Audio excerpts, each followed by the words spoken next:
Hi there, guys. Welcome. Ain't this a kick in the head? I just went to try and sort out getting my Steam Deck to do that thing where it says, "Hey, I'm live," and post it on Twitter. And Twitter suspended me for it, so my account's currently locked. That's good. Dear. Not an ideal start. Anyway, hi. Oop, what the hell? Sorry, something weird just happened there. We're playing Ace Attorney Justice for All State. Hi, Hart. Yes, definitely early. The reason for that is yesterday, Cyberventurous said, in the 7.5-hour YouTube VOD of this case, we're about a third of the way through, and my wife's gone out. So we've got like 3 extra hours today, plus probably some afterwards as well. So I thought, you know what? Let's wrap this one up a bit, shall we? You know, let's see if we can get through to the end of this one, and then we can get on to the third game, which I've been told quite reliably is a fair bit better than the one that we're on right now. But let's jump in. Okay. We're in defendant lobby number 3 again. Okay. Dude, I can't believe that Adrian? No way. Not cool and collected Adrian Andrews. She's your manager. It would have been very easy for her to pull this off. The only person who had access to the knife used at dinner was, you know, her. So after the ceremony during the break, huh? I was sleeping like a log the entire time. See, she could have also easily planted that blood-covered button in your Hakama. Oh, because she was the one that came to wake me up? Then, dude, you're saying it was really her? Yeah, she's the real killer. She was the one who murdered Juan Corrida. But why? I thought she was buds with Juan. She has her own agenda. Her own agenda? What are you talking about? I'm sure you'll see by the time this trial's over. It'll be alright. I'll get you acquitted by the end of today. Give me a verdict that's refreshing like a spring breeze, okay, Mr. Lawyer Dude? Phoenix, you think her motive is related to Celeste Impax's missing suicide note, right? Yes. Miss Andrews depended on Miss Impax as her strength and reason to live. But then Miss Impax suddenly killed herself. It sounds like she left a suicide note and the person thought to have hidden it. It's Juan Corrida, the victim of this murder. And that's why I think Miss Andrews got close to Mr. Corrida. All to get the suicide note back. That sounds plausible. But one thing bothers me. What? Who was it that first told us about their relationship? Better stated, Miss Andrews' dependency issues with regards to Miss Impax. It was Edgeworth. It looks like he's still the one in command of this ship. Don't let your guard down yet. Okay. Back in we go. Court will now reconvene. Now then, Mr. Edgeworth, if you please. The prosecution calls the witness subpoenaed by this court. Miss Adrian Andrews, the person who discovered the crime in Mr. Juan Corrida's room. Uh-oh. She's still got that card. What is your occupation? I am the manager of the defendant in this case, Mr. Massongard. I see. Now then. Before we begin, Your Honour, I have one request. Yes, sure. What is it? I'm sure everyone in this room is wondering the same thing, and would love to find out more about my relationship with the victim. After all, it was the topic of a certain weekly magazine recently. No, I have no idea what you mean. I have never even heard of Gossip Land. If the judge was ever a prosecution witness, he'd do all my work for me. Anyway, I was wondering if you could please tell us about your relation to the victim. Yes, I was seeing Mr. Corrida. I was also aware of the rivalry that existed between Mass and Juan. But this was a private matter between Juan and myself. So it was a fry and bait matter. It was a bait and fry. Reminds me of fishing. But I didn't kill him. No one is accusing you of that. I think there's someone who would beg to differ. I think we all understand your relationship with the victim now, Miss Andrews. Very well then. Witness, please testify to the court about what happened when you discovered the murder that had taken place. Okay.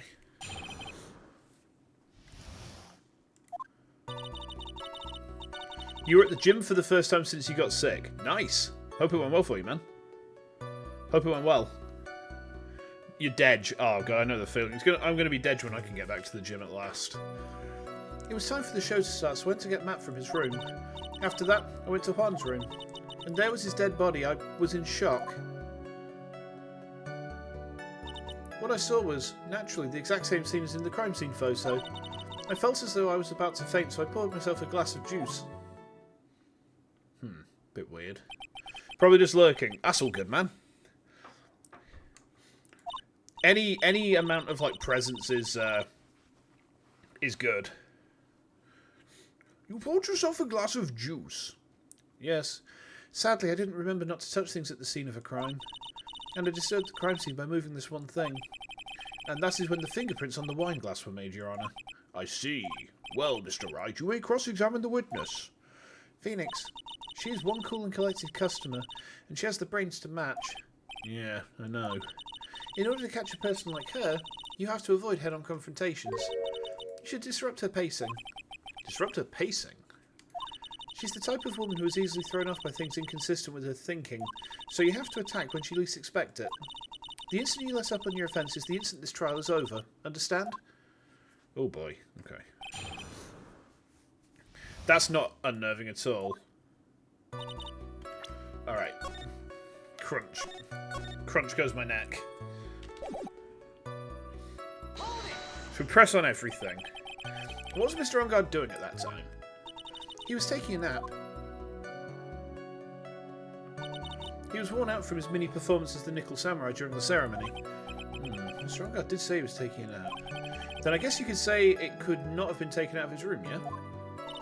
Excuse me? It? What do you... Right. I thought years of school would have taught you how to construct a sentence. If you can't make a sensible sentence with a subject, then I'll make one for you. Watch. Did you, Miss Andrews, remove Mr. Ongard's knife from his room? No. Subject, verb, object, right. Did you skip basic grammar? The witness may continue. Cheers, Edgy. And why did you do that? As a friendly gesture, Juan was to make an appearance with the other heroes. So, the show was supposed to be a show of friendship, huh? Did you miss anything in the waiting room? No, we've just started questioning... Andrews. We just got to the first cross-examination. So we've heard a testimony. We've been told, watch out. And we're going to grill her like chicken. Just give me 1 second, actually. Hold on. I was logged out of... Oh, it just logged me out due to suspicious activity. Hold on a minute. Hold on. Give me a second. I'm just logging back into Twitter.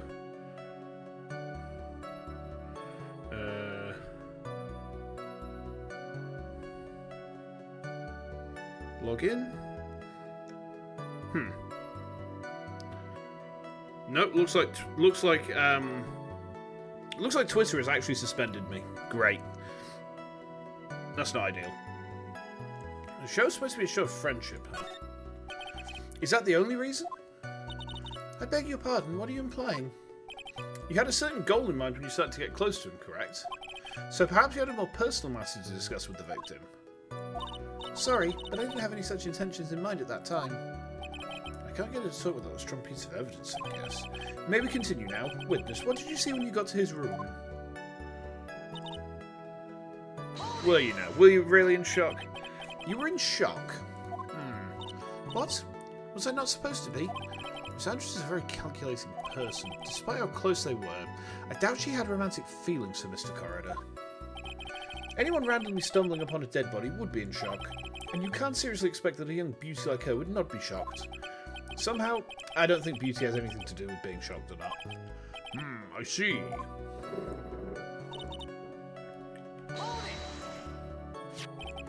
This is the photo you're referring to, correct? Yes, the one with the knife lodged in the chest. And the guitar case was like this too? Yes, it was open and empty, of course. And then, what did you do next, witness? It's a weird thing to do. Juice. Yes, there was a bottle of tomato juice on the table, so I helped myself. But you didn't drink any of it, did you? There were no lip marks left on this wine glass to suggest that anyone drank from it. I wasn't feeling terribly great, so I set the glass down without drinking it. Miss Andrews, I'd like to confirm with you one more time. When you discovered the dead body of Juan Corridor, you were in great shock. And that's when you poured yourself the glass of juice, correct? And what of it? My mind really was a complete blank at the time. Your mind was a complete blank? I didn't think that was possible for you. Aren't you rude today? I was so dazed that I made one careless mistake. That one thing. What one thing? Never mind. It's no big deal. She's starting to say just now. Press further. Miss Andrews, I'm convinced that, as you said, you made a mistake at the scene of the crime. What I really want to know is what this mistake was. Actually, so would I. I'm sorry, it's kind of embarrassing. When I set the glass down on the dresser, I accidentally knocked the flower vase over. Flower vase? Are you talking about the one on the floor in the crime photo? This mess of glass shards. It was originally on top of the dresser, but when I bumped into it with my elbow, it fell onto the guitar case. Hang on, why is there no shards in the case then? Why did you withhold such an important piece of information? I'm sorry. I thought that since the crime scene was already in disarray, that people would simply assume the vase was just another part of the mess. It looks like yet another fact has come to light here. Please add this and anything else you have to reveal to your testimony. I'm sorry, but I have nothing more to add. I didn't touch anything else. Let's press there. What kind of flower vase was it? It was a glass vase. It was fairly big and heavy. I thought I would try to take Juan's pulse, so I set the glass I was holding down onto the dresser, and that's when my elbow accidentally hit the vase. That's odd. I thought she was always in total control of herself. That's what she'd like people to think. Always be mindful of the gap between your perception and reality. Doesn't sound like there's any glaring contradictions in the testimony just now. I warned you earlier that she wouldn't crack so easily. The only way to make her is to keep on the offensive and not let up. The only way you're going to catch her is with some very strong, decisive evidence. I have to find something.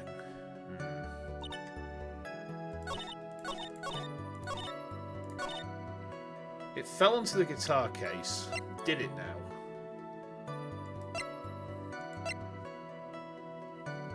There's some water, but only on top of the lid. But the case is open there, and there's nothing inside it. I think it's one of these two.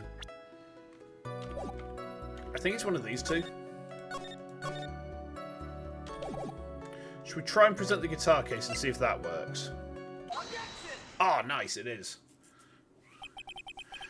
You testified that you knocked the flower vase over. Is this correct?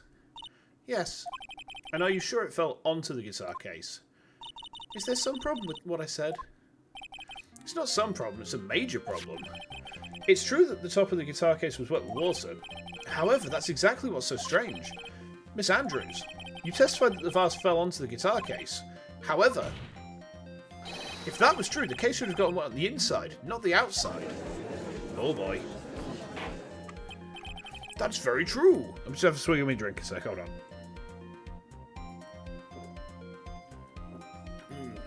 Tasty. That's true. Furthermore, there's one other strange thing about this guitar case. And what is that? Let's take another look at the crime scene photo. The remains of the vase are scattered on the floor. And what is wrong with that? If the guitar case was open when the vase fell, the glass shards should be inside, not outside the case. Oh. What is your point, right? That the case was closed at the time the vase was knocked over? Is that all? No. Think back to what Miss Andrews testified to.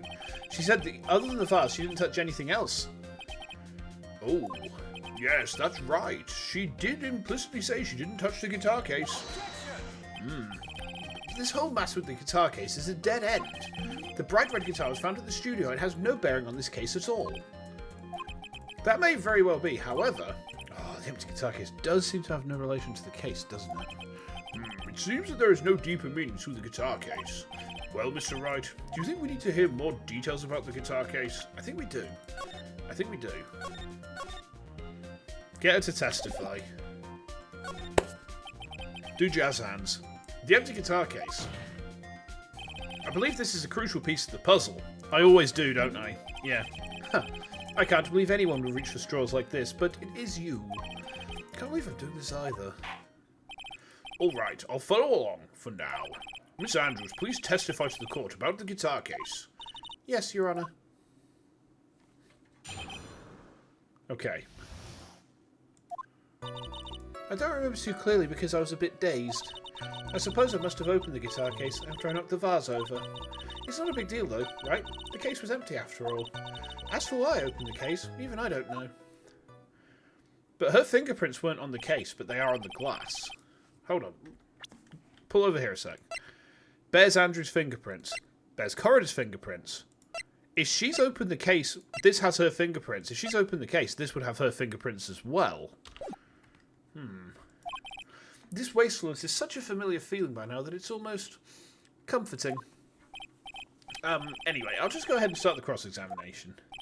Huh. Using any way to change the topic, a convenient escape for a weak man. Come now, Edgy. Come on. What are you going to be like that for, man? What are you going to be like that for, huh? Okay. Get pressed. During your testimony just now, did you remember those events clearly in your mind? Well, you see... Are you sure you're the one who opened the guitar case? She's waiting for someone to tell her if she should answer or not. Sounds like her dependent side's taking over. Well, Miss Andrews? Yes, it was me.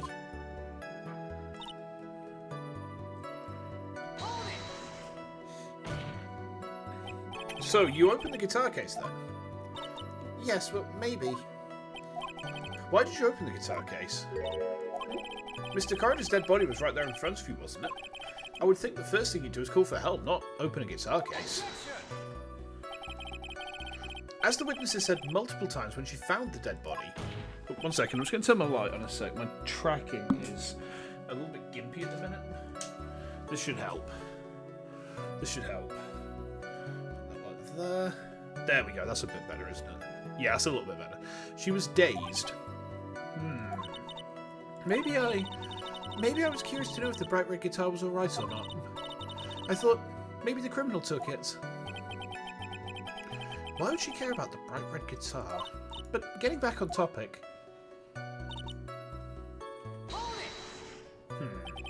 Was it really empty? I was just wondering if maybe when you opened the case, the guitar was still inside. How long have you been a lawyer, Mr. Wright? Have a little professionalism. The bright red guitar was found at the studio. These trials would be over in half the time if you would just pay attention. Yes, pay more attention, Mr. Wright. Sorry. Was that because you were shocked and dazed at discovering the victim's body? Yes, that's probably it. I'm not going to get anywhere if I continue pressing her like this. The only way to make her talk is with evidence. Guess she'll give it a try. Come on, Phoenix, we can't afford to let up on her now. I wasn't planning on letting up, but... She's at her weakest now, so this is our chance. Yeah, if we had the weapon to hit her with... I'm sure a weapon is hiding somewhere in the court record waiting to be found. I think it's either...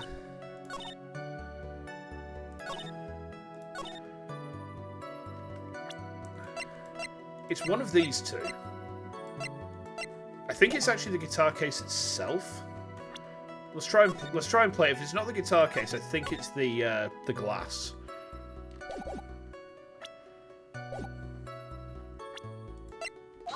It's the guitar case again.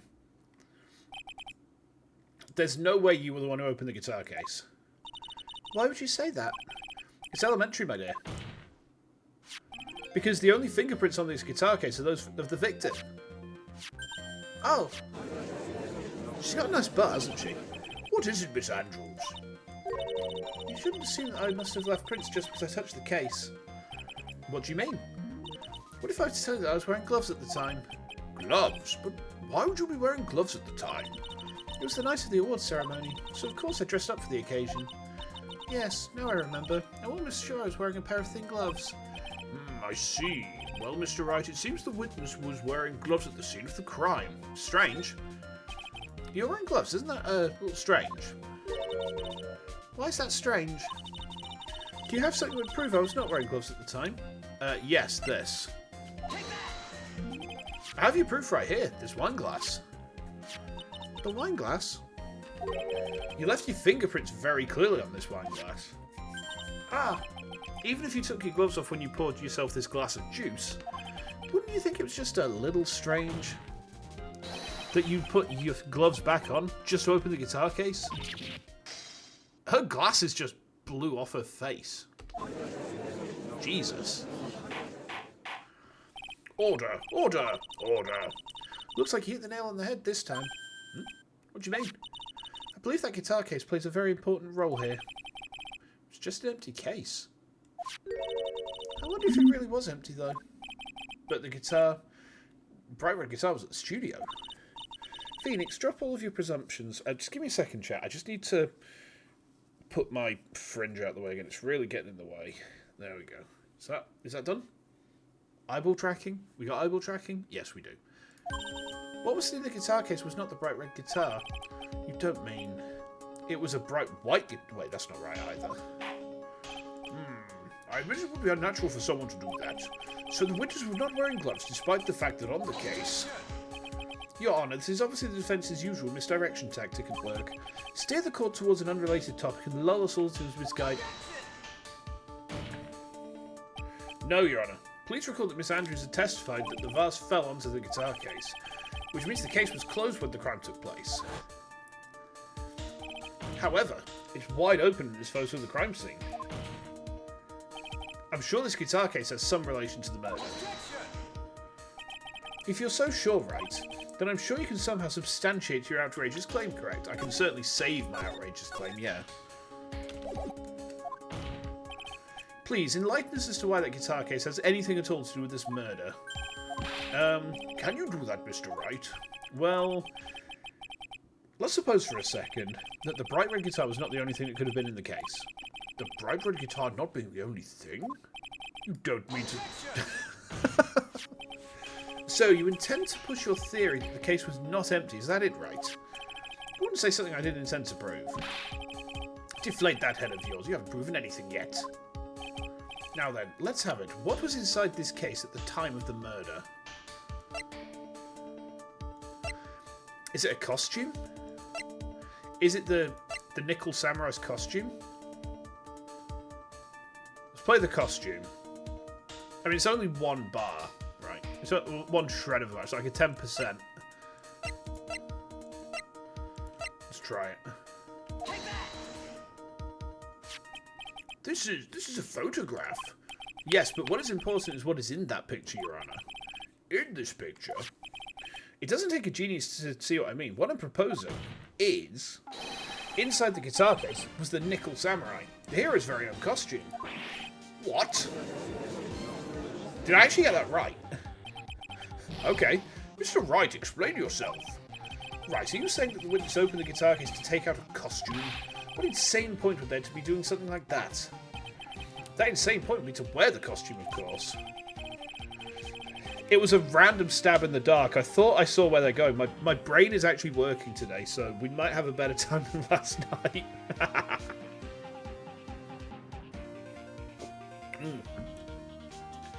Miss Andrews put it on to hide her identity so she could make her escape. After all, you couldn't let anyone see you leave, could you, Miss Andrews?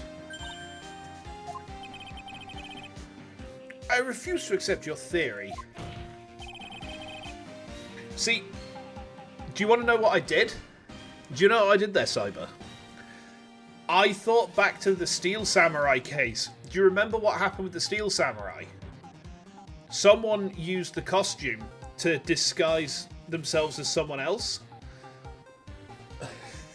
That's where I was going with that. I was thinking back to that case with the Steel Samurai. Yeah.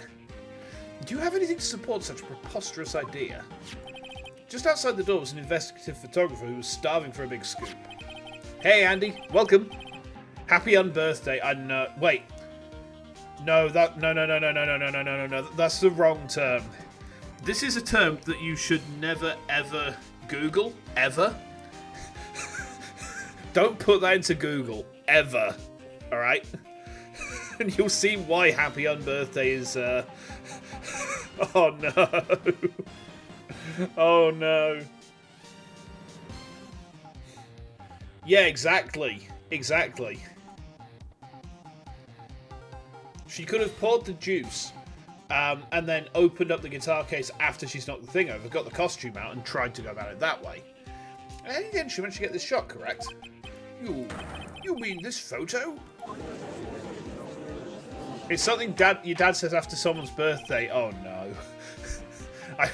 I mean, the innocence of your father not knowing what unbirth is. I envy him. Oh no. Order! Order! Looks like we've wandered into quite another mess again, haven't we? Nice job, Phoenix. Well, you know my strategy. Speak first, think later.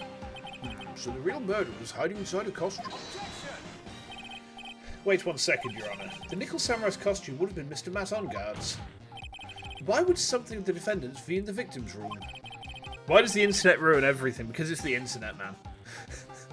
The internet is where good things go to die horribly. Including my hopes and dreams. And inside the guitar case of all places. True, that is a little baffling. Mr. Wright, the court would like to hear your thoughts. What was this Nickel Samurai doing inside the guitar case?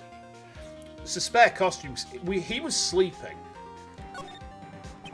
Mr. Onguard didn't take his costume off during the break period. In that case, the costume we're talking about was a spare one. What? Then, are you saying that on the night of the murder, there were 2 Nickel Samurai costumes at the Gatewater Hotel? Yes, that's what I'm saying. And how do you explain the costume that was inside the guitar case? It would mean that the victim himself had brought this spare to the ceremony on purpose. Oh? But why? The victim, Mr. Coroner, was the jamming ninja. Why would he secretly bring the Nickel Samurai's spare costume with him? What could be the reason behind such a peculiar act? And therein lies the sticking point. What are you mumbling to yourself about now? Have you just been rambling all this time without any sense of inner monologue? No, I didn't. Mr. Wright, please explain yourself. Why do you think the victim had the Nickel Samurai's spare costume? Phoenix, are you sure you can explain this one? I don't know if I can, Mia. I don't know if I can. I'll try. I'll do my darndest. Think carefully before you answer, and then answer with gusto. I believe in you. Alright, this is what I think. The reason the victim brought the Nickel Samurai's spare costume to the hotel was the press conference. Let me cook a second. Let me cook this one out a second, chap. So, we know that Juan Corridor hates Matt Onguard, right? We know that Adrian Andrews is having an affair with Juan Corridor. If she's taken the costume into his room, is it not feasible to think she was lending it to him so that he could smear Onguard's reputation? It seems like the sort of catty backstabbing bullshit that goes on in show business. I'm going to try and play this. What is this? On the night of the murder, after the stage show, the Nickel Samurai was going to hold a special press conference. A press conference? Yes, the Nickel Samurai was supposed to confess something at this conference. I heard about this as well. For once, you're not making something up, right? But what struck me as strange was that Mr. Onguard himself said he had no idea he was supposed to be holding a press conference that night. But how can that be? The way I see it, it can only mean one thing. The conference was set up by none other than the victim, Mr. Juan Corridor himself. Wait. Did I cook that correctly?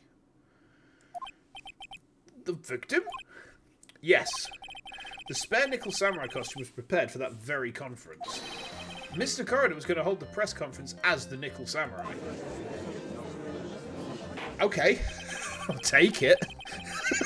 Brain is definitely working today.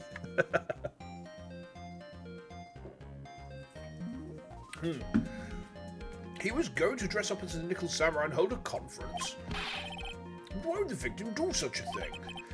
That's something I don't quite know yet, however. What I am concerned with right now is what he intended to reveal at that conference.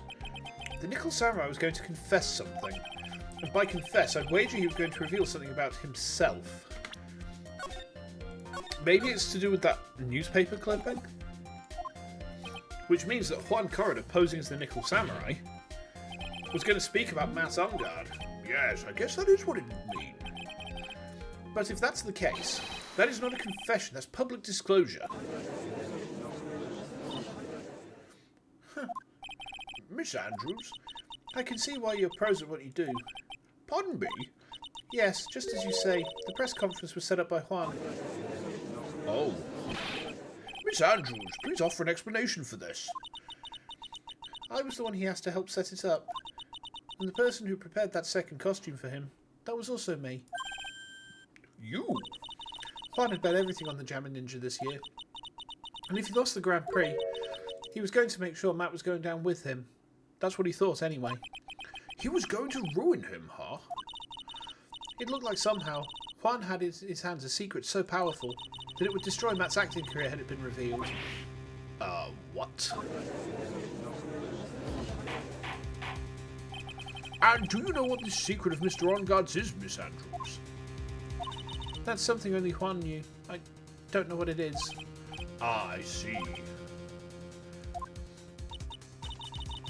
I've probably been coming off quite suspicious to everyone, but that's to be expected. I've been trying to protect Matt after all. Protect Mr. Ungard? And yet again another strange bit of truth comes to light, it seems. Miss Andrews, if you could, please tell us the truth about your behaviour. Yes, Your Honour, I understand. Okay. From the moment I saw the crime scene, I had a feeling that Matt was the murderer. Matt had to kill Juan no matter what, and he didn't have an alibi for what he was doing at the time of the murder. My thoughts were confirmed by the evidence, of course, the button and the knife. But I'm Matt's manager, so I felt that I had to protect him. Okay. This does account for everything. Well, I am the logical type. We're finally seeing her true self. She's more nervous than a scared rabbit. If the defense can find no fault with this testimony, I'm ready to make a ruling. Oh boy. That's not good. Please keep that in mind as you cross-examine Mr. Wright. Looks like somehow everything has swung to the opposite end of the scale again. That just means I have to put my weight into this and turn our logic upside down. Okay. Does that mean we've got penalties if we cross-examine on the wrong points?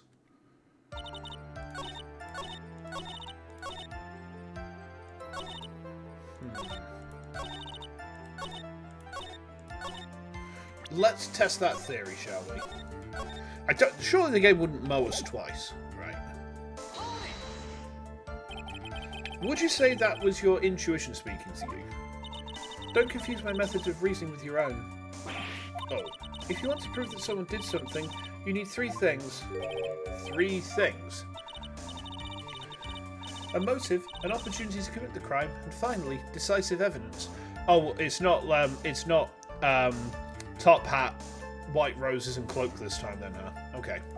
And if you think these three things through, the answer becomes quite clear. You should have already known that, Phoenix. They didn't teach that to us in school, at least not from what I remember. May I continue now? Did he? So, would you say this need came from the press conference? Yes. Do you know why Juan chose that event in that hotel for the conference? Because that was when he could cause the most damage to the public's beloved Matt Ungard. And you knew of this plan, didn't you, Miss Andrews? Yes, because I was the one who set up the conference and prepared the costume. But I'm sure Mr. Ungard himself didn't know anything about the press conference. Oh, really? Can you show me any proof that he didn't know about the press conference? Anyway, the important thing here is that information was not in your testimony. Yes, I agree. Miss Andrews, please correct your testimony if you please. Grasping at straw now, are we, Mr. Wright?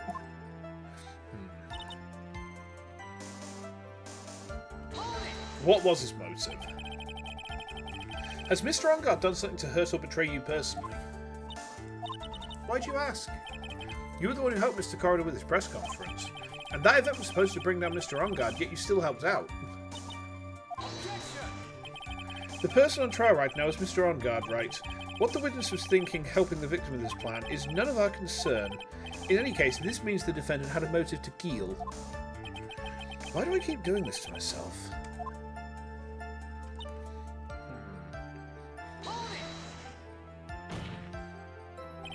But didn't you already testify earlier that Mr. On Guard was taking a nap in his room? Are you telling me now that that too was a lie so you could cover Mr. On Guard? I'm not telling you anything of the sort. When I went to get him for the show, he honestly was sleeping. However, as to whether he was sleeping the entire time, that I cannot say. I was too busy setting up the stage at the time. I keep trying, but I can find no flaws in what Miss Andrews has said. I can't say the same for some people here in this courtroom, however. The judge is glaring straight at me. He's glaring at you, smart guy. I wonder what the judge is glaring at Mia for.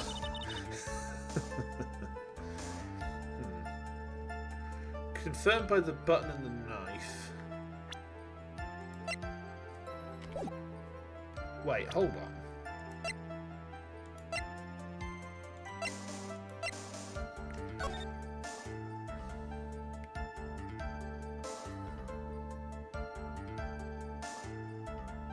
If the bloody button is in the Hakama, why is there no blood?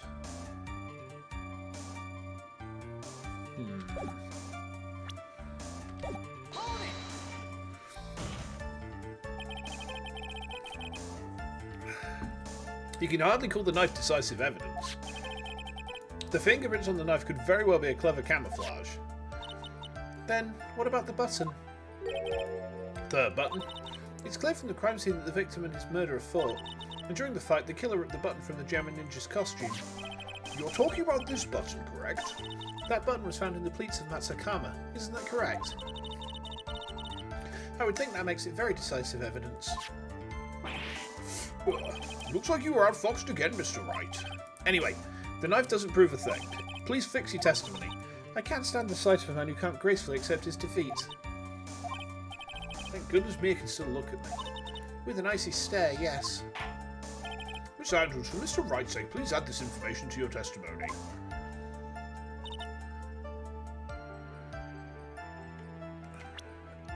The button, I think, is important here.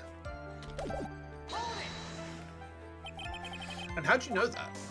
When the end of the threads on the button and the costume were matched up, they were found to fit together perfectly, or so I heard. I've heard that before too. But why would Miss Andrews not know about this case down to such a fine detail? Don't look at me like that, just because I'm prepared and you are not. Oh, I thought I had this time for sure. If there's anything to trip her up on, it has to be here, but where and what? I kind of feel like it's the... I'm going to try and play the photo, because there's no blood on it. If they fought and the bloody button has gotten ripped off during the fight, why is there no blood on the costume? There's no blood on the costume whatsoever. Hold on. Let's try and let's try it. It's not that. Okay, it's not that. Let's try and press on the last statement. See if that works. But what you really did was stab the guy in the back, didn't you? And at the worst possible time. Who's to say she really stabbed the guy in the back, as you put it? This witness could have disclosed things about Mr. Ongard at any time. Why then would she wait until there was a large audience before doing so? It's the same reason why Mr. Corridor planned such an elaborate conference. Miss Andrews wanted to cause Mr. Ongard as much damage as she possibly could. This witness bears ill will towards the defendant. This isn't the Phoenix Wright wax philosophical power hour, and please stop slandering the witness. As I expected, Miss Andrews' testimony seems pretty solid. Really? Because to me it sounded a little wishy-washy. Wishy-washy? I guess I'll see if we press a little more. You should know this by now, but you'll need strong decisive evidence to make her talk. Got it, Chief. I'm gonna pin you down this time, Miss Andrews. Okay.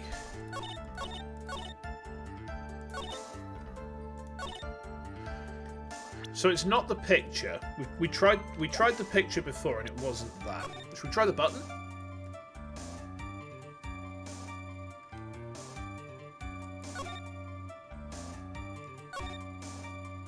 Let's try the button.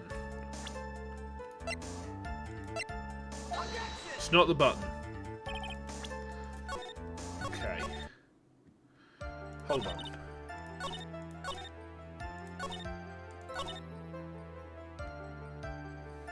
You were guessing the button. Yeah, we've tried the button. We've also tried the photo. And let me tell you why I thought the photo. Because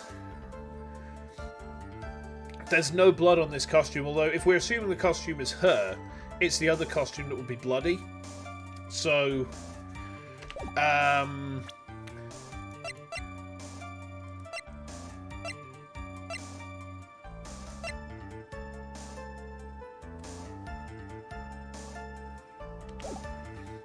the button was torn off of it.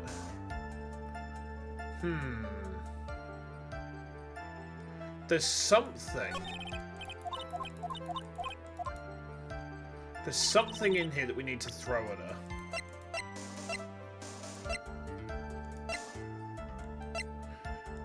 Magic truth rock? No. Hold on. I feel like the button is kind of... Should I try the button on the last statement? Not the button on the last statement. I don't think it's the button. The button doesn't seem to be working. Maybe the photo? Not the photo. Oh, I can't work this one out. Hold on. It's wishy-washy, she says. From the moment you saw the crime scene, you had a feeling Matt was the murderer. You know what his motive was. Don't have any way to prove that you're right. Didn't have an alibi for what he's doing at the time of the murder.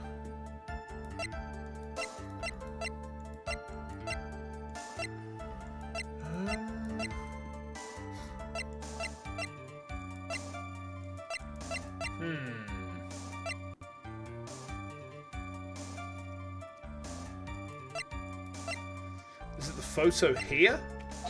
Nope. Oh, it's random bullshit go time again then, chat. We're just going to throw bullshit until something sticks. Alright.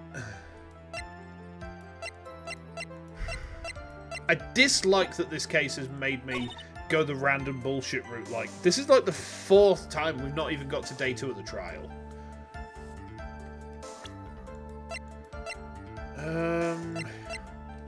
Hold on. It's not going to be a profile, is it? Wait, hang on.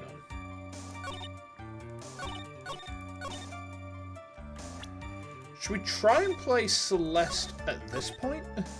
It's a punt, but... You thought there's no day 2? There's always a second day in Trials. There's always a second day in Trials, or at least that's what I'm banking on.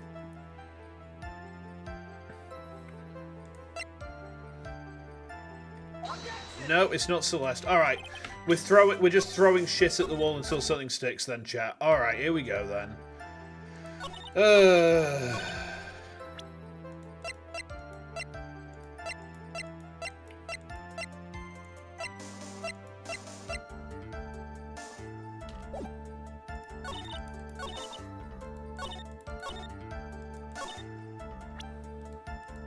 Try this. Nope, it's not that. You felt like it had to be something for the amended testimony. Did this go through the first time? Yeah, the thing is, it said... We've already been told... We've pressed on everything, though. We've pressed on everything. I'll press through everything again, but... We definitely pressed this point. We've pressed that.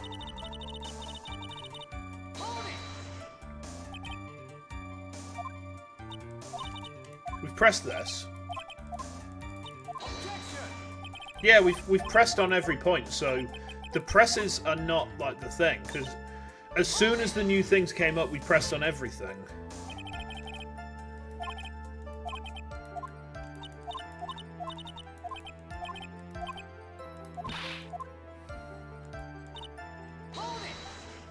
Because this button was like the part that got amended, wasn't it?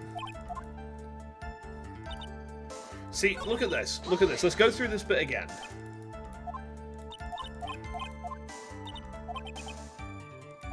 If there's anything to trip her up on, it has to be here, but where and what? The button was torn off of Juan during his fight with Matt. Do we try the autopsy report?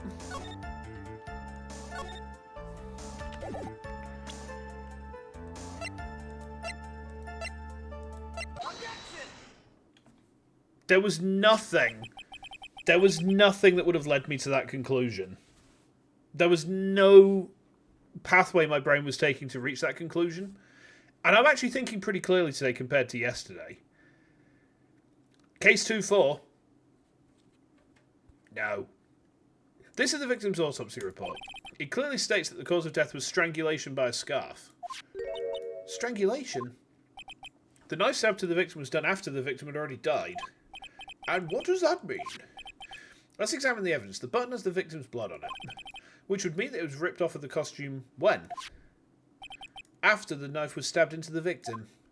Exactly, which means it is impossible this button was torn off during the victim's final struggle, because the victim was strangled to death in that fight. That doesn't track. That absolutely doesn't track.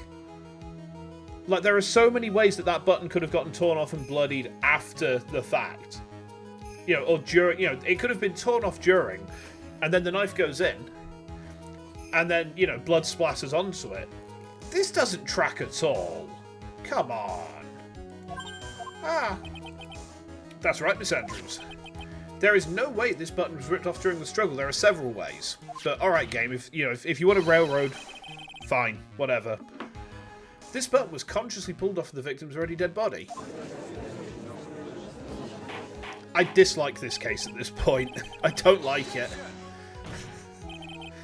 What is the meaning of this right? So what if the button was torn off the body after the victim had already died? What does that change? Let me ask you one simple question, Mr. Edgeworth. Why was the button torn off, and what purpose did that serve? What purpose? We now know this button was not torn off during the fight. Well, we don't, and I'm going to belabor that point till the end of my fucking stream, if I'm quite honest. Do recently killed bodies still spurt blood from a stabbing? Yes. So, as long as there is still blood pressure in the veins, and there's at least a little bit, then yes, they will still spurt. Like, if you stab a corpse that has only just died, and then take the knife out or put a knife in, if you stab it deep enough, then yes, it is going to spurt blood. It's not going to spurt repeatedly because there's no heartbeat, but it is still going to spurt out blood. So, just as a case in point, have you ever watched a series called Forged in Fire? They use ballistic dummies to test out bladed weapons, and one of the common factors is ballistic dummies are designed specifically to react in the same way the human body does. The whole point of a ballistics dummy is you see what a weapon will do to a human, and one of the things that happens is when they stab into those dummies, the fluid inside spurts out. That's the same for the human body. If I was dead and my wife stuck a knife into my corpse, that would happen. So yeah, I mean, this is another instance of actual things that happen in real life not tracking with what's going on here. So the murderer took the time and effort to purposely rip this from the victim's body. That would mean the murderer had something in mind, wouldn't it? Mr. Wright, does this mean you know what the murderer wanted to do with this button? What was it?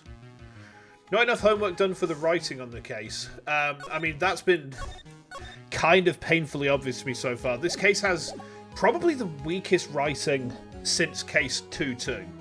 And Case 2-2 was like, Case 2-2 was mostly because of the Magatama, actually, and that being jank, but this case is just kind of bad. Just kind of bad. So, they want to pin the crime on guard? I think. To destroy evidence? No.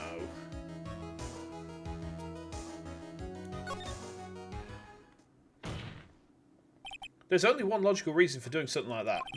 It was to pin the crime on Mr. OnGuard. There is no way anyone would put a bloodied button in their own pants. That's right, Mr. OnGuard was set up. By the real killer, of course. And the real murder is... Yeah, the real murder. Well, Mr. Wright, who in the world is the real killer, then? Yeah, that's the thing. I mean, a lot of stuff in this case so far hasn't tallied up. So, well, this is it. I can't believe I managed to bring this troll all the way up to this point. Phoenix, you can't let your guard down yet. Not until the very end. That's a cue to save if ever I saw one. Okay. The real killer, the person who planned to frame Mr. On Guard is, well, the only person I think it can be at this point is Adrian Andrews.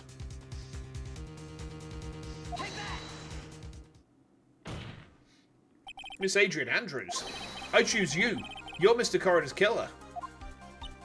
What?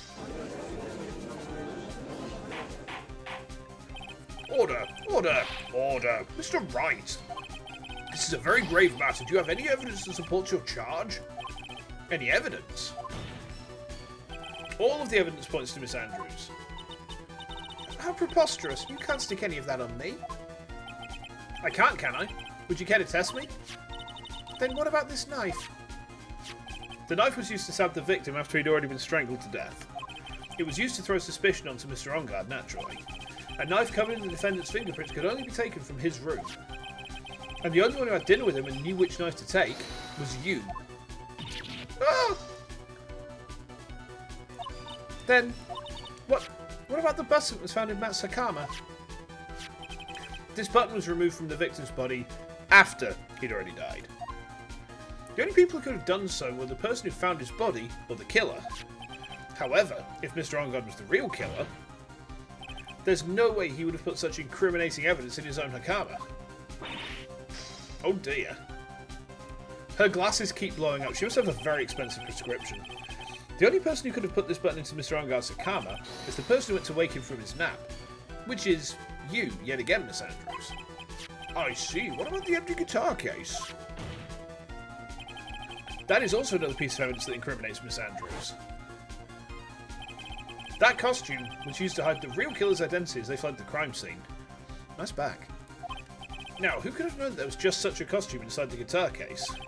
It could only have been the person who prepared the costume for the victim. And that person is you, Miss Adrian Andrews.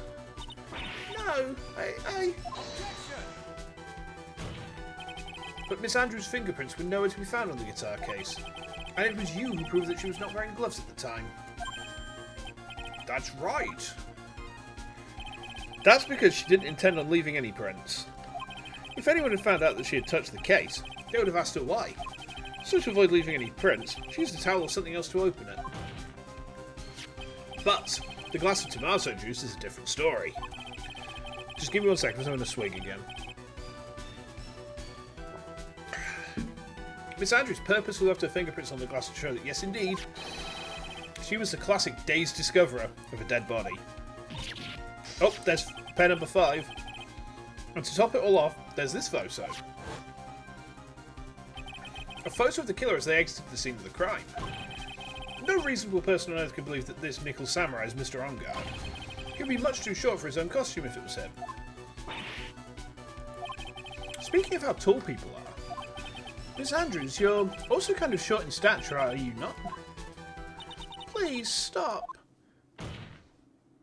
Well, how about it, Miss Andrews? I've got her this time. Miss Andrews?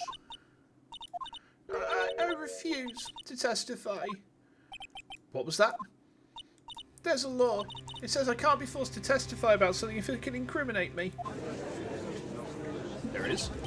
Well, yes, you are absolutely correct, Miss Andrews. The law does provide us with a way to avoid self-incrimination. By allowing a witness to not testify if the testimony can cause damage to themselves. What? Pleading the fifth is not something most people would think to do on the spot.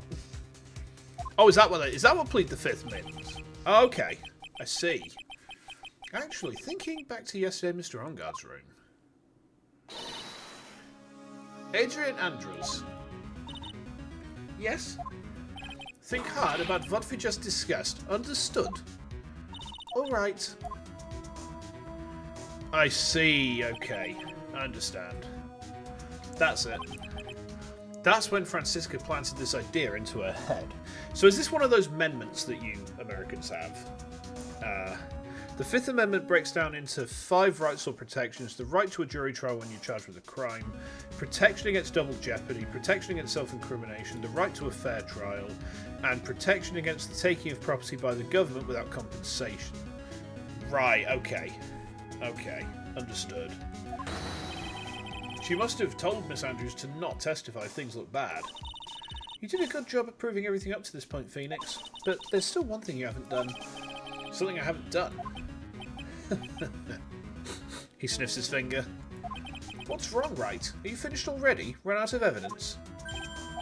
What is so humorous, Mr. Edgeworth? I'm sure you realise this as well, Your Honour, but everything a good lawyer has proven up to this point is meaningless. What? Everything you have proven is circumstantial. Circumstantial? Yes, circumstantial. You have yet to provide a single piece of definitive proof. Proof that Miss Andrews did in fact harbour a wish to murder Mr. Corridor. Oh, that's definitely the Celeste Impacts report, isn't it? That's definitely that. I'm going to throw that right in her face. Miss Andrews, did you want to kill Mr. Corridor? I believe this may lead to me incriminating myself, so I will abstain from answering. But Miss Andrews, if you do that, it would be the same as admitting your guilt, don't you think? Maybe so, or maybe not. There's nothing to prove it either way. Besides, you don't even know what crime I'd be guilty of due to my silence. No, she's taking that defiant attitude again. Mia, what should we do? Somehow, we've landed in the worst possible situation.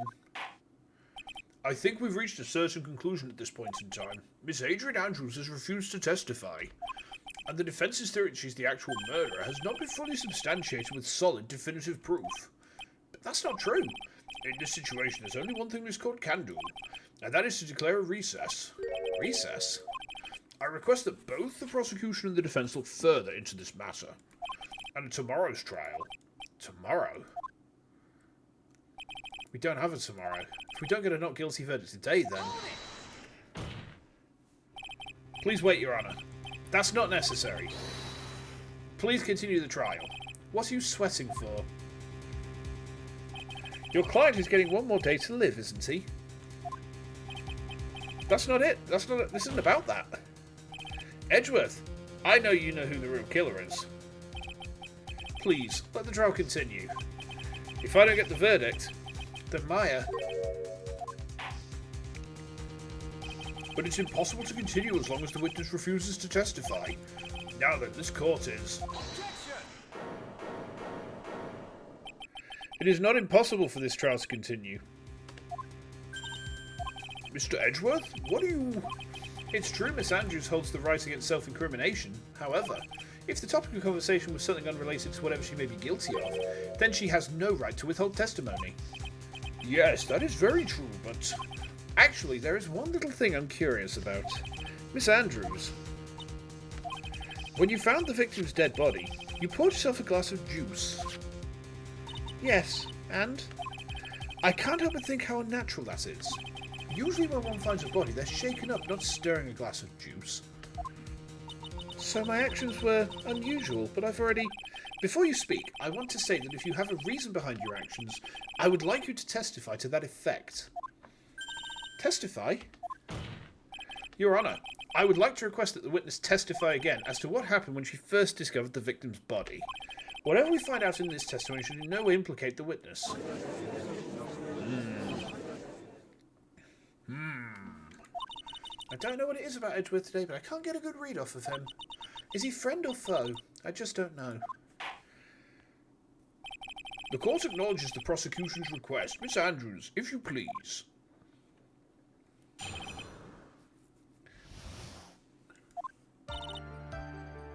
That glass of juice, I didn't really pour it for myself. I was surprised when I walked into the room and saw us in that messy state. And Juan, he was sitting slumped over and tired looking in the corner. When I saw him sitting like that, the thought that he was dead didn't cross my mind. To be honest, I thought he just fainted or something, so I went to pour him some juice. When I realised that he was dead, that's when I knocked the flower vase over. Okay. So you poured that glass of juice to the victim. Why didn't you say so in your earlier testimony? I didn't think I needed to include something so trivial. Phoenix, please be careful here. If you can't find anything wrong with the testimony, there's nothing left. I know. Edgeworth, what the heck is going on in that brain of yours? Now then, Mr. Wright, you may begin your cross-examination. Blink, blink, Judge. Blink, blink. Okay, give me 1 second, chap. I'm just going to close the curtain up. Just 1 sec, 1 sec.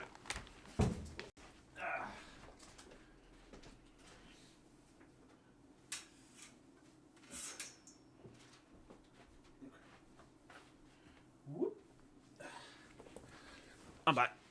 He's back.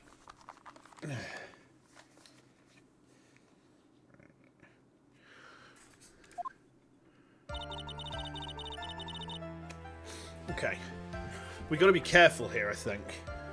We've got to be careful here. So let's save again. Hold it. But there wasn't anyone else in the room, right? Of course not. Then who did you pour it for? Mr. Wright, there's a rhyme and reason for everything. Could you wait just a little longer for it to be revealed to you? In other words, Wright, be quiet and listen. Precisely. I couldn't have said it better myself.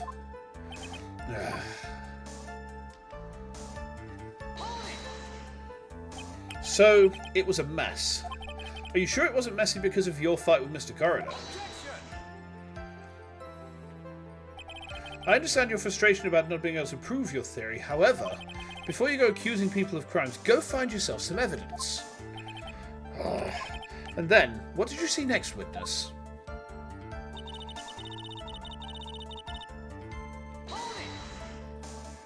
Slumped over?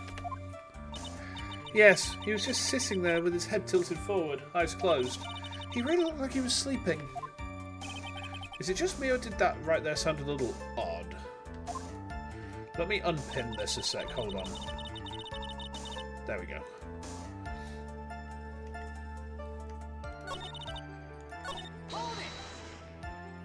Then, what did cross your mind? I thought maybe he'd smashed everything up in anger because he lost the Grand Prix, and then felt tired after his rampage, so he decided to take a nap.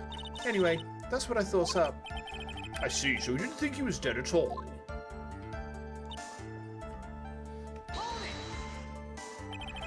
You thought he fainted? I thought he was asleep at first, but then the room was in such a messy state. I thought maybe he got into a fight with someone, and that's when he went to pour the glass of juice. Yes, he always has a hard time waking up. So Juan always has a glass of tomato juice to drink. I see. And after that, what happened next?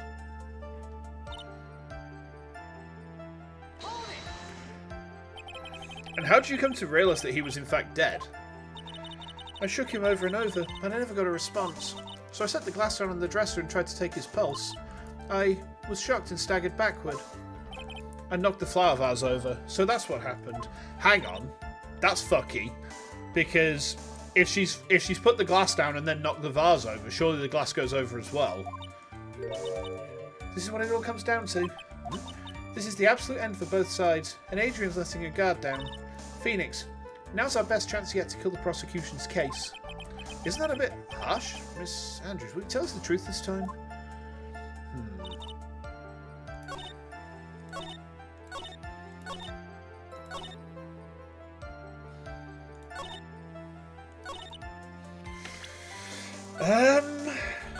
I think we play the glass here.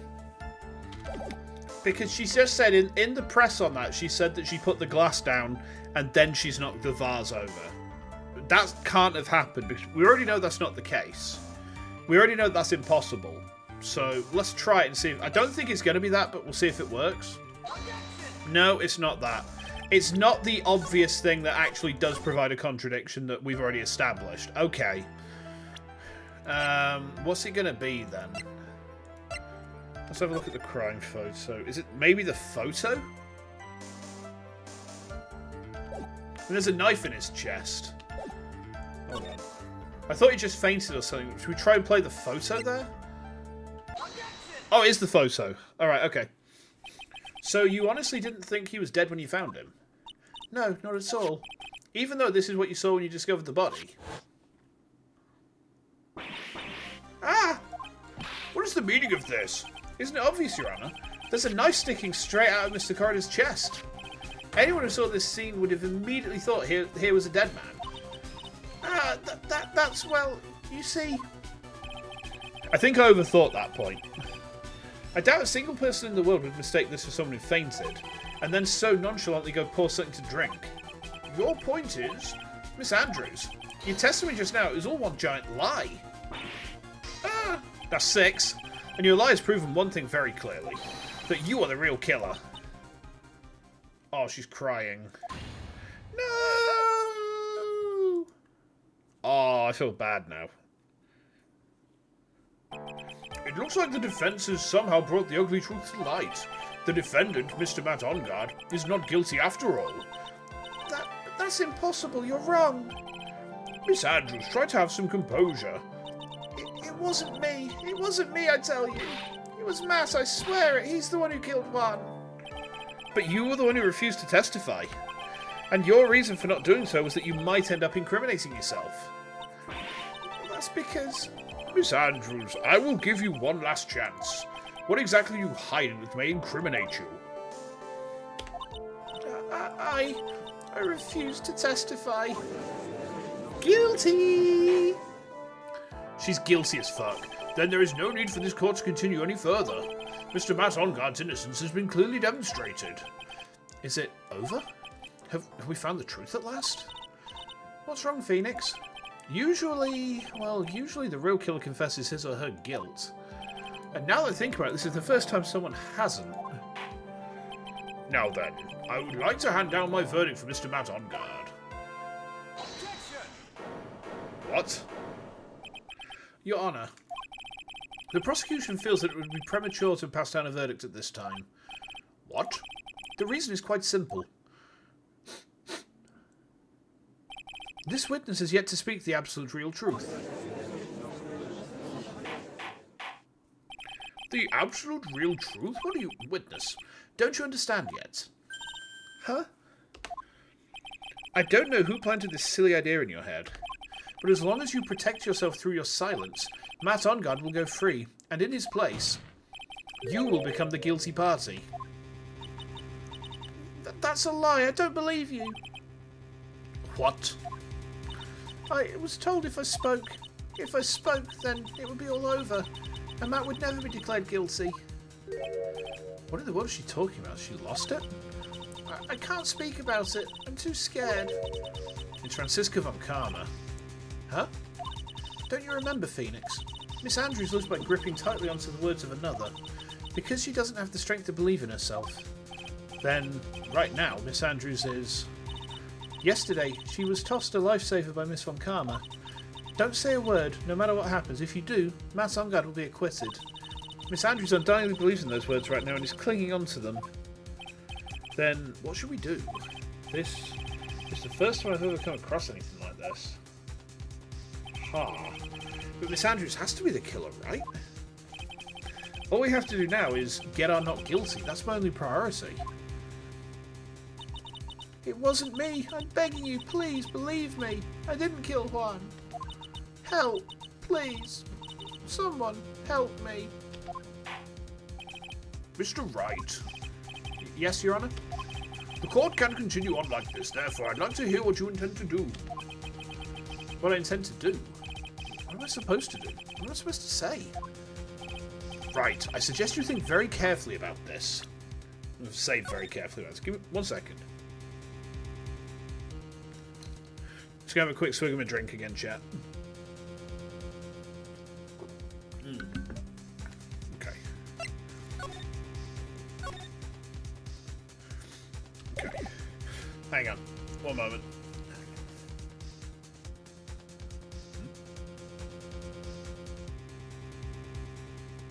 There we go.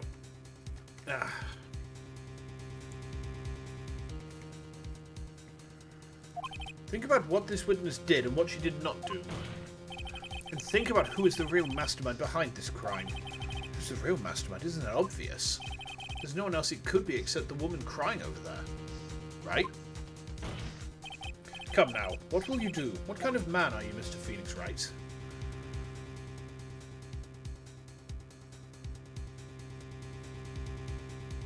Hold on.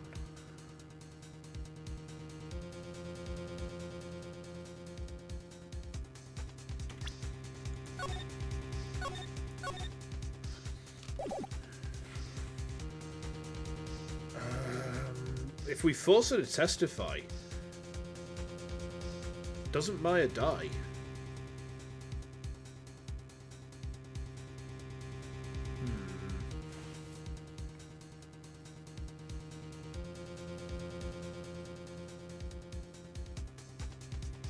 I'm in a quandary, chat. I'm in a quandary. He's obviously pushing her towards testifying, so fuck it, we ball. Sorry, Maya. I have to win a complete acquittal, so there's no way around that. But I can't bring myself to do it like this, not when she's making a face like that. Miss Andrews, I would like to know what you're really hiding. Mr. Wright, are you sure you know what you're doing? Sure, Mr. Ongard would get an acquittal, but in his place, you would be found guilty. Is this how you really want this trial to end? Be quiet, how dare you? You're trying to trick me. That's enough. I commend you for trying, Mr. Edgeworth. However, it's clear that defense's theory is the truth. You're wrong.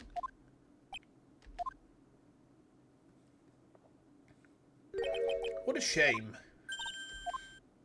I had hoped things wouldn't come to this, however. What is it, Mr. Edgeworth? Miss Andrews, since you absolutely refuse to testify, it falls on my shoulders to disclose this to the court. Stop. Mr. Edgeworth? What's he doing? This witness, how should I put this? She has an illness. What? And because of this illness, she has tried to commit suicide in the past. Stop! Please stop! No matter how much you want to hide, it is no use. I have the evidence right here. Oh, that's the second part of the suicide report, the attempted suicide report. What will you do now, witness? You know what I'm about to do, don't you? I will now reveal to the court the true nature of the pitiful woman known as Adrian Andrews. The secret of her dependent nature. Having other people know about it scares her more than anything else in the world. Please, please stop, I beg you. If people find out. If people find out, I'll... Hello, cat. Cat's come to visit. If you're going to say you would choose death, that is of no concern to me. Edgeworth, how can you be so cold? However, before you die, I will pull the truth from your still breathing lips, no matter what I have to do. Ooh. So, will you tell the court yourself or shall I? Either is fine with me. I'll talk, but please help me. Nothing matters anymore. Oh, are we really doing this? When I first saw him, I really thought he had fainted. Honest. When I realised he was dead, that was when I formulated my plan. Once I made sure there was no one in the hallway, I made a dash back to Matt's room. And then, I stabbed Juan's dead body with the knife and ripped off the button. Just when I finished and was returning to Matt's room, I had a bit of an inconvenience. And that's why I ended up using the nickel samurai costume. Stab the body with the knife, but why would you do that? Isn't it obvious? To pin the blame on a certain person. A certain cowardly man. What do you mean by all of this? It might take this court a little while to understand, but... this is the truth. The real killer is Matt. That scumbag of a man. I'll never forgive him. He's trying to escape his guilt again, just like last time. Last time? So Miss Andrews stabbed the victim, Juan Corridor, in the chest with the knife. However, she didn't do it with murder in mind. She did it with the intent of framing Maz Ongard for the murder. And this is her crime. I see. How is this possible? I mean, wasn't Miss Andrews supposed to be the real murderer? Mr. Wright, please get over your shock and commence the cross-examination.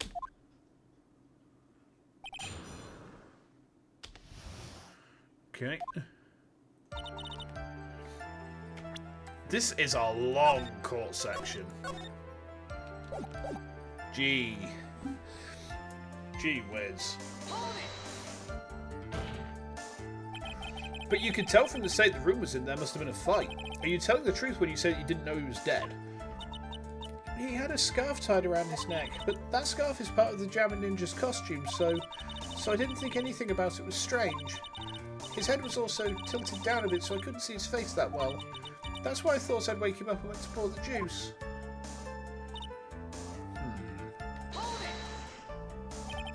What is this plan you had?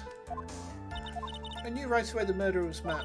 I knew because Juan, he was going to expose Matt's weakest weak point to the world.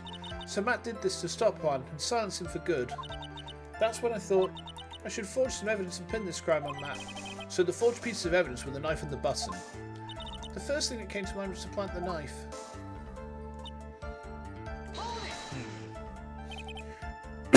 Oh, excuse me. Oh dear. Give me a sec, chat.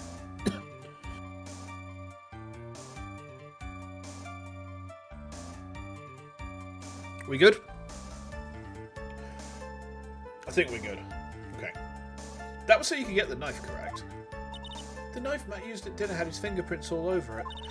I thought if I used that, the police would certainly turn their eyes toward him. Matt was napping with his costume on at the time. I slipped in, took the knife and returned to the scene of the crime.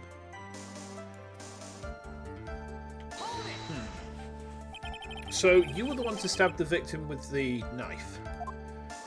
It gives me goosebumps to think about it now. What a horrible thing I did. But at the time I couldn't control my own body. It moved on its own. Then, when I stabbed Juan's dead body, I suddenly realised something. If I used the button somehow, I could make Matt look even more suspect. So you thought to rip one of the buttons off and then plant it in Mr. Engarde's Argama? Yes, that's what I had planned to do. But things never go that smoothly, do they? What's the inconvenience? An inconvenience? There was a woman with a camera at the ready, loitering in the hallway. I'm willing to bet my spikes it was Lotta. There was also a woman with a ray gun at the ready, pacing back and forth. That's Miss Oldbag for you. I had already been caught and made into a big scoop for a certain weekly tabloid once, so I couldn't very well go out looking like myself and get caught again. Press there.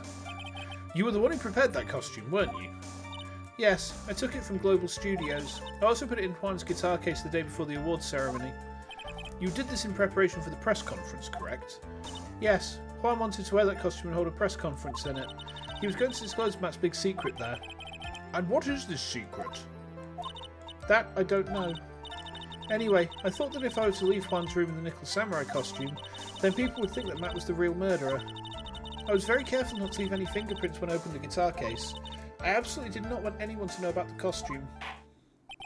I think we've heard enough. So after that you went back to Mr. Engarde's room and planted the button. Into Matt's Argama? Yes. After that I folded up the costume I was wearing and put it into a bag. Then I snuck it out of the hotel and got rid of it. My word, what does all this mean? Mr. Edgeworth, is it? The real criminal is Matt Engarde. Yesterday, that woman prosecutor sat me down for a talk. Francisca, huh? She said that I should under no circumstances confess to what I'd done. That if I just kept quiet, then Matt would be found guilty for sure. I had no choice but to believe in her words. Oh dear. What this witness has done is clearly unlawful. However, as long as her testimony stands, we can be certain she is not the real killer. Wait, Your Honour. The defence still... Right. It's pointless. At this point in time, it is not possible to indict Miss Andrews on anything. Yes, exactly. There isn't a single piece of evidence that points to her as the murderer. The cross-examination of this witness is over, and so is today's trial. You couldn't establish that the witness was the culprit. Please let it go, Mr. Wright. But... Mr. Edgeworth, please place Miss Andrews under arrest for further questioning. Understood, Your Honour. The prosecution will arrange for her detention immediately. That is all. Court is adjourned for today. Oh. This feels very bad.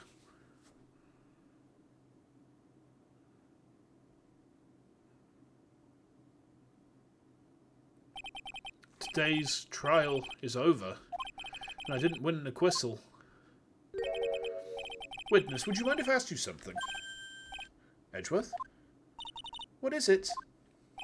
Before you leave court today, I wondered if I might look at one thing. The card in your hand, it's had my interest for quite some time now. What exactly is it? Oh, this? Mr. Wright also asked about this. Although I didn't remember at the time you asked me about it, Mr. Wright, I remembered just now. I found this in the room on that day. The room? That day? Yes. I found this card when I discovered Juan's body. It was lying there right next to him. You found that card next to the victim's body?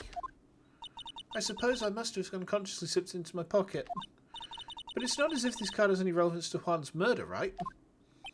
Yeah, I guess not, but it's still a strange card if you ask me. But as far as a clue to this case, I don't see why... Witness, that card! Give it to me! Hurry! Edgeworth? Do you have any idea what you have stupidly yet inadvertently done? I can't believe you hid this from me all this time. I didn't mean to. What is this all about? I've never seen Edgeworth so emotional before.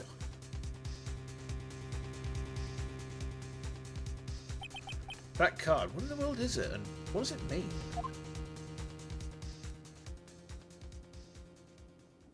Something about the card is fucky then, huh?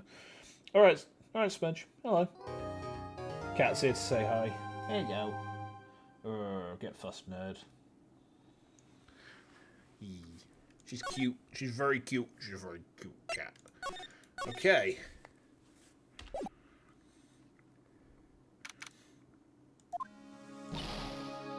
Mystic Maya! Mystic Maya! There, Pearls. I can't take it anymore! Look, it'll be alright. Everything may still work out. Huh? The condition was that we had to get a not guilty verdict. And so far, the kidnapper has kept his word and hasn't hurt Maya. And he won't because Mr. Ongard hasn't been given a guilty sentence yet.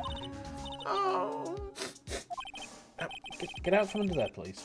Cheeky cat. Cheer up, we don't have time to stand around crying. We have to get going. Oh, you're right. Mystic Maya is in much more pain than I am. Yeah, that's right. So... Hey, you guys, glad I caught you, pal. Mr. Scruffy Detective. Oh boy. Looks like Detective Gumshoe has been dubbed Mr. Scruffy Detective in Pearl's book now. It's just plain old Mr. Dick Gumshoe now, and I came to talk to you, pal. But we're kind of busy right now. Plain old Dick Gumshoe. I tell you what, chap. No, not just yet. We can go for a little bit. Hello, Mr. Dick. It's Mr. Detective. Yeah, he's here. Detective arrives. So, what are you going to do from now on? What do you mean, pal? Well, you've been fired, right? So, do you have a new job lined up yet? Oh, that. What am I supposed to do now, pal? I don't have anything coming in at all till my next payday. What are you talking about? You don't have another payday. I guess that means I'm just going to have to work here at your place, pal. Say, what? You'll be searching for things that'll prove Mr. Ongard's innocence all day, right? Well, yeah. So yeah, I'm going to help you, pal. I've got lots of experience in investigating and watching over people's places. And I'm great at making really simple meals, pal. I'll take care of it all. Come on, Mr. Nick, let Mr. Scruffy Detective take care of things. Okay. By the way, what's your best dish? Instant noodles, pal. Why am I surrounded by people who only eat cheap, unhealthy foods? That was the first time I've ever seen Mr. Edgeworth act like that. Never thought he'd say something like he didn't care if Miss Andrews killed herself. He said that? That's horrible. But because of him doing that, we got the truth finally. He doesn't have money. No, he doesn't. The truth. Miss Andrews' last testimony, I wonder if that was the truth. I'll give you that there was nothing strange in her testimony itself. Do not bully people less fortunate than you. Very true. Never kick downwards. Never kick downwards. Only punch upwards. But I still think there's something fundamentally wrong with the whole thing. You mean about that thing, pal? Why would she want to... No, I mean, almost need to frame Mr. Ongard. I couldn't figure that out from anything she said all day. Then you're saying that testimony were a lie. Not a lie per se. It just feels like there's more here than meets the eye. Oh, that's what Edgeworth would like us to believe. Such a dirty trick. Even that woman prosecutor was better than that. Franziska von Karma. Speaking of Miss von Karma, do you have any more information on her condition? Wasn't she shot this morning? Miss von Karma was shot today on the way to the trial by a pistol, pal. But she's going to be fine, right? I mean, Edgeworth said she was in stable condition, but... Well, she was shot in the shoulder, so she's okay and still hanging in there. They should be done taking the bullet out, so she's probably resting at the hospital.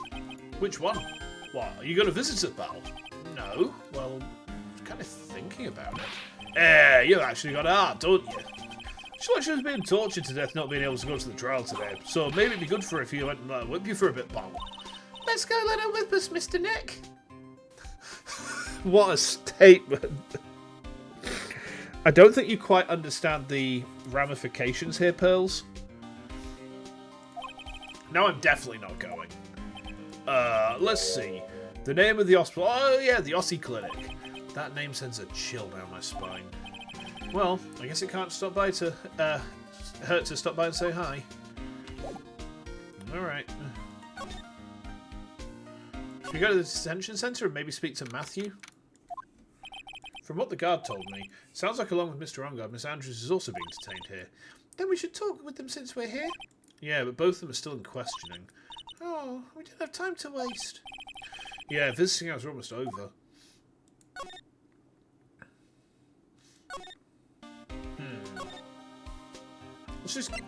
Let's just go to the Hossie Clinic.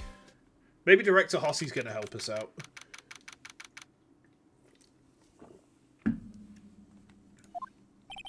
Never thought I'd ever come back to this place. Oh, yes, you're here to visit a patient. Ah, hi, wait a second, you're... Oh, yes, I'm Director Hottie. Why are you still here? Oh, yes, what is it? Can I help you? You can tell me. Yes. Director Hottie. Oh, it's Edgeworth. Edgeworth? Oh, yes, I'm Director Hottie. Oh, man, from this morning. Yes, what is it, huh? Director, Francisca. How is Francisca von Karna? You don't need to worry. She's in good hands. Because you see, I'm personally taking good care of her. Yes. Yes, that surgery, it went well. You have my gratitude. Looks like Edgeworth doesn't know about this director and his secret. She looks so pitiful, absolutely terrified. Yes. But I understand. Her opponent was a gun, after all. And when I snuck up on a real secret light, she would scream really loud. Oh, yes. I see. Ah, but she's really cute too. When I do that, she'd whip me with her whip. Oh, boy, did I cry like a baby. Yes, but I think I will get used to it. Oh. Go back to your room. You're so mean. Oh, so mean, my frisky frisker. But oh, okay. Yes, it's time for my EV drops. Yes. And what are these tulips doing in your hands, Mr. Phoenix, right? I knew I shouldn't have come here. Present the tulips. This is my declaration. I wish that you would whip me forever, Francisca. Sincerely yours, Phoenix Wright. Edgeworth in shambles. Attorney's badge. Yes, do it. Good shout. I guess that's all I get.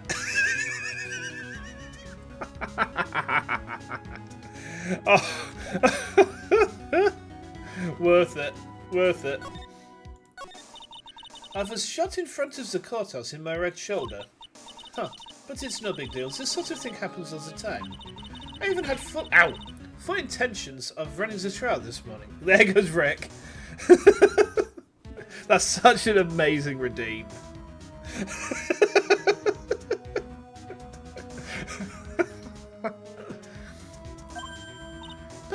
But that would have been too much for you. There's no need to act tough in front of us, you know. Regardless, I was dragged here by that man over there.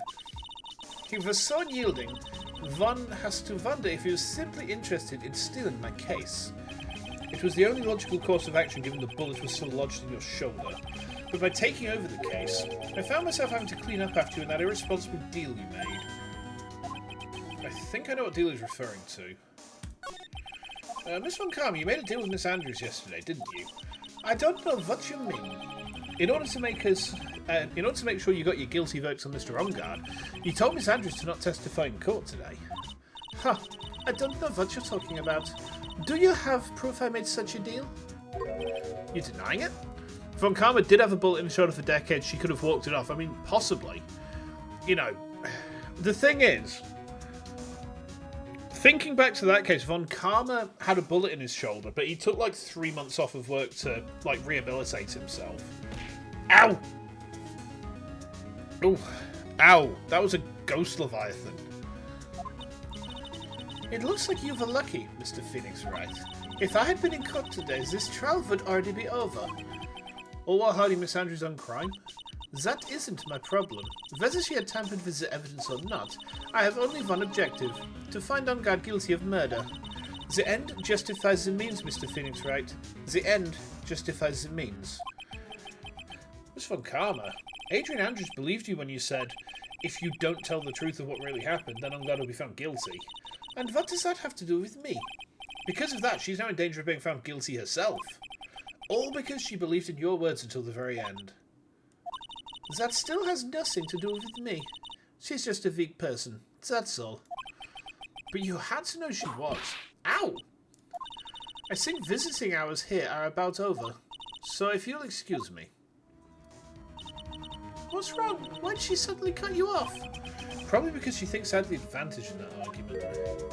Oh, it's Edgy Boy. Edgeworth. What happened today at the trial, Edgeworth? That was not like you at all.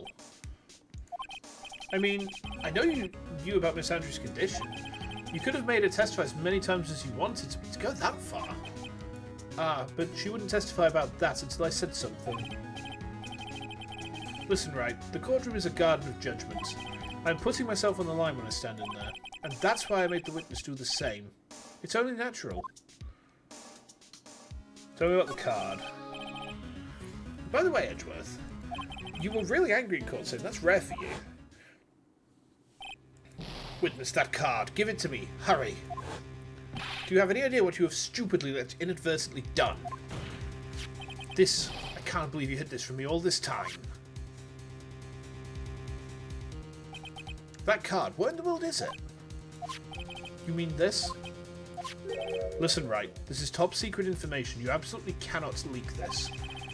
The Special Investigations Team has existed for a number of years, but few know of it. I understand. Their task is to find the owner of this card, a man called Shelley the Killer. And just as his name states, he is a killer. An assassin. The best at that. An assassin?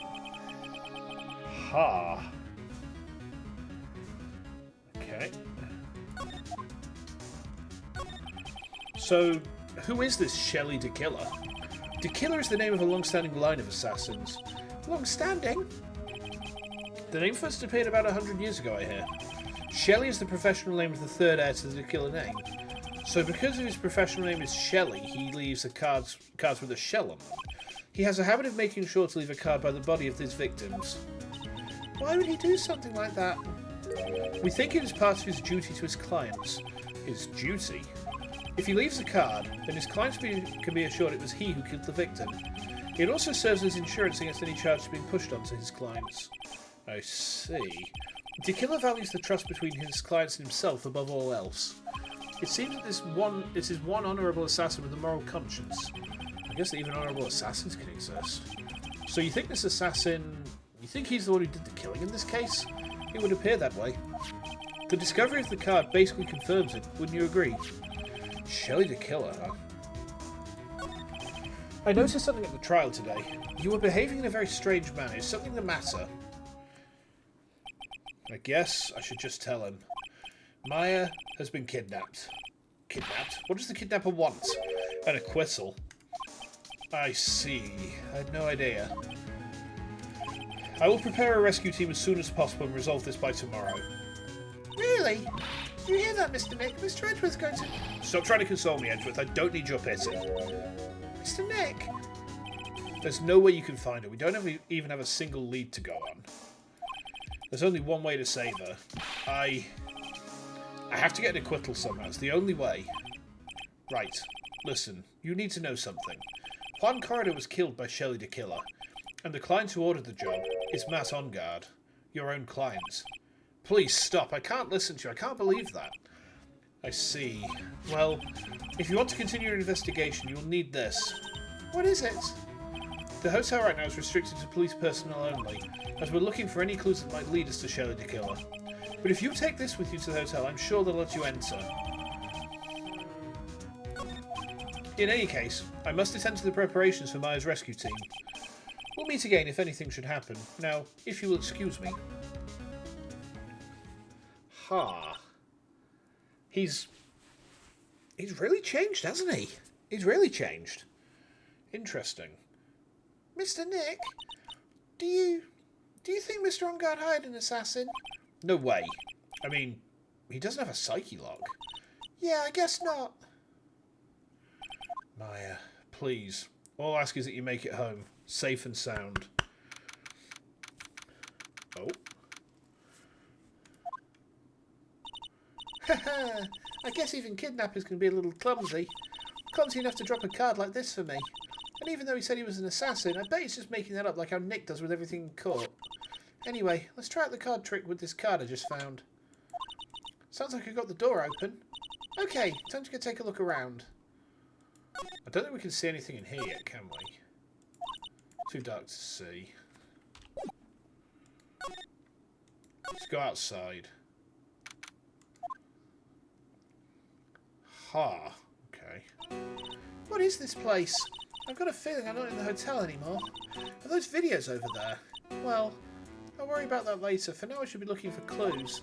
That way I can show them to Sis and maybe get out of here. Interesting. That's weird. What's a figurine doing on a sofa in a place like this? I think it's a bear. Oh, cute. But it's got a lot of cuts and slits on it. I wonder if it's some kind of puzzle or something. There's a framed picture sitting on this coffee table. It's a picture of a woman. She's kind of pretty.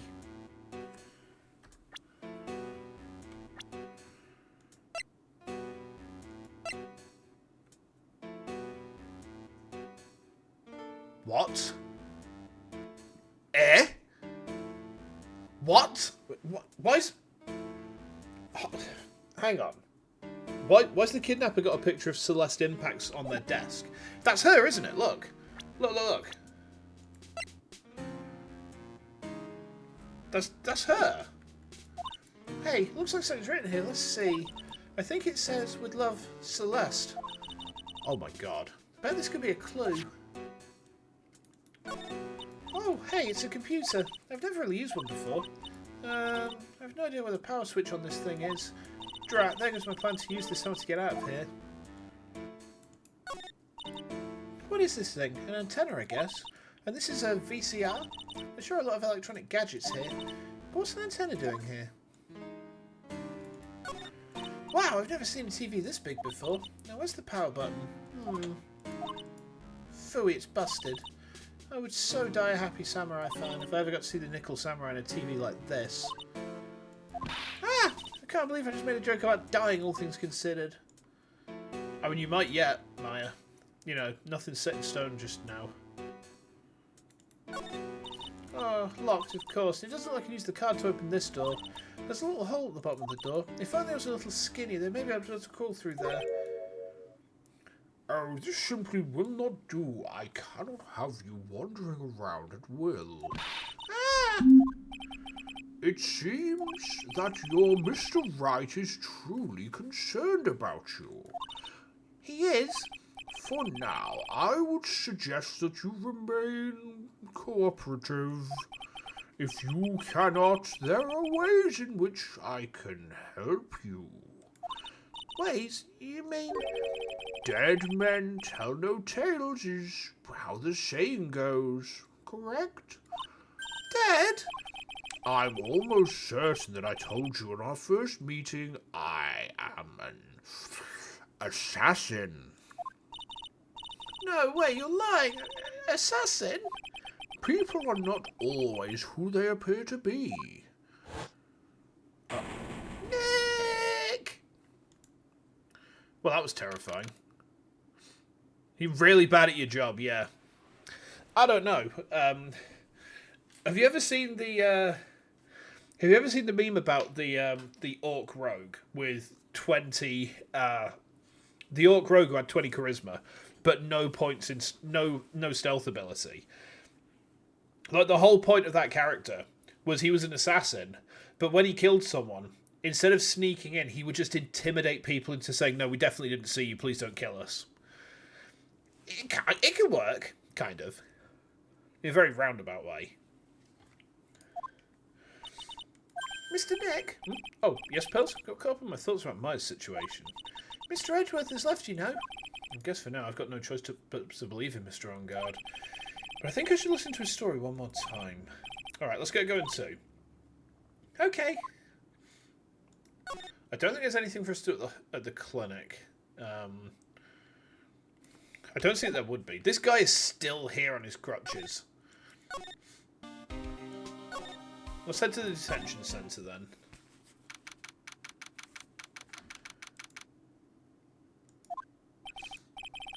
I'm sorry, but visiting hours are over for today. Aww. I have too many questions I need to ask. I'm sorry, but I'm Phoenix Wright, a lawyer for one of the... You're Mr. Wright, you see. Oh, yeah, there's a message here for you. A message?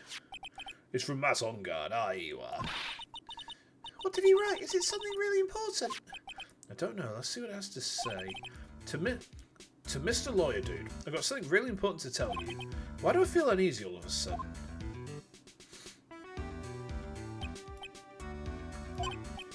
Oh, Mr. Wright.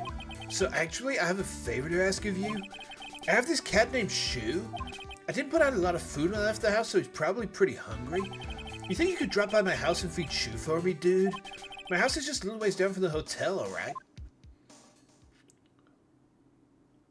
A cat. I like cats. This is terrible. Let's hurry. We have to feed his cat. I'm sure poor Shu's stomach is growling by now. Yeah, I guess.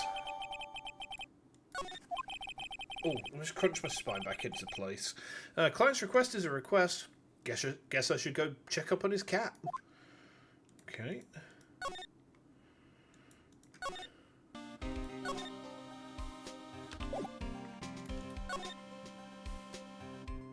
Do we have to go to the hotel lobby first?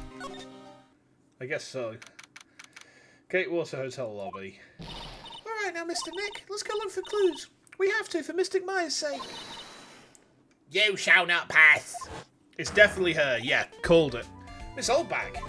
Don't devalue my name and turn it into gossip, you spiky-headed pettifogger. Because of you, I've been made to look like the bad guy again, although I did get a piece of gum from Edgy Boy, just as he promised.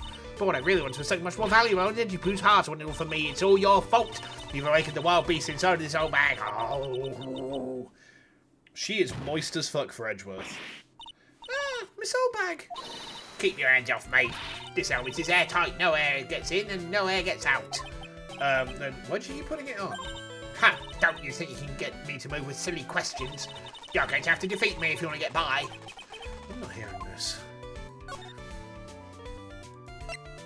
Well, before we do, let's go feed the cat first. I want to meet this cat. Something else I'm going to have to do, chat, because it's a long stream. You can probably hear that I've got a pasty for dinner. So, yeah, I am going to be kind of having my dinner as we go through this next bit. So, please bear with me. There wasn't very much way around it other than like doing a split stream, which I wasn't really keen on. So, oh, tell you something else I'm going to do very quickly. Scented candle time. Scented candle time. Oh yes, here we go. Beautiful. Gives a little bit more light in here as well. Lovely. Okay. Right. To the living room.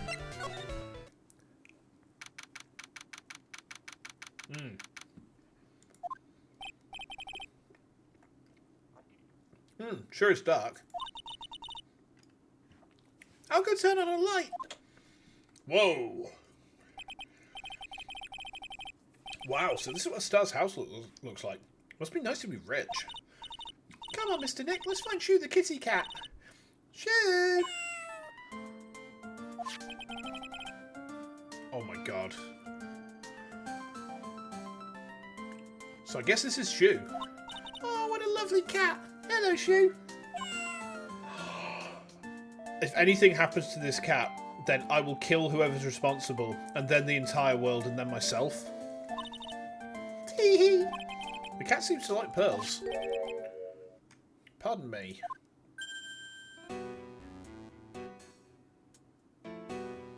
It's him. May I help you with something, Mister? Oh, we're lawyers. Actually, I'm Mr. Ungard's lawyer. The Masters? Then you must be Mr. Right. Yes. Ah, it's a pleasure to meet your wonderful self. I am the family butler, John Doe.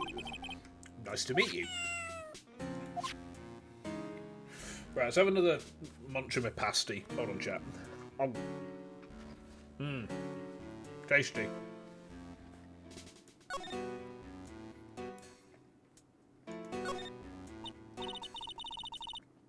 Oh, there's a giant cooking hearth here. It's actually a fireplace. How are they different, Mr. Nick? You know, I've never actually seen a hearth before, come to think of it. You should come and visit Fae Manor then. The agonising moment where the game lets you be aware of things the characters aren't. Oh. I read fantasy novels, and that is something where I'm very familiar with. My favourite author is Stephen Erickson. He does that a lot. There's things that he will let on to the reader characters don't know about. However, there's some things where the reverse is true. So some characters have very arcane knowledge of certain things going on. The reader has to put the clues together. It's very complicated trying to explain how Erickson's writing style works. Needless to say, I love it. Absolutely love it. Yeah, I mean, it's always a fun thing. It happened in Skies of Arcadia, actually. There's a point where, in Skies of Arcadia, your party gets split for a bit. And they keep crossing paths with each other, but just missing each other. And they don't know. They don't know they keep missing each other because, you know, it's like just convenient enough they keep missing each other. So when they get reunited, it's a hell of a moment. But until that, you're just like, come on, guys, just be a bit later. Oh, there's masks here. Yeah, that one in the middle is the Steel Samurai. The ones next to it are the Pink Princess and the Evil Magistrate. You really don't like stuff like that. I can see why, to be fair. I mean, it's a convenient plot writing device. The way that I try and do it in my own writing is I have it so that there are coincidences, but most of the time the coincidence actually backfires. That's what I like to do. I like to have something that seems very coincidental and it backfires horribly. Like someone crosses paths with someone, but they cross paths with the wrong person. It's an oh shit moment. It's like, no, this is bad. I've got to get the fuck out of here. That sort of thing. But I try and do it so it's feasible that they both have reasonable cause for being in the same place at the same time. It's not just a plot device. It's quite hard to pull it off. But, oh, there's a server in the background on Discord behind the game screen. Someone's posting cats there. Love it. Love it. They fought many battles against the backdrop of Neo-Oldie Tokyo. Wow, you really know a lot about the Steel Samurai, Mr. Nick. I don't know whether to laugh or cry that I know more about the show than a kid. Oh no, Maya's just through there. Fuck you, game. It's a very comfortable and spacious lounge set. I wonder if famous stars drop by and sit around and have a good time. In any case, I don't really belong here, do I? Why is it me feeling inferior today? Oh.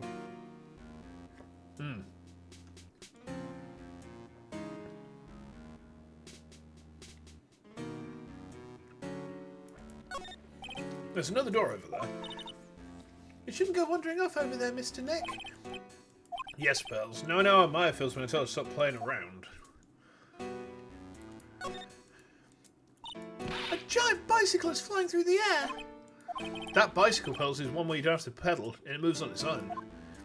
Really? Wow. But sorry to disappoint you, it can't fly. Oh, that's too bad. There's a small door at the bottom of this bigger door, Mr. Nick. I bet it's Mr. Onguard's cat to use. Oh, you mean shoe? The door is locked tight. Well, I guess that's to keep nosy people from entering it. I think we need to speak to John Doe. We need to have a word with this guy. You must know all sorts of things about Mr. Onguard, right? Honestly, sir, I don't believe my master is capable of such a foul deed as murder. And anything else? No, not especially. It's not appropriate for a lowly servant to speak to the master or his affairs. Well, typically butler-like, as it were. Nom, nom, nom.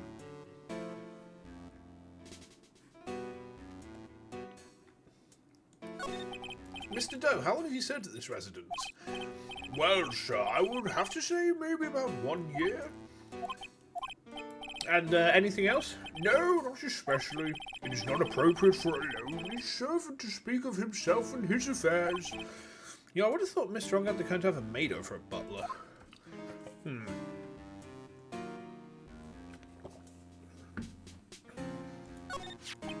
It's a very cute cat you've got there. It is my duty to take care of him. The master rather fancies shoe. And anything else? No, not especially. It is not appropriate for a lonely servant to speak of the family cat. Well, I guess I don't need this piece of scrap paper anymore. Well, I'm afraid I must take my leave of you now. Oh, we should probably get going ourselves. Ah, so young, yet already so accomplished a master-in-law. There's also a lot of being proud in a butler, in charge of the house and all. Thank you for the compliment, sir.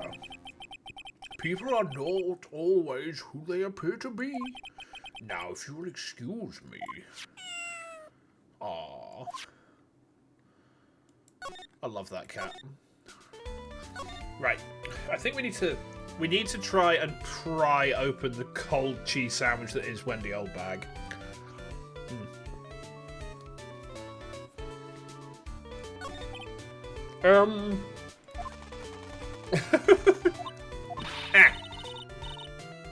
You're a million light years too early to be asking me questions, whippersnapper. Can't go, I'm going to investigate. Mr. First Fact, do something about this kooky alien. Oh, no. Right, well... let's present her with this.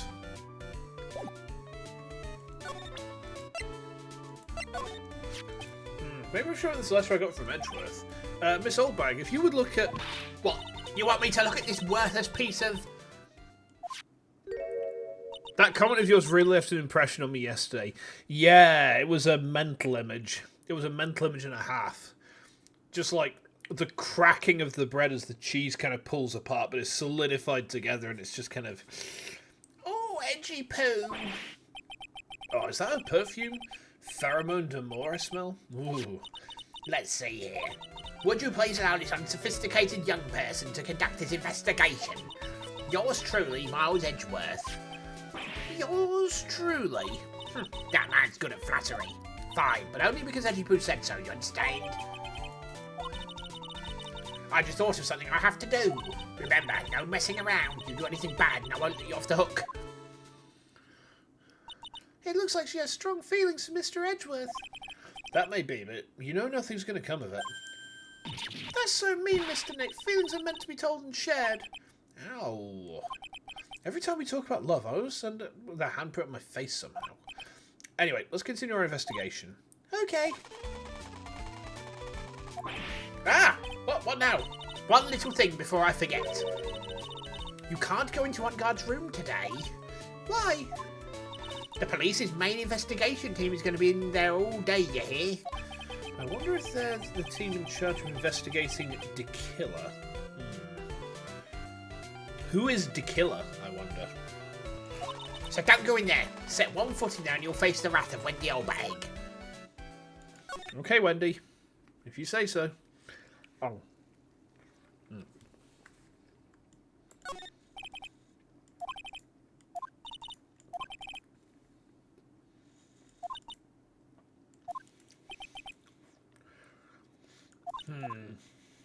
Poor pearls.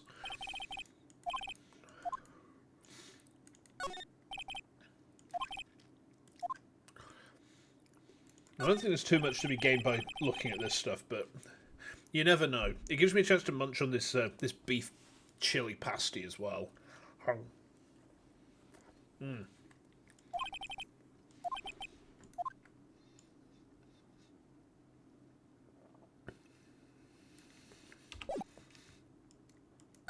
Let's head into the hall. Anything going on here? Is Powers here? Well, some of the only ones here. And yet the hotel seems so busy somehow. Probably because the police team is scouring for clues about to kill her. Oh no, it's still here. Cock lobster. Oh dear.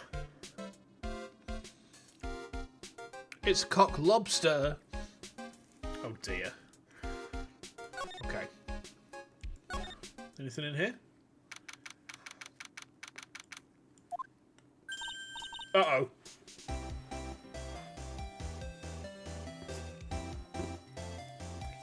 That coxswain must reek after being left out for 2 days now. Oh no. It's just festering. It's just festering with smegma. Oh no.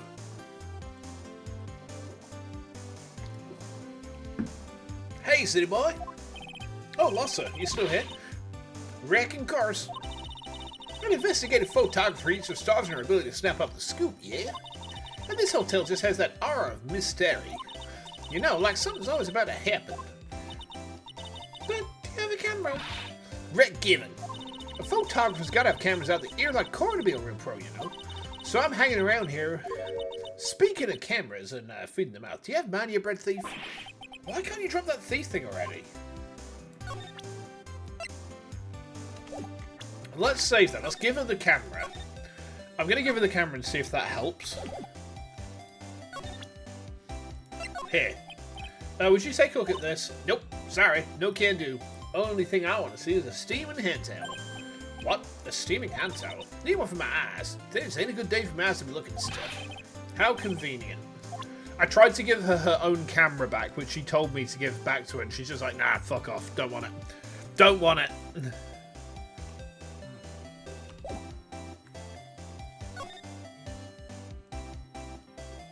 Oh, okay. Looks like we have to give it to her through this.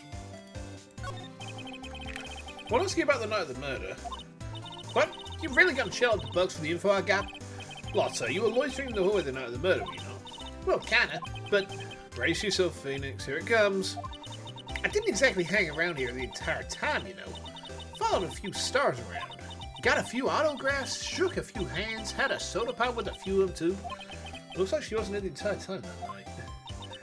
The security lady also wasn't in this hallway the whole time, either. I guess that means there's no one who can tell us who came and went that night. So, about the note that was inside your camera case. Oh, that ditty I wrote? Yeah. Can I believe what you've written?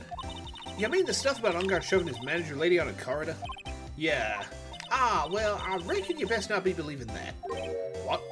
Look, I sort of wrote that on a whim, you know? Writing whatever came to mind.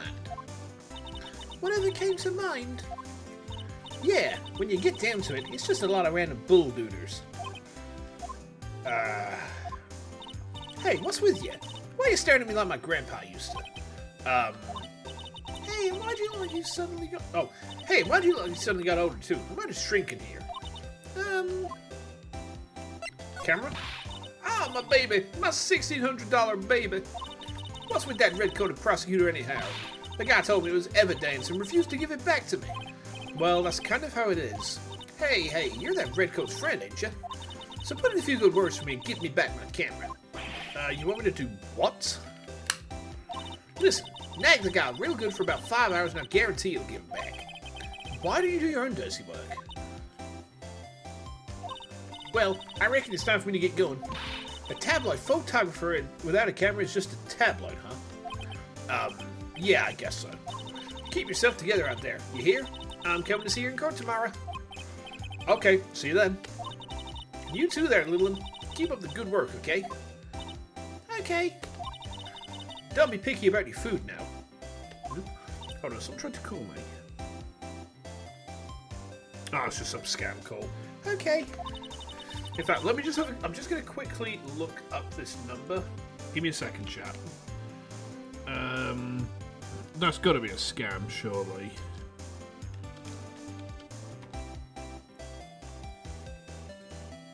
Oh, God, they're chasing me again. It's British Gas. Oh, hang on. I forgot that using the numpad tweaks all of my toggles. Okay. And if you happen to... Oh, would you please just leave already? We can go into Corridor's hotel room. We can't go into On Guard's hotel room. Was that what she said?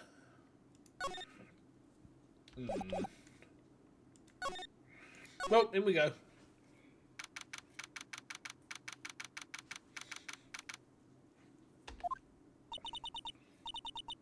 Who's this? Mr. Nick! What is that otherworldly, ghastly moaning? I hate evil ghosts! I don't think it's a ghost. Maybe it's a demon? Excuse me, what are you calling a demon, brat? Ah! Zoinks is the alien. Who are you calling an alien? Oh, it's just humans, old bag. What are you doing here? What is wrong with you young'uns today? I came down here to pay my respects to my poor wife and you're disturbing me.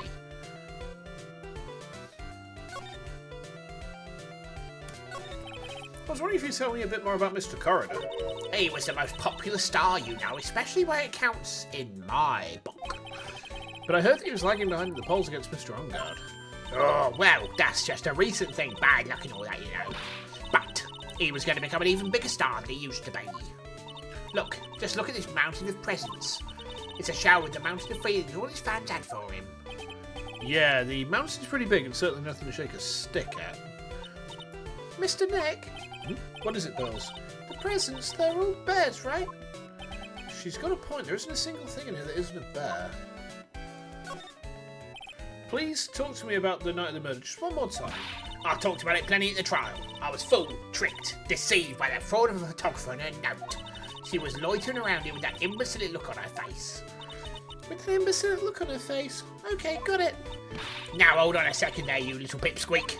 If you're going to take notes, at least make me sound better than that. Oh, alright. Now I've seen everything. But you know, I was working that night too, doing my job, minding my own business. So it's not like I had time to waste standing around here the whole night. Whatever you say, old bag. All of Mr. Corridor's presents from his fans seem to be, bears. Oh, that's because you can't think of one without thinking about bears. Bears? Why bears? You don't know? When my dear Juan was training, he fought bare-handed with the bear. He refused to give in and let the bear win, but after the fight, they became friends. Wow, what a heartwarming story. Look, it's just like in those young people's dramas. I can see those two tucking out down by a river going, ha, you sure can fight. You too, bub, you too. Did all that really happen? It's in his biography, bub. What a load of crock. So ever since then, fans have been giving him bears as presents. Yeah, nice, bears. I'm Uncle Bear and I say it's barely 8 o'clock. What is that infernal racket? It's one of those presents going off. Sounds like it's already 8 PM, way past your bedtime. That startled me. I thought I was going to die for a second. 8 PM? That's the time when the award ceremony ended that night, remember? Time sure flies. Hard to believe it's been 2 days since the ceremony. The transceiver? Hello? Hello? This is not a phone. Maya, how is Maya? You haven't heard her, have you? It seems you were not able to fulfill your end of the bargain, Mr. Attorney. I have heard the news. So it would seem my presence did you no good. No! Mystic Maya! Mystic Maya! One more day, please. All I ask is for is one more day. I'll get a not guilty verdict for sure this time, please. I suppose, if I must, I need that acquittal more than anything else, after all. Please let Maya say something. I want to hear she's alright. All right, then. A little... What is with this static all of a sudden? Hello? Hello? It seems... bad. Connect. Damn it, did the transceiver just suddenly break? Excuse me. What happened? I don't know. All of a sudden it became nothing but static. Oh, Mystic Maya! Mystic Maya! Why did the transceiver suddenly break like that? I should probably have an electronic expert to look at it. The sooner the better. Electronic expert? Gumshoe? Maybe? Olbag, can you help?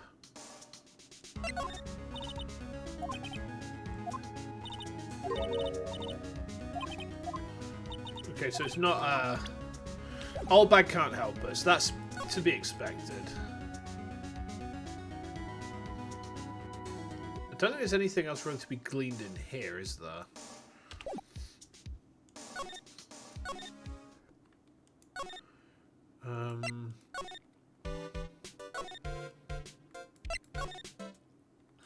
Let's head back to... I think Gumshoe might be able to help with this thing. Hey, welcome back, pal. I thought I'd make you a little something for dinner. That's nice, thanks. A rich man's luxurious full-course meal out of a can, that is. I'm sorry you went through all the trouble to cook, but I don't have time to eat. Oh, looks like you don't have a can opener, pal. You've got to be kidding. And here I thought you had something already whipped up. Oh, I know. There's one way now to be helpful. Ask me about anything you want, pal. Go ahead. Well, since he's here in an offering, I wonder what I should try asking him about. Let's ask him about the transceiver. The transceiver? Oh, Mr. Nick. You just Mr. Scruffy Detective about that thing. What thing? Oh yeah, this thing just up and broke all of a sudden. It broke, pal. When I was talking to the kidnapper, it just suddenly broke into static. Hey, Hades, welcome. We've been going for a little bit, I'm afraid. I started early, so I wanted to try and get through this case all in one day. Or the rest of this case all in one day. So we've got through the first trial. We're currently on day 2 investigation. Or second day of investigating, I should say. Look, it sounded like this. I don't hear any static, pal. Hmm? Maybe it fixed itself. That's strange. I'm sure it was making a loud static noise. Maybe. Maybe what? Maybe it was electromagnetic interference, pal. Electromagnetic interference? Ha. So what is electromagnetic interference? It's something that happens when a radio wave gets mixed up with another signal, pal. Oh, when you put it that way. I don't understand what you're talking about. Like, for example, when a cell phone goes off next to the computer screen, the stuff on the screen gets kind of fuzzy and starts acting funny, right? Huh? Computer? Oh, it's like when you use the dryer next to the TV and the screen starts looking weird. Oh, yeah, the TV does that. Oh, so that's what you're talking about. She seems amazingly happy at being able to understand this. So the room you were in when the interference to the transceiver happened, there's got to be something there that's sending out very strong radio waves, pal. Something like a listening device or something. Oh, speaking of that, where were you when it happened? We were in Mr. Corridor's room, scene of the murder. Wait, what? Is there a bug in there? What? That's it. I'm going to sneak into the precinct to get a bug sweeper. I'll meet you at the crime scene later, alright, pal? Wait, Gumshoe. Oh yeah, baby, it's investigating time. I'm on fire, pal. My fingers are itching to go. Yeah! We should be going too, Mr. Nick. Alright, let's go. I hope Gumshoe doesn't get himself arrested. Jeez, he's fired up. Right, give me 1 second, chat. I just need to pop to the toilet. I will be right back.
Guess who's back? Back again. Shinsu's back. He has weed. Quite literally, yeah. No, I also just put the heating on as well, so it's got kind of cold. Right, we need to go to... hold on. Criminal Affairs Department? Anyone here? Wow, everyone looks really busy with something or other. I probably strengthened the evidence for tomorrow's trial. Hey, alright with that one. Possible victims list around. You gotta be kidding. There's 100 people on here. Mr. Nick, is Mr. Ongard really that big and bad of a criminal? Actually, Pearls, never mind. It sounds like they're working on a different case. Nothing for us to do here, then. Anything? No, nothing in the detention centre. Let's head to the lobby, then. You missed the reveal. I don't know if we've had a reveal yet. We've just been told that there was a bug. We think Andrews is implicated. But we don't know who the actual... We know that DeKiller is DeKiller. Which is kind of ironic, you know, the fact that DeKiller did DeKilling. But, you know. Right. Hey, you're finally here, pal. Sorry to keep you waiting. Do you have the bug sweeper? Well, you see, I got busted trying to sneak in, pal, and suddenly I'm staring at the precinct doors. From the outside, I mean, so yeah, I couldn't get one of the police bug sweepers. What do you mean you couldn't get one? We need that item. Hey, calm down, pal. Didn't say I didn't get one, just not the police's. Wow, so this is a bug sweeper. It looks a little broken. This was made when I was in elementary school, pal. Oh, by who? Me, of course.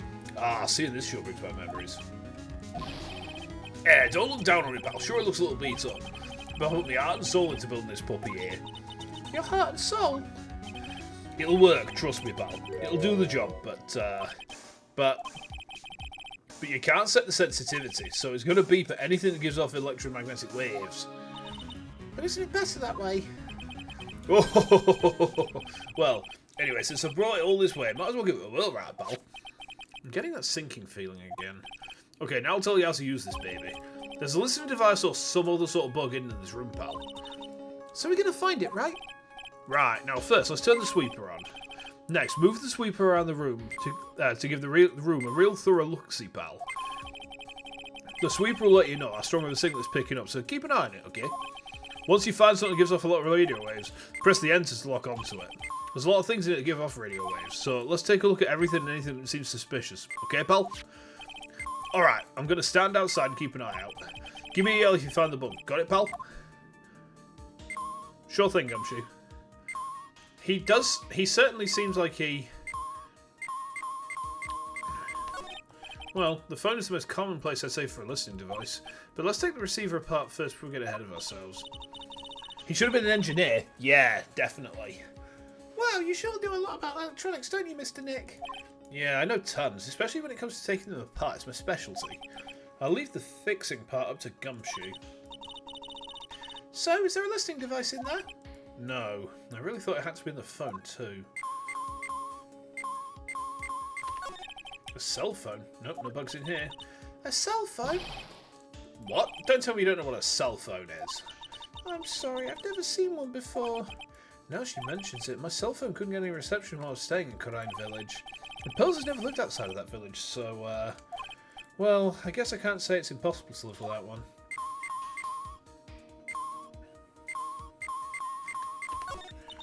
The radio's on and playing something.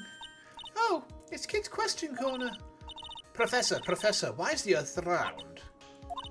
Yeah, why is it, Mr. Nick? Why don't you listen to the radio program a little more, Pearls? I actually have an answer for that. The Earth is flat because you are fat. I like CWD positive meat.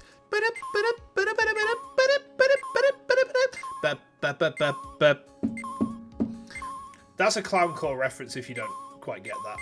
TV? I don't really think the listening device is in the TV of all places. Looks like the TV was left on. It's now showing an old samurai movie. Yeah, this channel plays all sorts of international movies as well as domestic ones. You know, every time I watch one of these old movies, I always think, wow, these Japanese stars are really good at English. Yeah. When I grow up, I want to study Japanese. I should probably keep my mouth shut here and not destroy a dream. The aircon? Well, the listening device isn't in the air conditioner. Oh, yuck! This air filter is covered in dust and dirt. She really was raised in a cult. Yes, she was. Poor Pearls. Come on, Mr. Nick, let's wash it. I wonder if being a neat freak makes even the tiniest dust bunny looks colossal. What? Oh, nothing. The light? Lamp, check. Listening device? No. There's a lot of lamps in this room, aren't there, Mr. Nick? Yeah. And they're all on. You shouldn't do that, Mr. Nick. Don't you know that's wasteful? Yeah, I'll be more conscientious from now on. Sorry.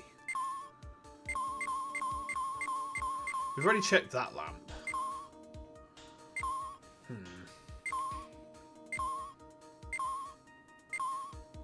It's kind of responding. There doesn't seem to be anything giving off radio waves there, Mr. Nick. Keep it careful on the bug sweeper. Let's try again. The sweeper isn't exactly the best. We'll make do with what you have, right? Computer? There's no listening device in that notebook computer, huh? What's a notebook computer? Do you know what a notebook is? Yeah, it's a small book with paper that you can write on. So? Well, that thing is like a notebook in a way. It's basically a small laptop. Mr. Nick, what's a laptop? TV remote? It's TV's remote control. Doesn't there's the listening device in here. So I was thinking, I wonder if a TV remote works on other things, like, can I make you change your expressions like TV channels? Zap! Hey! But if I could... Oh, the people I'd give the old mute button to. Well, I don't think it's going to work on me. Why don't we try it on Maya tomorrow, okay? Okay. That's odd. The clock? Well, it certainly looks like an alarm clock. What's wrong? Why do you look troubled? I just can't imagine the listening device being inside this alarm clock. It just sort of reminded me of something that happened a long time ago. Oh. Well, anyway, looks like the listening device isn't in here. The rice cooker? Wow, there's a really delicious loaf of bread in here. Looks like it's been on keep warm all this time since the murder. Well, Mr. Scruffy Detective always says, gotta keep the trail and crime scene warm. I think the keep warm in this case is a little more metaphorical.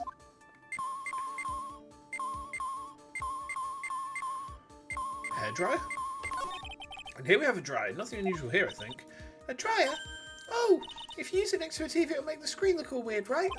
Yeah. When that happens, it's called electromagnetic interference, right? Hey, good memory, Pearls. I'll never forget for the rest of my life. Oh, she's so sweet. Give her head pats.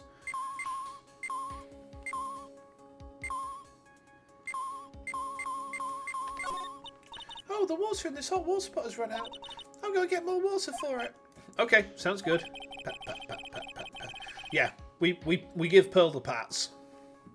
Looks like she's forgotten all about looking for the listening device. What about this one?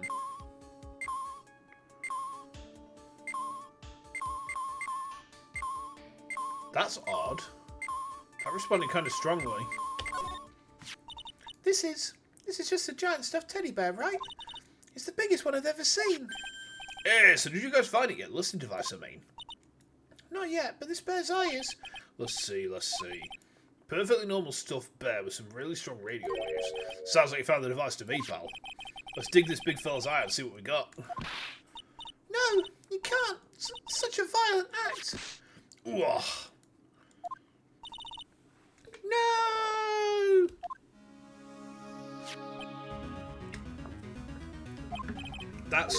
It's a miniature camera, and it looks like there's more. There's a transmitter and a timer. A wassa-wassa-misser? A transmitter, pal. Oh, is this more of that high-tech stuff? So this tiny thing is a camera. Yep, it's a pinhole CCD camera, pal. Small high-grade video camera, most used in security systems. So it's a video camera. It runs on battery, which comes in a set. But there's no videotape in this camera. This is only a camera part here, pal. The tape recorder with the tape inside is somewhere else. Somewhere else? The footage is changed into radio waves that are sent to that recorder. So, it's sort of like a TV broadcast then? Hey, you know, you're right.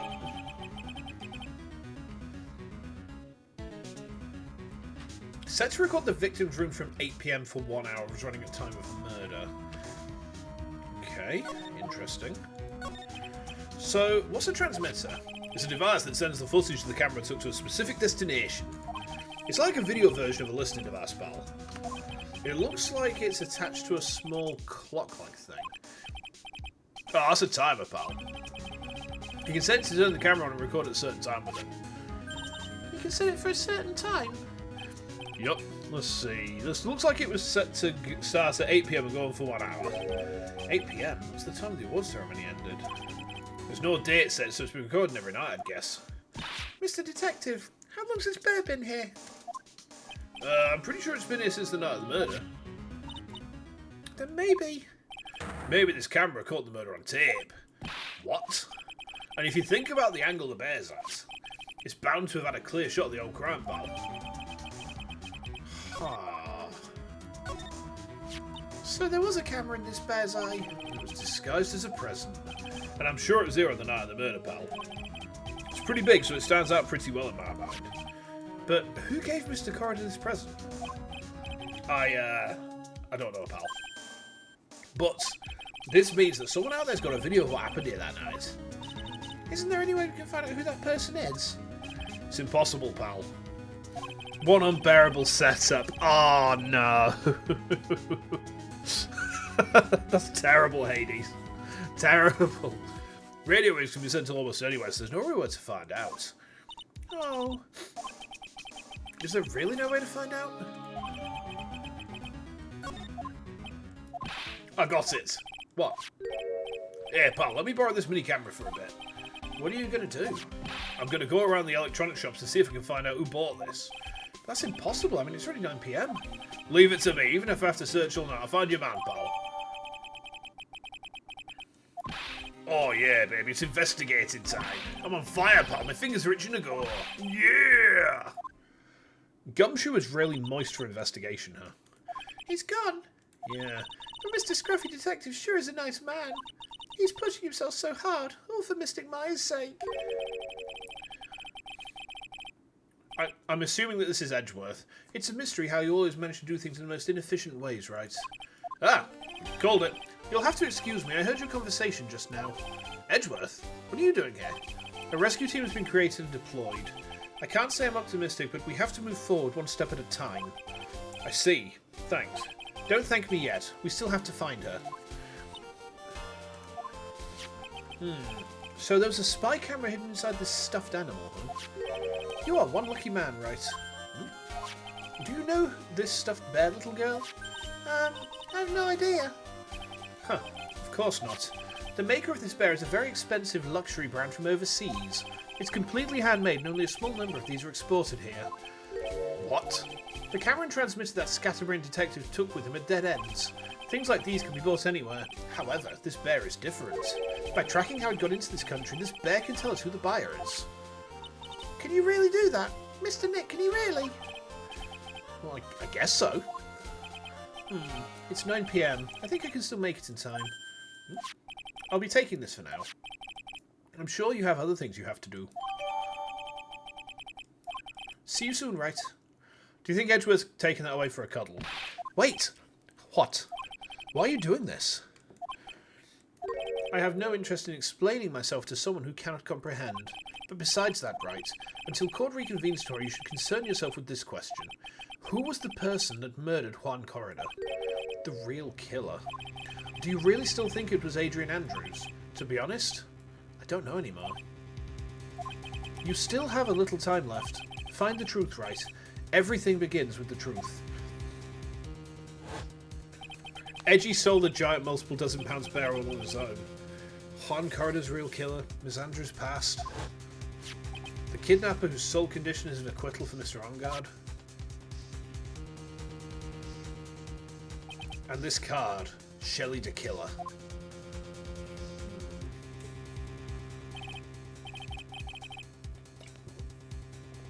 Maya, the only way I can save you now is to find all the answers to this case tonight.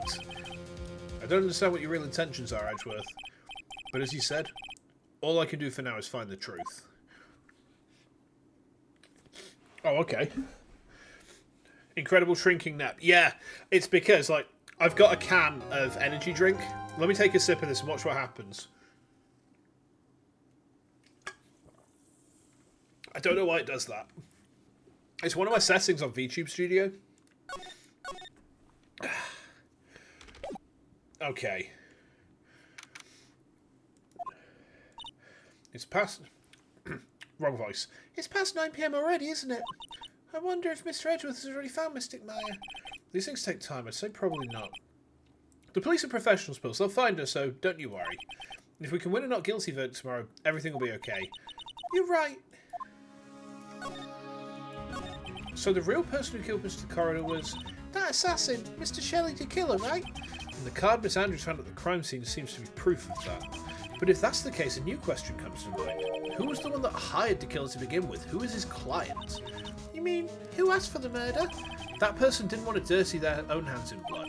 But whoever this client is, they're still a killer. Who could have hired the assassin? Do you think it was Miss Andrews? I wonder. But if she was the client, then why go through the effort to stab the knife into the corpse herself? But if Miss Andrews wasn't the client, then it can't be Matt Ongard himself? If Mr. Ongard really did hire the assassin, then he's not innocent at all. Far from it, he'd be guilty of the crime. But it can't be Mr. Ongard, right? I mean, when we first talked with him... Mr. Ongard, I'd like to ask you one more question. Did you kill Mr. Juan Corridor? Alright, just so we're clear, dude. I didn't kill anyone, and that includes Juan Corridor, okay? I didn't see any psyche locks at that time. Actually, that reminds me. Did you remember something, Mr. Nick? Yeah, something Miss Andrews said at the trial today. She said something interesting. So what is this interesting thing? Oh, that's right, you didn't hear it, did you, Pearls?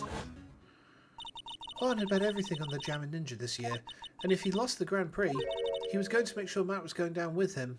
That's what he thought, anyway. It looked like somehow Juan had his hands on a secret so powerful that it would destroy Matt's acting career had it been revealed.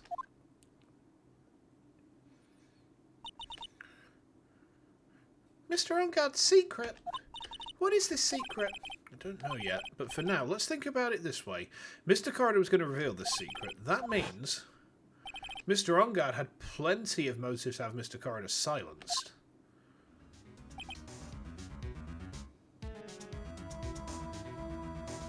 Wait. I just realised something. Chat. And I didn't pick up on this before. I commented on it, but I didn't pick up on it. When we were at Matt's house, there was the cat flap room, and it was locked. And I said, oh, Maya's just on the other side of that, and it was a very offhanded comment. Yeah, it's like, ha ha ha ha. She's at his house. How did I not twig? She's at his house. Why is she in his basement? Oh, fuck me, he actually did it, didn't he? What? Which means we have to meet with Mr. Ongard. There's no way around it now. Oh boy. But the other thing is, why would, if it's his house, why would he have a portrait of Celeste Impax on his desk in that room?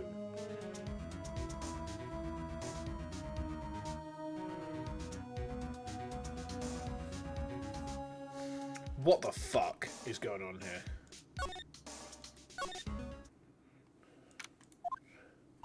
Wow, it's getting really late, isn't it, Mr. Nick? Yeah, it's past 9 PM already. But we still have some things to prepare for tomorrow's trial. There's still the matter of this secret Mr. Corridor held about Mr. Ongard. And Miss Andrews' real intentions. These are two things I must know tonight. Shenanigans, yes, shenanigans to the maximum. But aren't visiting hours over at the detention centre? I'm sure we'll think of something, Pills, don't you worry. Through the hole? Oh, it's old bag. Hey, wait! What is it, whippersnapper? All I know is that nothing has anything to do with you is ever good. Like, just now I was handed this strange device for who knows what reason, and I was told to use it to search the old hotel. That's the bug sweeper, isn't it? The one Gumshoe made. I don't know, and frankly, I don't care, but the request came from Edgy Poo, so...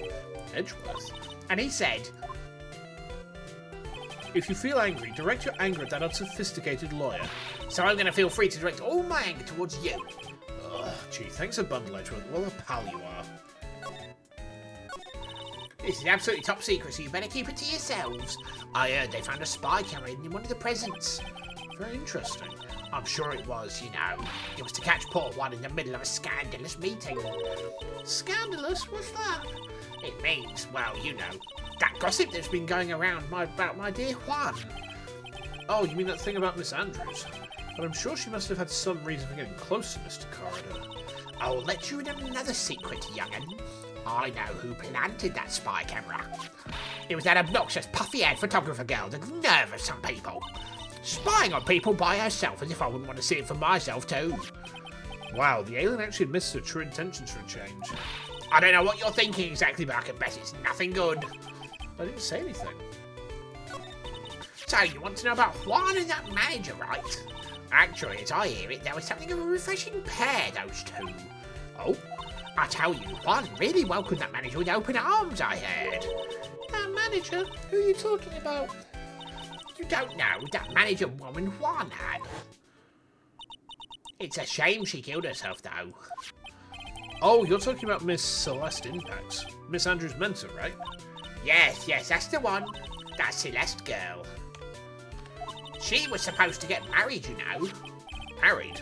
You mean to Mr. Corridor? Ah, really, you young kids today don't know anything, do you? That girl, Celeste, killed herself 3 days after their marriage announcement. 3 days after the marriage announcement? What? What? Why would Miss Impacts want to kill herself? She's going to get married. Well, that's because she was thrown away, you see, by Juan. What? But they were going to get married, right? They promised each other, right? They held a grand announcement session, but 3 days later, Juan suddenly cancelled their marriage. Is that true? It was in the weekly magazines. But why? Why did he do that?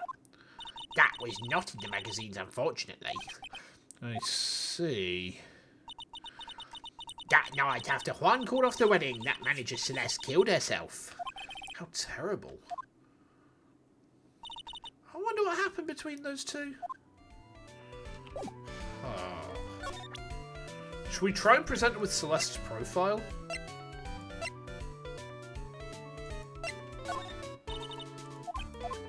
No, she's not going to help us anymore. Unless we give her the... She's not going to give us any... I don't think she's going to give us anything, is she?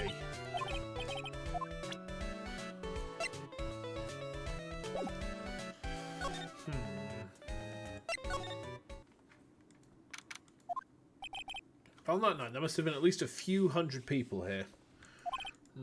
I guess the police are done with their questioning and investigating. Looks like things in here in the lobby have finally calmed down.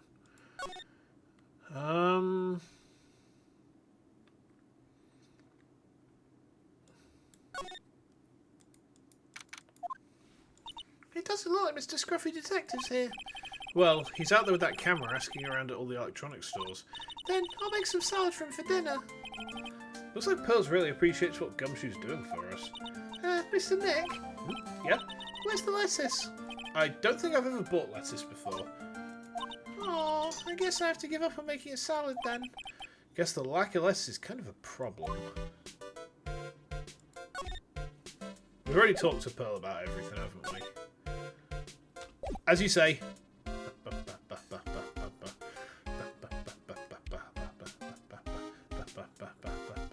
Must protect. Must adopt.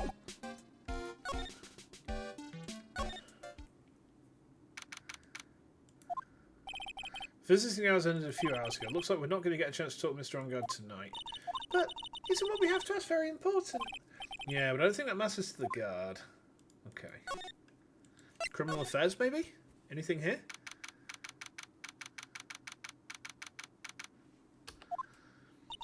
It feels sort of tense in here, doesn't it, Mr. Nick? Yeah, it does. I wonder if something happened. You're Mr. Ongard's lawyer, right? Yes, sir. Well, we finally found just the person we've been looking for, a real decisive witness. A decisive witness? You mean for the on-guard case? We're taking the witness's statement right now. Got to hand it to Mr. Edgeworth. What's Edgeworth up to now? Who is this witness? I think you know this person quite well, Mr. Lawyer. Mr. Nick? Between the kidnapper's demand and now this, I can't see any way to win here. Oh yeah, Mr. Edgeworth wanted me to tell you something. He did. Even though this is now long over at the detention centre, he wanted me to grant you special permission, so there you go. What? I've already called them so they know. Go on, go talk to your heart's content. Thank you very much. This is such good news, Mr. Nick. Go talk to your heart's content. Sounds like the police are pretty sure they have tomorrow's trial in the bag. Huh. Well, okay. March 22, detention centre visitors room. I'm sure they must have transferred Miss Andrews here by now. So that means that both Mr. Ongard and Miss Andrews are in this detention centre. Now then, whose story do I want to hear? Let's ask Adrian. Let's get Adrian in. Oh, it's you. I'm sorry to be visiting at such a late hour, but there's a few questions I absolutely have to ask you tonight. Me? I thought your client was Matt. I'm sure Miss Andrews knows something. She can't be clueless about this secret Mr. Corridor had on Mr. Ongard.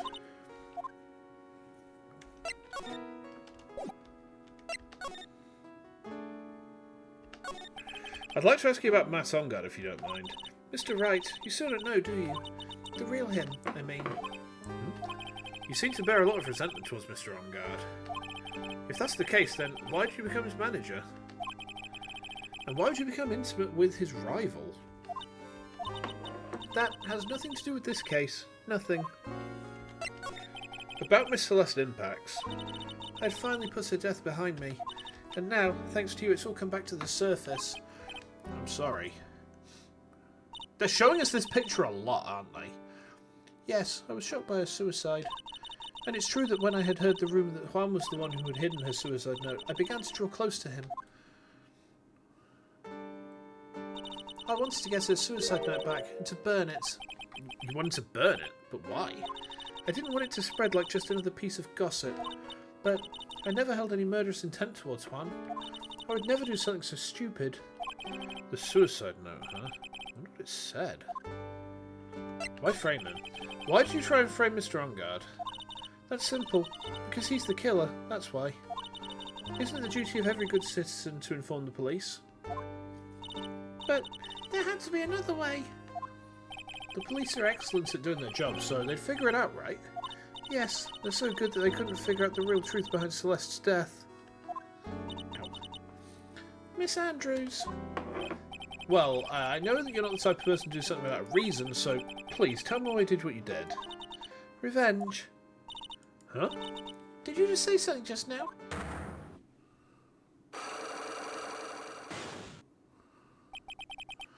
Psyche lock, huh? Don't you understand yet? You're not my lawyer. To be honest, you're more like my enemy.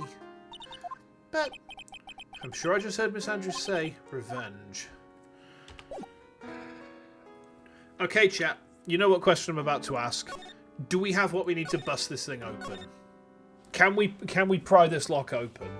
It's only a single lock. We don't have what we need. Right, okay. Okay. Ah, no worries, Hades. Thanks for swinging by. Enjoy your family evening. Enjoy your family evening. I hope it goes good for you. So we don't have what we need to bust this open yet. Okay. Is there anything going on? So we need to find something else then, huh?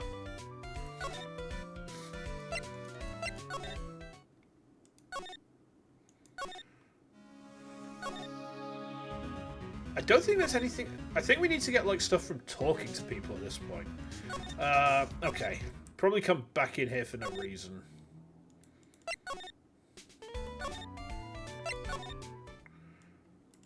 Go to criminal affairs. Oh, hang on. There's something in here. Who's this? Oh, Mr. Wright, please you have to help me. Uh-oh. Oh, it's Powers. Mr. Powers. What happened? Why are you here? You see, I got roped into this somehow. What? And now I'm going to testify in tomorrow's trial. So the decisive witness is Mr. Powers? I was talking with the detective until a little while ago, and I was on my way home. But all of a sudden, you there, you're under arrest, and I was brought back here. Oh. They said my face and whole self in general looked suspicious or something. I guess I can see how they thought you looked suspicious. I'm just a normal guy in an exercise show for kids. Is that a crime? So, about this testimony you're giving, what are you going to talk about? I really don't know yet. It sounds like I saw something pretty important from what they tell me. You saw something important. What was it? Well, the detective told me not to talk about it. You can't tell anyone, especially not that lawyer, he said. Who do you think that lawyer the detective was talking about? I'm going to take a wild guess and say it's me. Yeah, you got it. Mr. Nick, Mr. Admire and myself are your only two allies in this whole world, but it's all right. Ow. I don't really have a lot of friends, do I? This is going to do a lot of damage to Matt, you know. Because he's got that refreshing like a spring breeze image going. But what's he really like? Well, let's see. Matt's always been kind of a player with women. He would never really turn a pretty face away, if you know what I mean. He'd always say, it's just a game to justify himself. What? How horrible, that's unforgivable. Ow, sorry, didn't mean to offend you. But you know, he said once that there's only one person in the world who won't swoon over me. One person who wouldn't swoon over him. His manager, you know, Miss Adrian Andrews.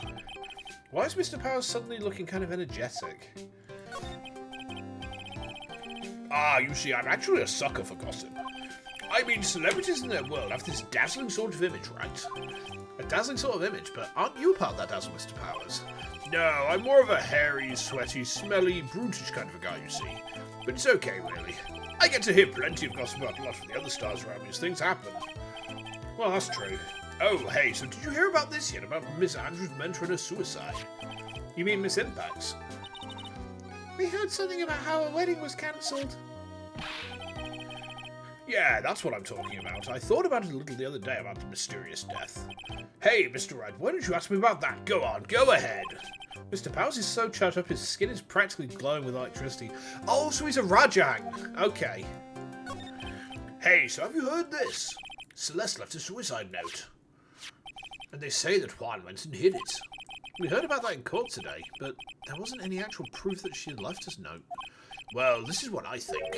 I think that something bad was written on that note. Something bad for Juan, that is. Something bad for Mr. Corridor? Why do you figure so? Well, before she died, Celeste talked with a few of her friends. And she said, it looks like I got caught up with this truly insidious man. A truly insidious man? Did she mean Mr. Corridor by that? Well, there's no one else that fits the bill, right? That would be reason enough for him to hide the suicide note. I see. Well, that's some good info. Thank you. You're welcome. Mr. Ongard and Miss Andrews, they're both at the detention centre right now. There's things I still don't understand or know about, I'm sure. I have to get the two of them to tell me everything. Okay. Has anything changed? I don't think anything's changed in the evidence, has it? No, nothing's changed in the evidence. So, next question. I don't think we have everything we need to bust open the psyche lock on... No, and whose story do I want to hit? We haven't got the psyche lock for Andrew, so let's see if Ongard's got anything to give us. Dude, it's Mr. Wright. I hope you can get me off the hook tomorrow. I'm counting on you. I hope so too. Edgeworth just dropped a bombshell on me by saying that Juan Corridor was killed by an assassin and the assassin's client is this man, Matt Ongard. What's wrong? Mr. Ongard, there's something I must know with 100% certainty. Oh, you seem kind of different. You're totally not like your usual lower dude self. Did you know about Mr. Corridor and Miss Andrews' relationship? Well, it's all over the tabloids, dude. Oh, but I don't know any of the details, if that's what you mean. Look, how many times do I have to tell you? I don't care what Juan did with his life. Miss Andrews, she had a purpose in mind when she started seeing Mr. Coroner. Her mentor was Mr. Coroner's manager, and Miss Andrews was going to get Miss Celeste Impact's suicide note from him. Celeste? Does that jog any memories? Dude, I suddenly just got totally hungry. You up for a pizza? My treat?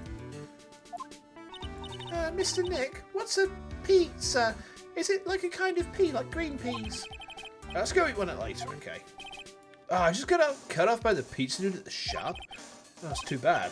Well, how about we get our minds off this topic and talk about something else, okay?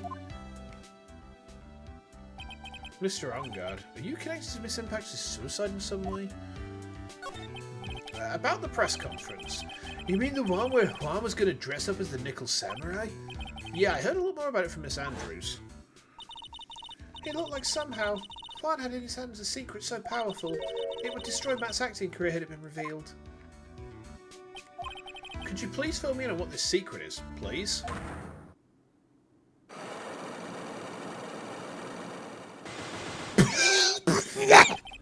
What?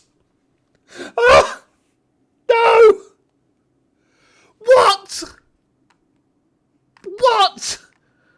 There's fucking 5 of them!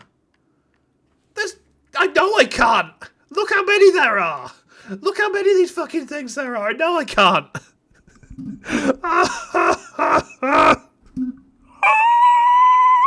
This game hates me. This game hates me. This fucking game hates me. Okay, I knew this was coming. Mr. Nick, don't tell me. Psyche locks. You said a secret, right? But I don't have any idea what it is. Do you, dude? Okay. Excuse me just one moment. Excuse me just like one moment. Excuse me just one moment. Hold on a minute.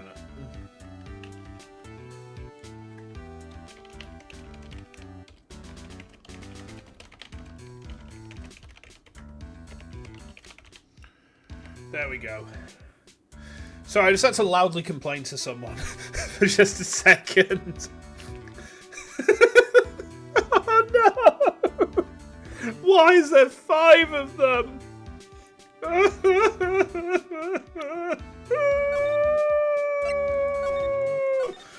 Okay. Okay. Right, so we can't bust him open. I take it we still can't bust Andrews open?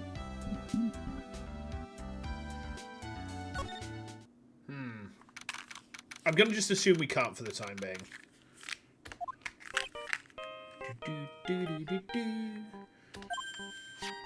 Mr. Nick, your phone. I don't like the sound of this ringtone right now. It sounds kind of ominous. It's probably just your imagination. You should really pick it up, Mr. Nick. It could be important. Hello? We've got a big problem, pal. What's wrong? I'm on the way to your office right now. Okay? Hey, wait a sec. Why is he coming here? It's terrible. I don't know what to say, pal. It's the end I'm gonna... Oh. I got it faster than I thought. Hey. No time to relax now, pal. I'm confused as anything here. Well, what happened? We got him. We know who bought that spy camera. Huh? This quickly? And this bear's what gave him away, pal. The bear? I figured it out, pal. I figured that we should have been looking into the bear instead of the camera. Wasn't that what Mr. Edgeworth said? Shh, pals. And, go on. There's only one person who bought one of these bears who's related to this crime. Who is it? Who would be so rude as to spy on another person in their room? Matt OnGuard. Matt OnGuard, your client, that's who, pal. And here I thought things couldn't get any worse. Are you sure you heard right that the person who bought this bear was... I heard it from the department store clerk, pal. This is the credit card receipt for purchase. It's for $3,800, pal. It's an exact match to the price of that stuffed bear. A receipt? That's all you have? Nah, it's not just a receipt, pal. The store clerk said so himself. He told me, I'm sure I sold that bear to Mr. OnGuard. I mean, the clerk even got Mr. OnGuard's autograph out of it, pal. So I'm sure the other person who bought that stuffed bear was Mr. OnGuard himself. Oh, my sight is failing. This can't be. So, what about the spy camera we found? Ah, I was a dead end part. I mean, you can get this kind of thing from anywhere. But for now, I guess you can give these back to you for following for evidence. Okay. Okay. I know you don't want to give up, pal. I never thought. I didn't think it was possible. The person who put the spy camera in Juan Corrida's room is Matt Ungard. Why? Why would Mr. Ungard do something like this? I bet it was to catch Miss Andrews and Mr. Corrida in one of their rendezvous. I bet it's not good enough for me. I have to know the absolute truth behind this camera. Are you going to see him? Mr. Ungard, I mean. Yes. I'm scared, Mr. Nick. I wonder what we'll find out next. I'm scared myself, but I have to put on a good face for pearls. Matt Ungard, what in the world have you done? Okay. Take it we still can't bust these locks open? I take it... I mean, I assume we still can't. So...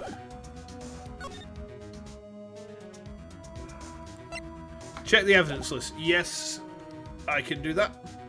So, we have got... everything. We've got the Nickel Samurai, the conference ticket, the transceiver, the camera, the magazine clipping, the guide map for the hotel, the guitar case, the wine glass, the crime photo, the badge, suicide report, attempted suicide report, autopsy report, not updated yet, knife, Lotta's photo, the card of Shelley the Killer, the credit card receipt, the transmitter, the stuffed bear, and the spy camera. And then in terms of profiles, we've got everyone's profile up to and including the butler, who doesn't seem to be the butler.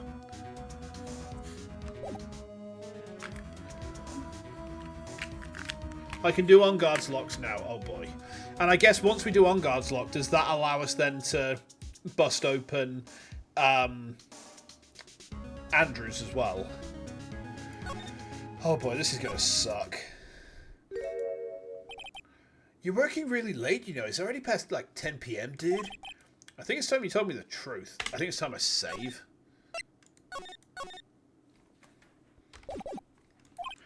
Relax. Don't you know that ignorance is bliss? But if you really want to know, let's talk. Okay. Actually, we can save there as like a proper back out point.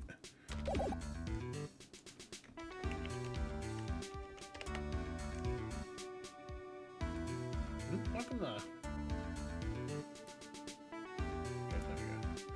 Right, okay. We can do on guards locks. Okay. In we go, chat. Get fucked by the magic truth rock. Get MTR'd.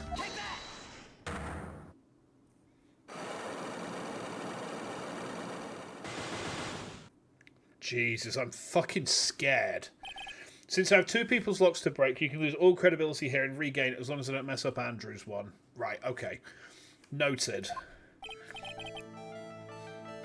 Now, let's hear what this secret of yours is. What if Mr. Corrider had been successful in his plan? What would he have disclosed? I told you before, dude, I don't know. I don't know anything about Juan, okay?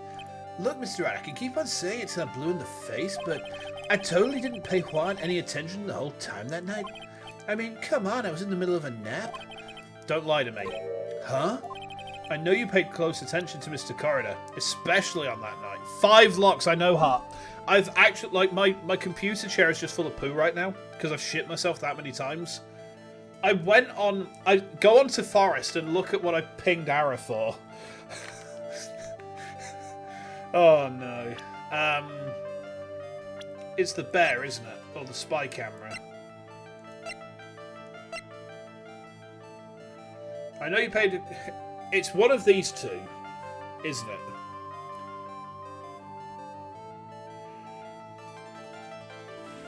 I think it's the camera.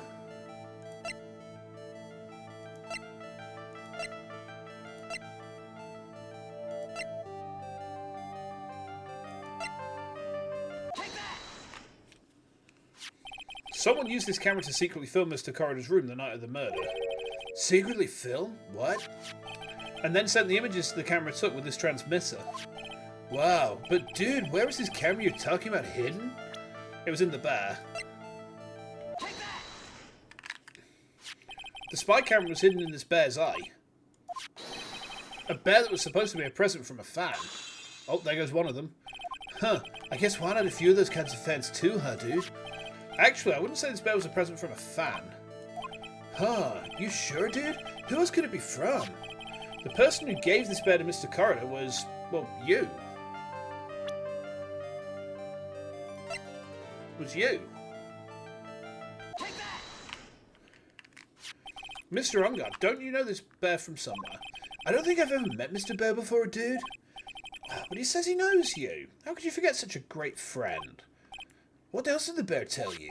He says that the one who put the camera in his eye was you, Mr. Ongard.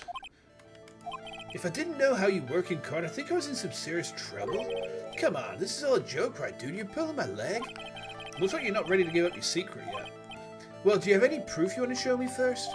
Here is proof that it was you who put the camera inside the bear. That's the receipt, isn't it?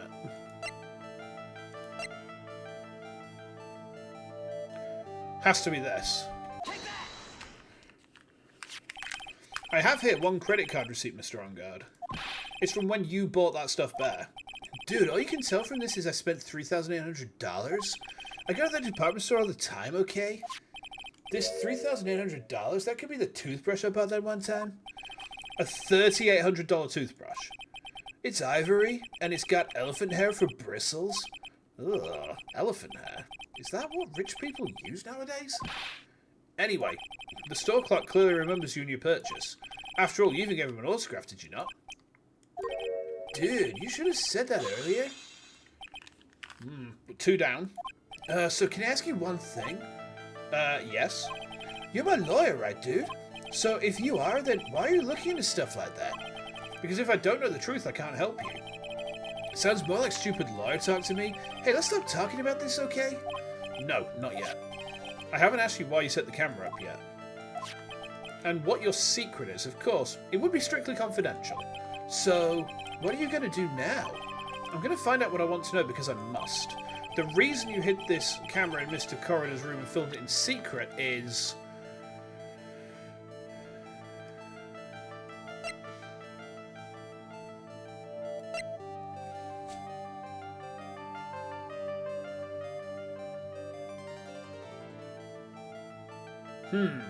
Okay. This is a bit of a think, isn't it? This is a bit of a think, isn't it?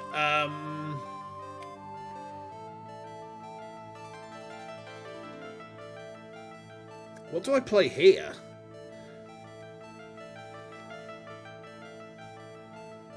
Does he want to see the guy die?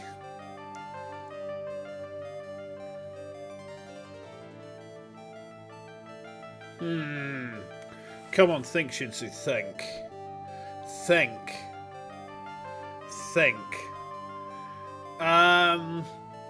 So I'm trying to puzzle this one out, chat.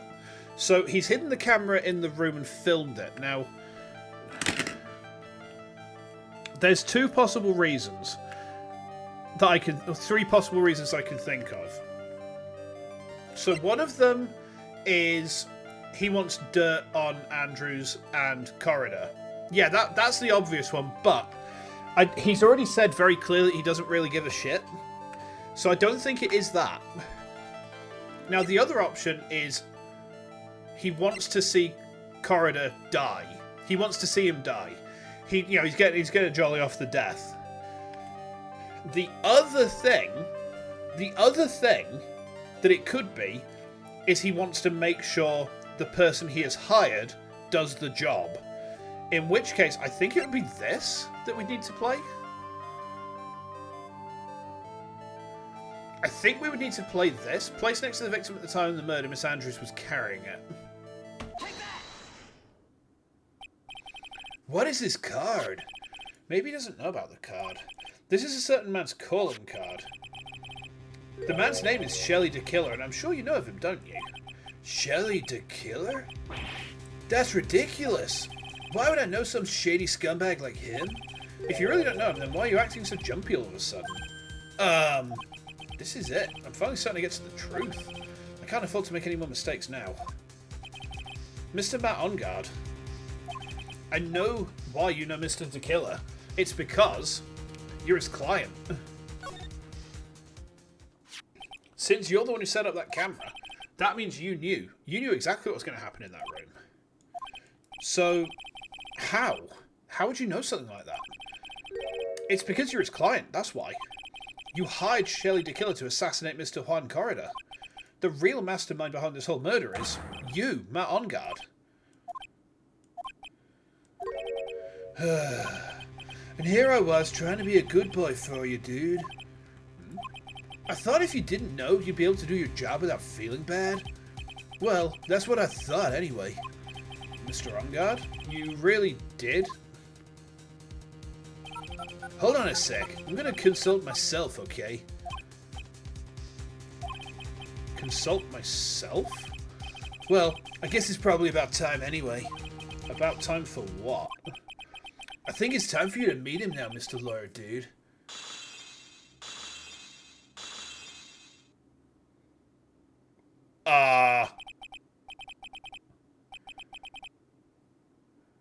What?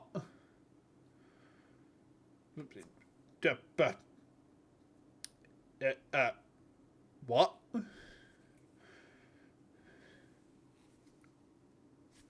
I'm sorry, what? His evil alter ego, or is this just him? Is this an evil alter ego, or is this literally just him? How do you do, Mr. Lawyer? I'm Matt Ongard. Excuse me a second, I'm just going to go gloat.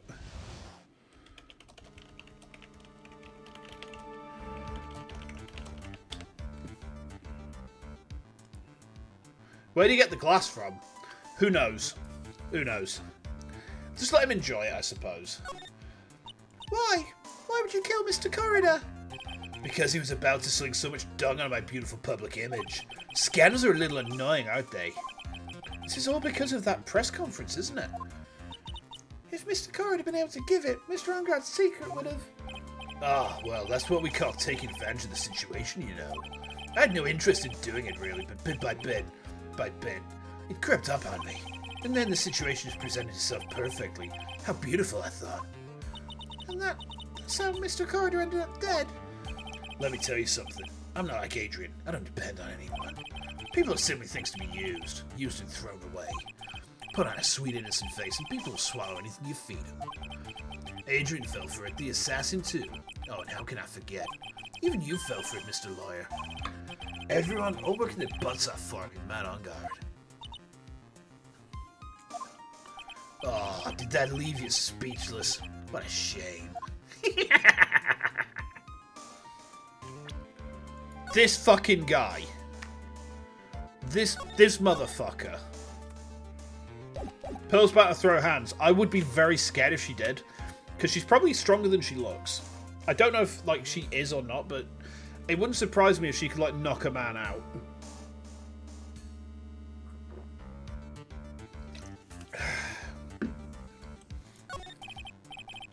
Well done, Mr. Wright. I bet it wasn't easy to gather as much information as you have. You are Shelley the Killer's client. You didn't really think I'd dirty my own hands in this, did you? What do you mean? And that woman, Adrian was quite brave herself, trying to stake the crime on me. I didn't think she had it in her. But all I care about is that Juan is dead. Isn't that right, Mr. Lawyer? Change physique, yeah. Imagine if she suddenly channeled, the spirit of Gumshoe's ancestors. Just became the Giga Chad. You're lying. What a terrible... It's way past your bedtime, little girl. Go on and let us grown-ups talk about more adult things. But why? Why did you hide the video camera in? A weakling soon believes the words of others, just like that pathetic Adrian. He knew about Miss Andrews' secret? But I'm no weakling. I don't believe anyone, least of all assassins. What? Oh, come now, Mr. Wright. Assassins aren't above blackmail. They turn their clients into cash cows with a sinful deed over their heads. And a superstar like me, how much do you think I'm worth? Care to guess? And that's why? Yeah, that's where the video comes in. He's got his face in the crime scene recorded on and preserved for all time. With that, I can keep him at bay, and even blackmail him if I want. That's right, that video is my insurance.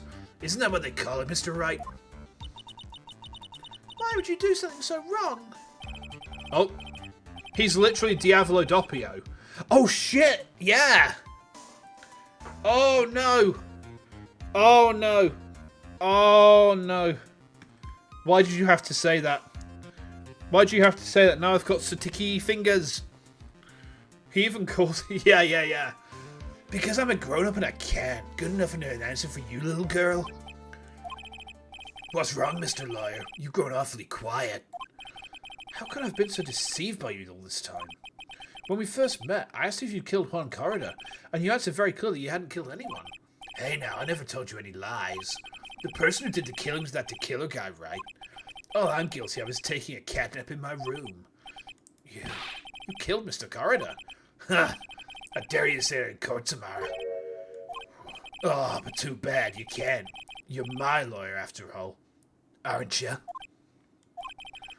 You could always drop my case and refuse to represent me. How does that sound? Oh, but you can't you? That'll be the one thing you absolutely can't do.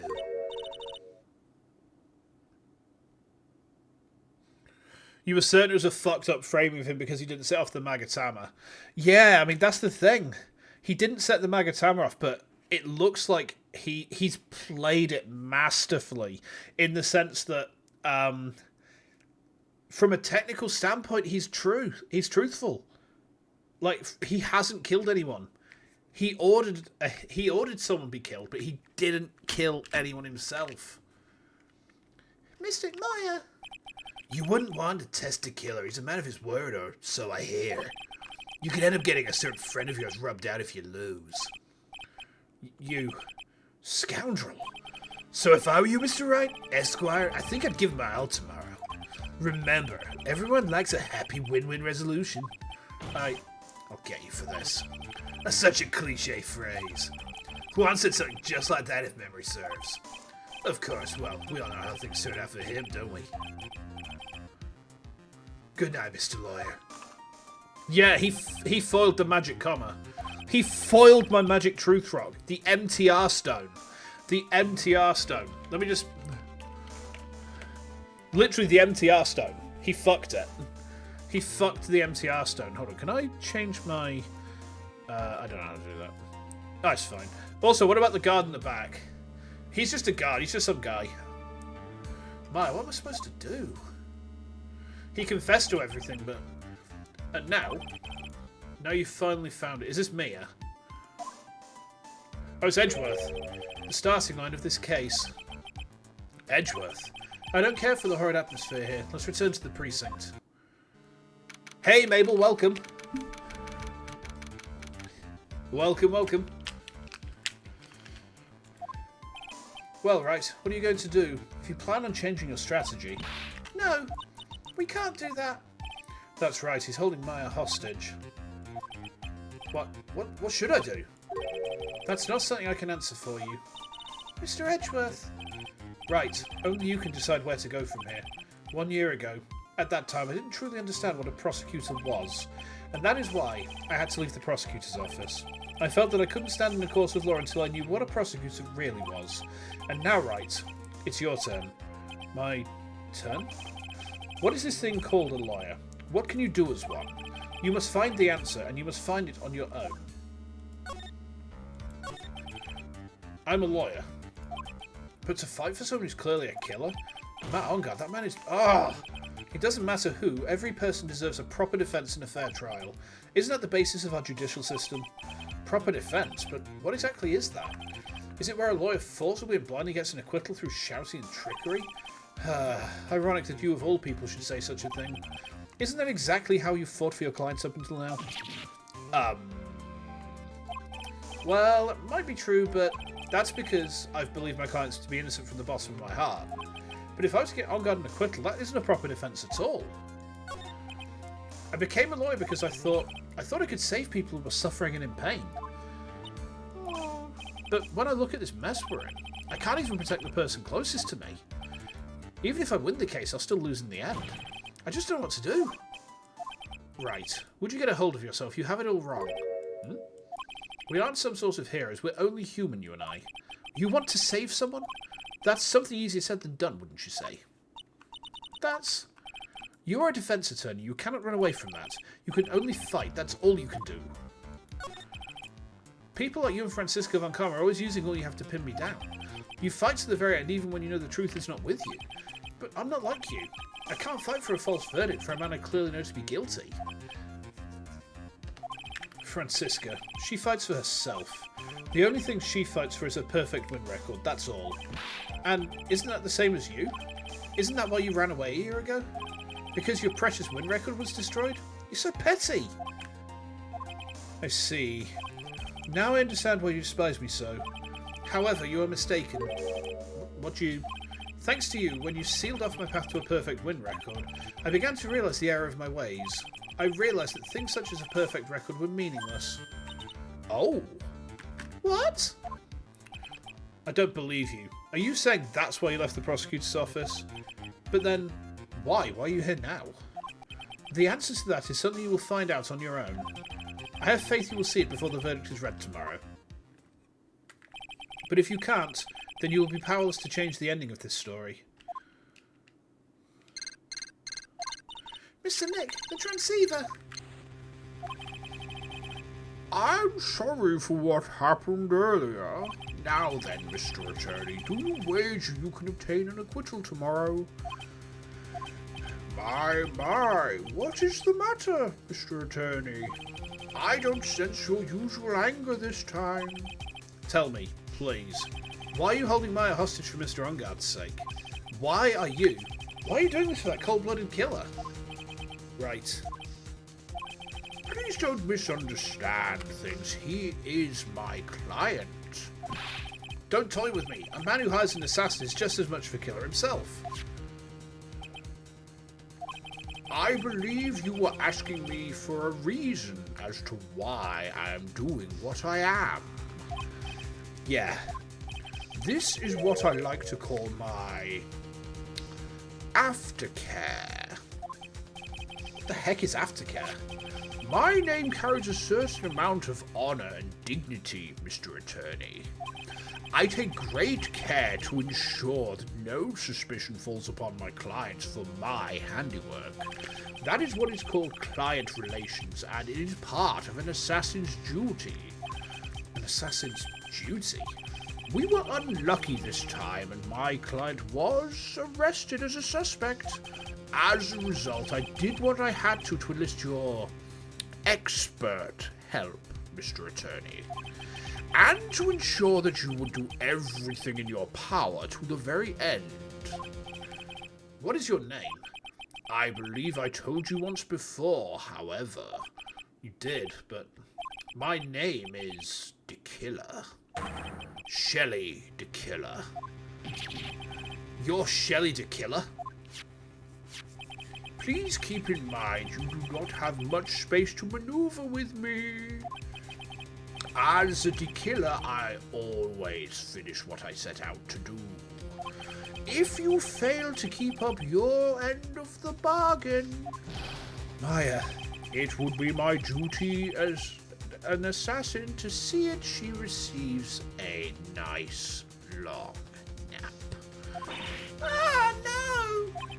Now then, if you'll excuse me, if someone were to trace this signal back to me, it would be quite troublesome.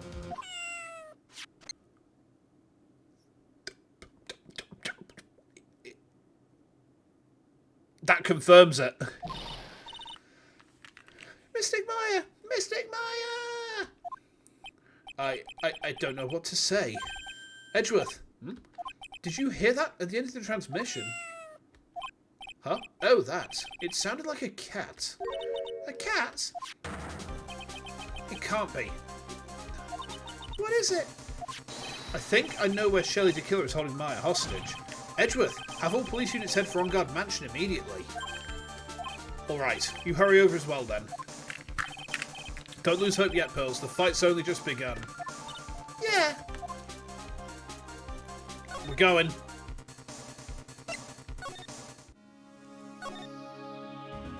Wait, do we... Oh, we need to go to the hotel lobby to get there, don't we?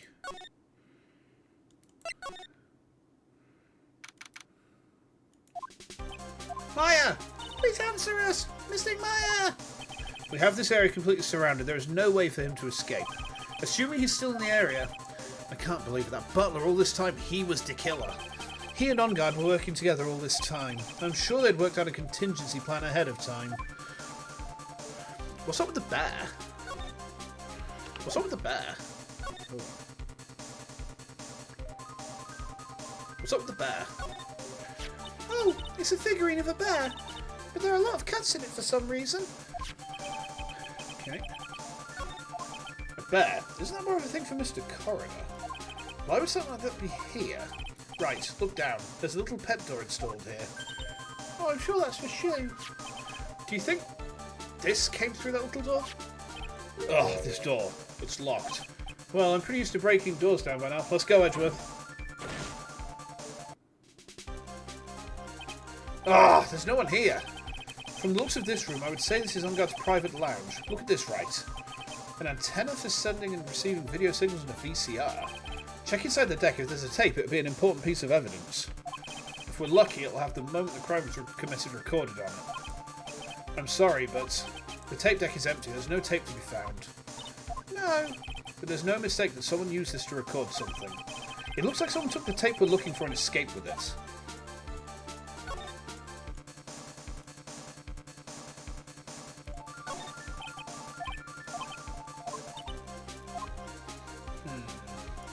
Nothing up here?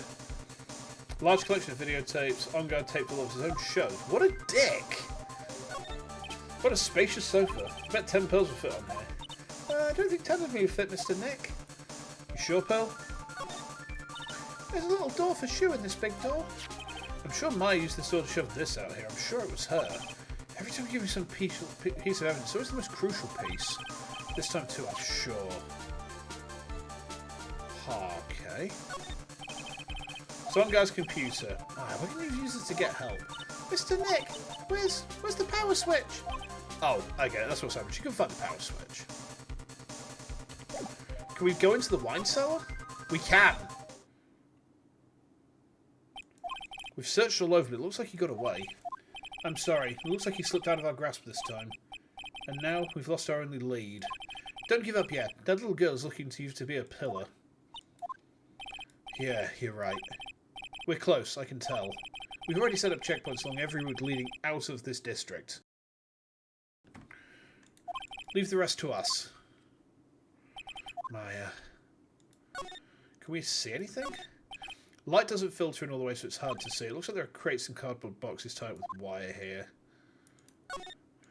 Wow, I've never seen so many bottles all in one place before. Well, I guess when you're a star, you can have so much money you can buy anything you want. A picture. This looks like a picture of Miss Impax. With love, Celeste. Miss Impax? You mean? Yeah, Mr. Corridor's former manager. Why would a picture of Miss Impax be here in Mr. On Guard's mansion? And what? Why does it say with love? This might be a clue. Oh! What's wrong, Pearls? Please let me see that picture frame. What's so special about the frame? On the back. There's something written on the back of the frame. Maya. It's Mystic Maya. She left us a message. What? I thought you'd come. I knew you would. Now listen up. You better get On Guard a guilty sentence, okay? If you get that creepy slime bag and not guilty, I'll never forgive you ever. I'm fine, so you don't need to worry. There's so much I want to write, but I don't think I have a lot of time left. Pearly, you're there too, right? Make sure you help Nick, okay? Someone's got to watch out for the helpless lunk. I guess that's it for now. See you later, Nick. That's... No! Mystic Maya! Right. What's wrong? Why the blank stare? Oh, nothing. We've searched the house and this is the last room. It looks like he eluded us. Edgeworth. Yes. As far as clues go, I think this is about all I'm going to get. But I'm still short one last thing. And what is that? Can we bust this one now? Miss Andrews' psyche lock. If I can just find out what secret she's holding, I think I stand a chance in court tomorrow to blow this case wide open and expose the truth. Maybe... I think I know what you're thinking. I'll contact the detention centre. Thanks, Edgeworth. Well, let's go, Pearls. It's time to open that last lock. It's railroading us, isn't it? Hold on a sec.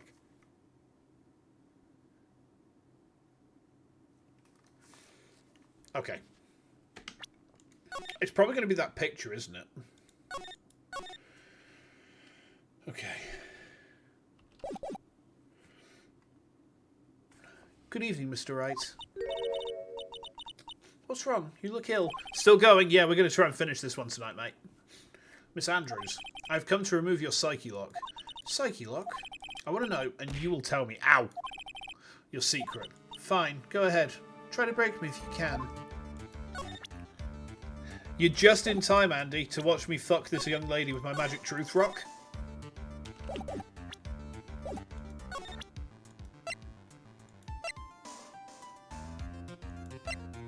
What a line to enter to. I know. I'm going to MTR this young lady.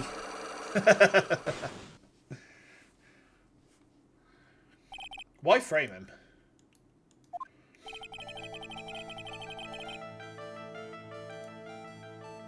Can you please tell me why you framed Mr. Ongard for the murder? I've already told you countless times. It's because I thought Matt was the killer. No, that's not it. I know you have a personal reason to dislike Mr. Ongard. Miss Andrews, you may think I didn't hear it, but I know you said something earlier. You said revenge. So you were saying I was taking my revenge out on Matt and that's why?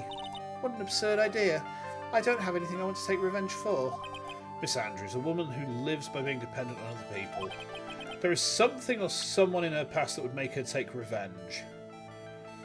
Someone in her past has to be Celeste.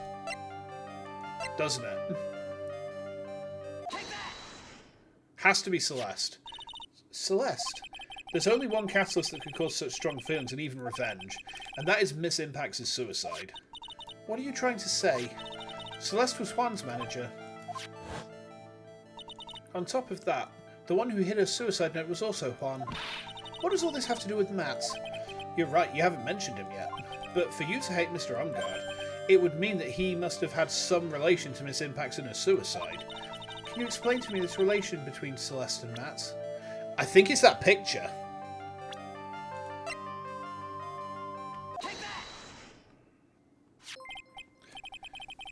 Oh, hey up, Ves. Welcome, Vesper. Welcome, Raiders. We are playing Ace Attorney Justice for All tonight. We're on the last case. Yeah. I'm the Riz vampire is raiding me, chat. No, welcome. Good to see you, by the way. Good to see you, friends. This is a photo of Miss Impact's, correct? She looks younger than when she passed away, though. With love, Celeste. This is Miss Impact's handwriting, isn't it? How goes the stream? Pretty good, pretty good. We're 3.5 hours in, and my plan is I'm going to finish this case tonight. And then after that, we get to go on to like game number 3 next stream of this. So, yeah. We're powering on through. My voice should just about hold out, I think. We can hope it does. We can hope it does.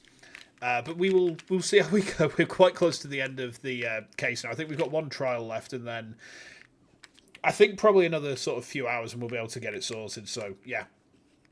I'm going to get my client found guilty and send him to the chair, because he's a motherfucker. Where did you find this? No, that's all right. It was a rhetorical question. Yeah, it is. I found this at Mr. Ongard's mansion. And after all this time, my last remaining secret has been revealed. There we go. I've just used my MTR rock to just mindfuck this young lady out of all of her secrets. So, yeah, good stream. Good stream. Good hustle. Why frame him? Celeste, she was supposed to get married to Juan. Yeah, but I heard that it didn't work out. Because Mr. Cora didn't want to get married to her anymore, right? Oh, hold on just a sec, chat.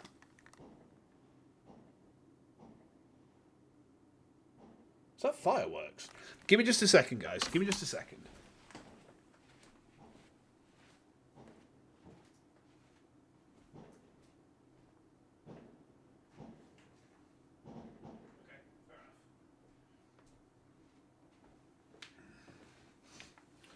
Oh. Not NTR, no. MTR. Mike Tango Romeo. So, you know we've been calling the Magatama the Magic Truth Rock. What I'm going to say now Instead of, like, let's use the Magatama, it's MTR time. Brilliant, don't you think? Yeah, I heard a banging sound. I wasn't sure if it was someone at, like, the door, but no, it's fireworks over the road, so, yeah. Yes, because of Matt. Because of Mr. Ongard? What do you mean? I think I can see where this is going. Celeste, she was Matt's manager a long time ago. She was the happiest woman in the world at the time. I was working part-time back then and I often saw the two of them together. So that's why. With love, Celeste is written on the frame of that picture. They were a couple, weren't they? Sorry, wrong voice. They were a couple, weren't they? It wasn't anything as splendid as that. Celeste was being used, toyed with until she was thrown away. That's so horrible. Matt's entire image is built around how nice and wonderful of a man he is. A scandal would have destroyed that. Which is why Celeste, in her kindness, moved over to Worldwide Studios. And that is where she met Juan. She seemed really happy with him, even happier than when she was with Matt. Celeste and Juan were such a good match, they were even planning to get married. And then, it was suddenly called off. On the night Juan called their marriage off, Celeste, she killed herself. Bit dark, bit dark. And that's why I framed Matt. It was revenge for Celeste and for myself. I'm sure even you can guess why Juan called the wedding off, right? Matt confessed to Juan about his relationship with Celeste. I see, so that's what happened. But then why did Mr. Carter have to call off the wedding? I don't understand at all. It was probably because of his worthless male pride. Juan and Matt were always fierce rivals. Matt waited for the wedding announcement and then unleashed the truth on Juan. He was aiming for when it would hurt Juan the most. Poor Miss Impax. That wasn't the end of it. They really like to show us this picture, don't they? That day, I'm almost certain that Celeste left a suicide note behind. And in that note she left a detailed account of Matt's various misdeeds and, so that she would never again be hurt by Matt, she chose to die. Then when Juan discovered her body, he hid her notes. But why would he do that? It's simple. Juan realised the note was a powerful weapon against Matt, and it would be especially damaging to his refreshing like a spring breeze image. In any case... Oh, that's what the press conference was about then. With his pride hurt, Juan sought revenge. Revenge? There's that word again. Juan wanted to publicly disclose the contents of that suicide note, at a time that would cause Matt the most damage, of course. And that was at the press conference after the stage show. I know all about it because I heard about it... Wrong voice, sorry. I know all about it because I heard it all from Juan. It was so I could find out all about this that I drew close to Juan to begin with. They're quite a pair of hideous monsters, aren't they? Even Celeste's death was something for them to use in their game. That night, when I found Juan's body, it was only natural I thought the murderer was Matt. Those two were always spying on one another after all. As for me, I was frantically searching for Celeste's suicide note. I wanted to destroy it before it ever went public. I was going to burn it. I'd even brought a lighter. Give me 1 second, I'm just going to have a swig of a drink.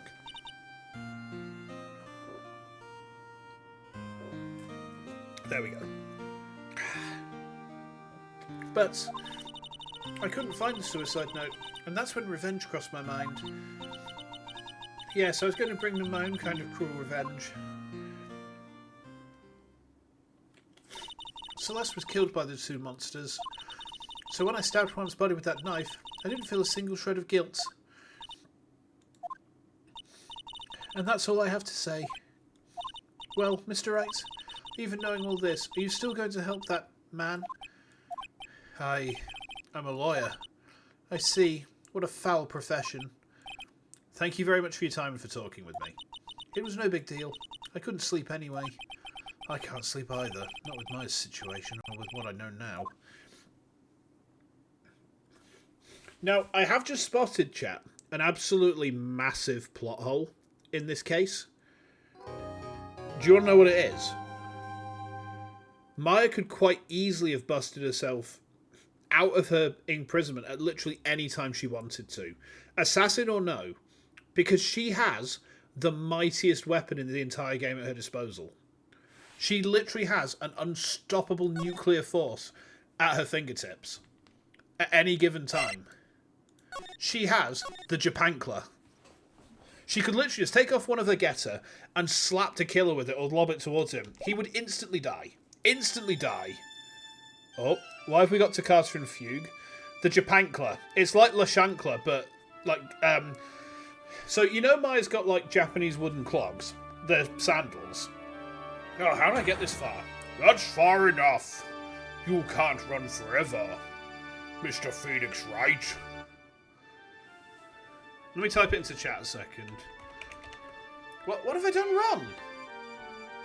I cannot allow you to go on like this. But I'm just a simple defense attorney. Silence! You are no longer worthy of your title, Don Don.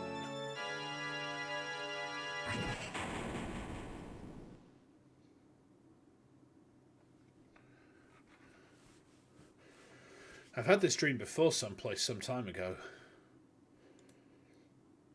As if this day was written into my destiny. Today I'll stand in court to prove a killer innocent.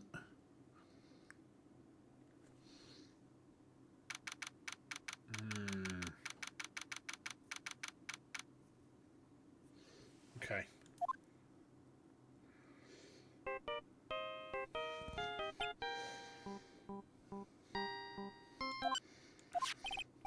Hello, this is Phoenix Wright. You don't look so well, dude.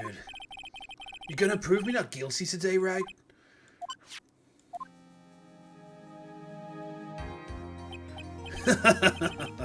If you please, Mr. Lawyer. Remember, it's not just me. Your precious friend's life is riding on today's verdict, too. Oh. Now listen up, you better get on guard a guilty sentence, okay? If you get that creepy slimebagger not guilty, I'll never forgive you. Ever. Maya. Phoenix. Phoenix! Oh, it's Mia. Maya? How's Maya? I don't know. You don't know? She hasn't tried to channel me since yesterday. Mia, what am I supposed to do? Well, like I said, for a lawyer, the worst of times are when you have to force your biggest smiles. But you can't give up. There's still some hope left. Stop it, please. There's nothing left. Not here, not anywhere. It's like that cursing of God again. Will you leave me alone? Look, don't call me anymore. I mean it.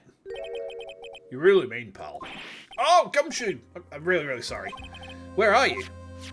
They let me join the investigation team. We're chasing after the killer, pal. Then you have some sort of lead? Sorry, but right now we've got 0 leads on the guy. But we're not going to give up, Gumshoe. Until the trial's over, until the verdict is handed down, we're going to do everything we can to find a killer. If we can get Maya out, then you can get on guard the guilty verdict he deserves, pal. That's true. I could do that if they found Maya first. You got that, so you have to do whatever you can to make the trial last longer. Have to make the trial last longer? If you go on Mr. Edgeworth with everything you got, you two can draw it out. Now I get it. I believe in you, pal. You and Mr. Edgeworth can do it. So, believe in us. We're going to give it all we got, just like you. Got it. Thanks, Gumshoe. What a G. Hey, Phoenix. You understand now, don't you? You have something money will never be able to buy. Friendship. Hold on just a second.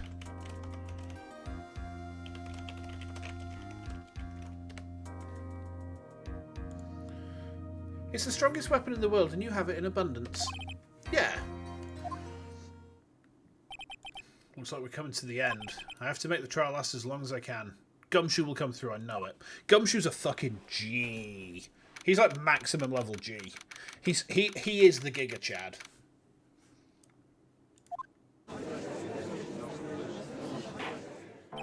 Court is now in session for the trial of Matt Ongard. The defence is ready, Your Honour. The prosecution has been ready for a while, Your Honour. Now, as I recall, we concluded yesterday's session with a big mystery on our hands. The mystery being what exactly was Miss Adrian Andrews' role in this murder. That is to say, is she really connected to the crime itself? Mr. Edgeworth, if you would please inform the court of today's proceedings. Adrian Andrews.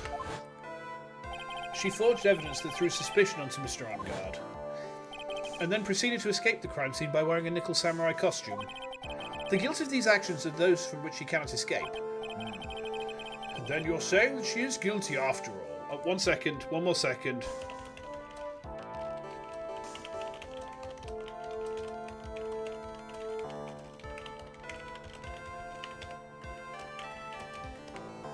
There we go. I'm not finished, Your Honour. Miss Andrews has nothing to do with committing the actual murder. I would like to direct the court's attention to this card. What is that? It looks like a shell. This is the calling card of a certain assassin. Assassin, you say? Yes. Juan Corridor was killed by a professional assassin, and the person who hired the assassin, his client to speak, is Maz on guard. Hold on.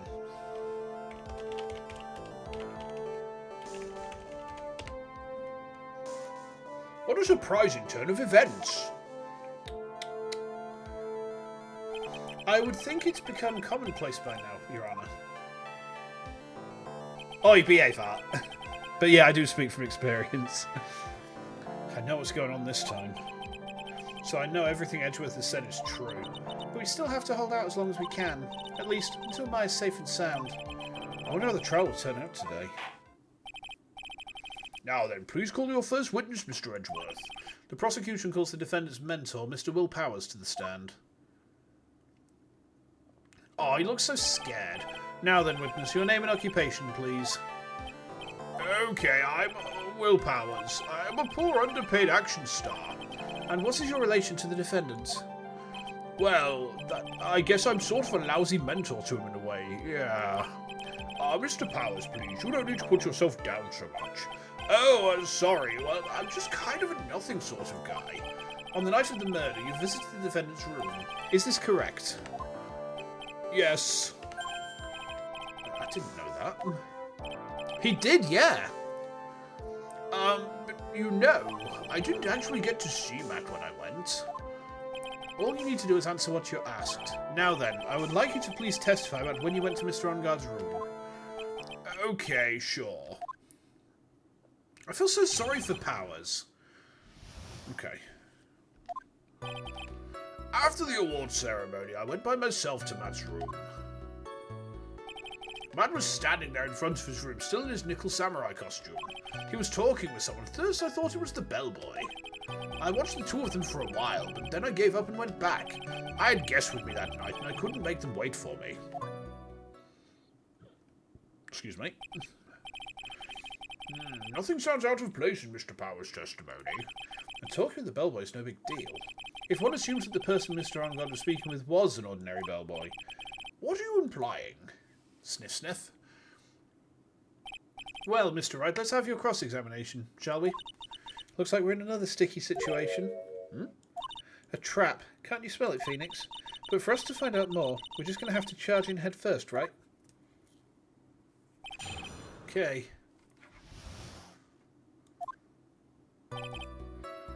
Right, we save here. Okay. The defendant's room. Why'd you go there? Well, I'm his mentor, like a big brother sort of, and I want to say congrats. What's wrong? Why did you stop? Oh, Mr. Wright. What is it? You're going to try to trick me into a corner, aren't you? Huh? I know I'm just a poor underpaid action star, but I'm not the killer. No one said you were, Mr. Powers. No, please, don't trick me. Every time you do your lawyer thing, the witness suddenly turns into the bad guy. Every time? Witness, I will personally talk to the defence at a later time. So for now, please kindly cooperate and continue with your testimony. Sorry.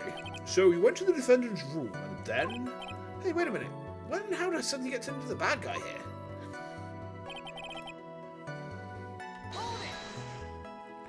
Are you sure that was Matt Onguard? Yeah, I'm sure. He wasn't wearing the nickel samurai mask then. If that's the case, he really can't be mistaken. And what was the defendant doing standing in front of his own room? So, I think he's talking with the killer, isn't he? At first, what do you mean by that? Yeah, look, he's got that little tuft of white hair there. Well, he was in a bellboy's uniform and he had a bottle of juice on a tray. Sounds like an ordinary bellboy to me. Yeah, but I didn't think he was a normal bellboy. And why was that? Well, why did I think that, Mr. Wright? How am I supposed to know? Sorry, but I can't remember right now, sorry. I guess I'm just going to wait patiently on this one. You You saw the two of them, the bellboy and the defendant, together, correct? Yeah, the bellboy just wanted to say congrats. Now, while you were watching the two of them, did you notice anything strange?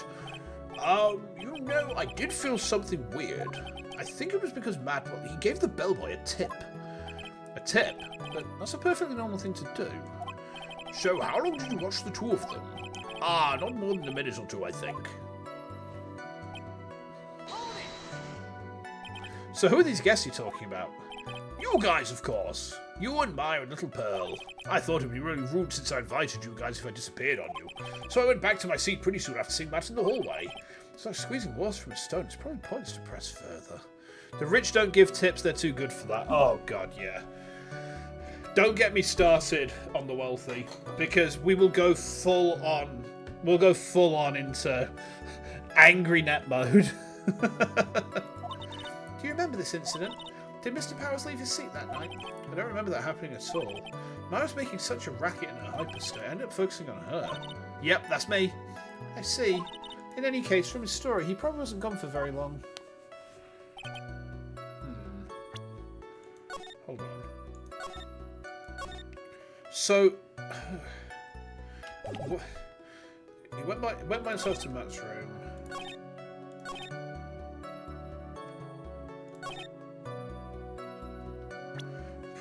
Am I supposed to present something here?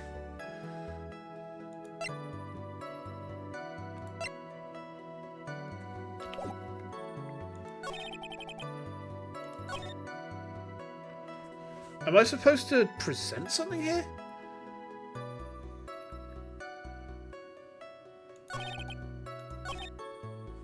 I'm not sure what the game's expecting me to do here. I pressed everything, yeah. I'm gonna try and present him with the butler's face, because the butler looks like the bellboy. I mean, we both know it's Tequila. We know that at this point this asshole is Tequila, don't we? I pressed him on everything, yes. Everything has been pressed. It's not that. Okay.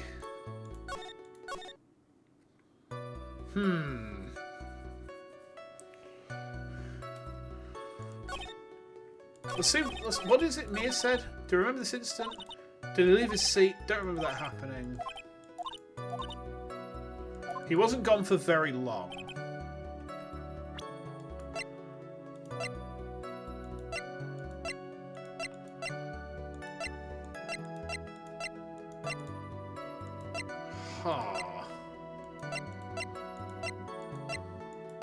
I don't get what I don't get what this game's expecting me to do right now, chat.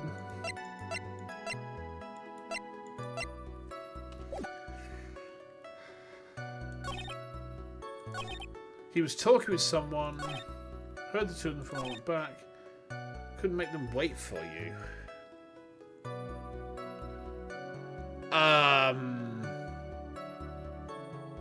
What's it want me to do? I don't get it. None of these statements lead me to... They're all reasonable statements.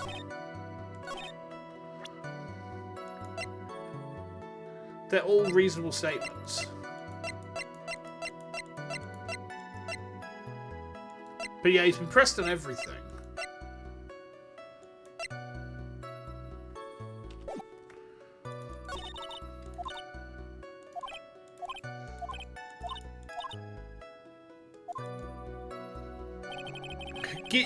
I'll take a clue. I'll take a clue. I want to try and figure this out if I can, but I think a tiny tad bit of hand-holding would probably go down about right.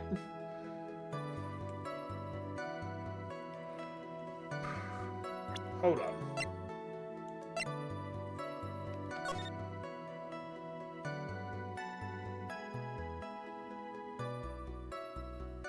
Seems to be a press. It is? We've pressed everything.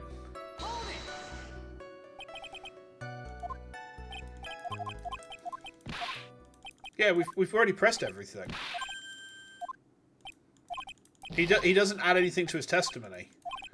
Unless we have to press on a statement multiple times or something.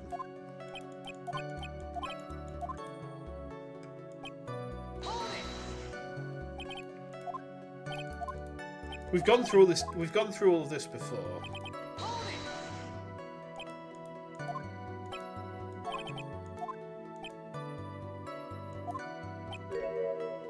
How am I supposed to know? Wait a second. Actually, Mr. Powers, only a few moments ago you stated... Hang on, this is new dialogue. We've already pressed on this, though. Is this new dialogue? What? So... Because we've pressed on this statement before. Yeah, how would I know to do that? Because we've pressed on this statement before. There's no indication that we'd have to press on the same statement twice. Actually, Mr. Powers, only a few minutes ago you stated, you know, I did feel something weird. I think it was because Madwell gave the bellboy a tip.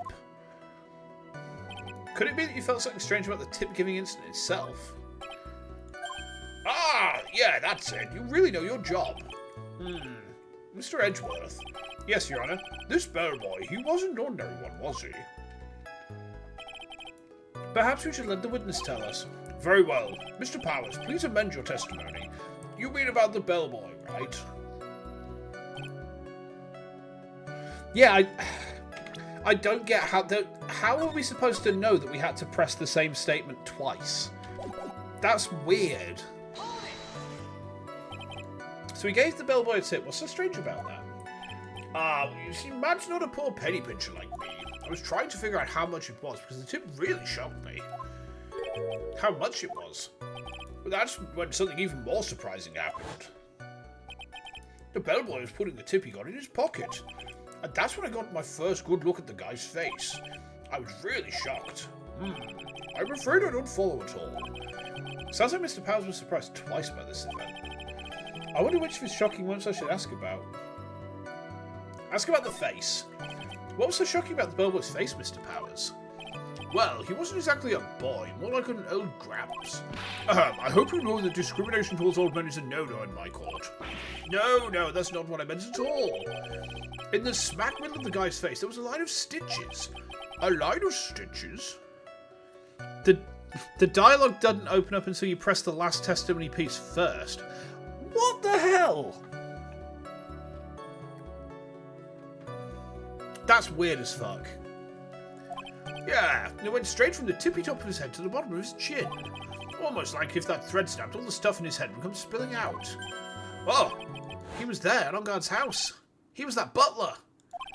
What is it, Mr. Wright? Nothing, Your Honour. So that means Onguard was talking to Killer then. If that fact were exposed, Onguard would be declared guilty in a blink. Phoenix, you have to play dumb here. Pretend you don't know anything. Yes, Chief. You sure you don't have anything you'd like to say, Mr. Wright? What did you just say, Your Honour?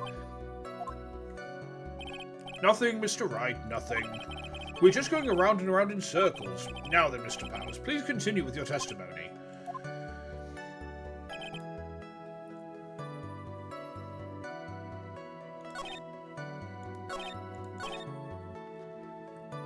Let's ask about the tip.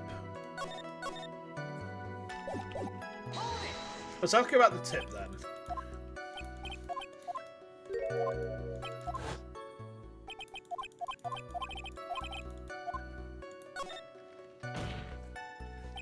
The defendant's a huge star. He can afford to give generous tips, wouldn't you agree?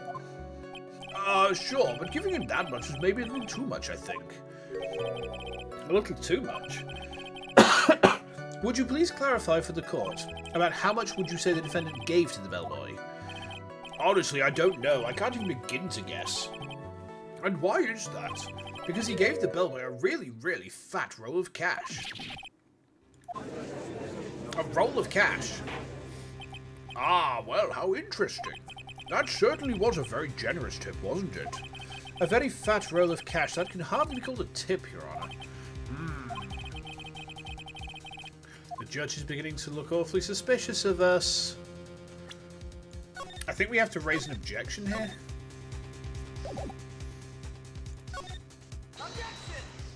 The defendant is a superstar. That kind of tip is typically fare for people like him. Are you saying that all superstars are super spenders? If I could receive large rolls of cash by simply bringing people things on trays, then why on earth would I be standing around here prosecuting?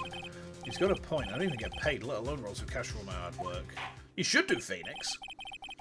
So supposing that roll of cash was not a tip, then what was it? Payment, Your Honor. Payment? Isn't it obvious? For the murder of Mr. Juan Corrida.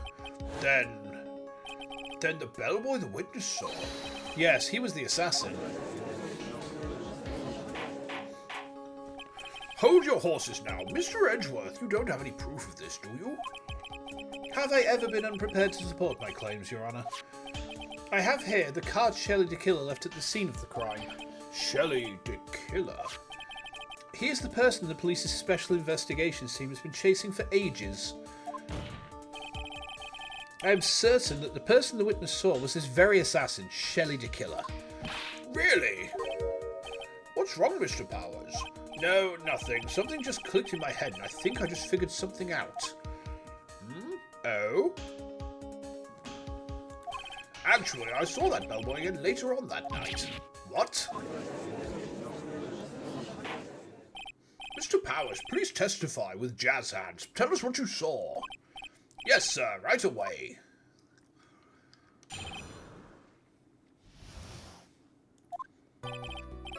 This time I was in that hallway because I had to go to the bathroom. That's when that bellboy I saw earlier came out of the room. Of course, when I say room, I mean Juan Corrida's room. Now I think about it, that bellboy did seem kind of out of place. Yeah, so he had to be the assassin, I'm sure of it. I mean... Thank you very much. That is all we need for now. Huh? But I'm not done. There's still more. Let us first establish that the bellboy was truly Mr. de Killer. Then we shall see. So the bellboy came out of the victim's room. And if that bellboy really was the assassin, then I think the answer is fairly obvious. That would be correct, Your Honor. Well, Mr. Wright, I believe it's your turn to entertain us and to make us laugh. Ha! This is no laughing matter. Yeah, it's not really, is it? Okay. I don't like cross-examining Powers. He's a nice dude. Okay. And what time was it? Well, I don't remember. The award ceremony ended at about 8 p.m, right? And I went to Matt's room pretty soon after that. Then I came back. And then I went to the bathroom. So I guess maybe it was around 8:10 by that time. You're not one for detail, are you, Mr. Powers? Sorry. He is being a good witness, yeah. He's not being disingenuous. He's being as honest as he can. Which is kind of a problem for us right now. Ironically enough. I thought I could maybe catch Matt and say my congrats.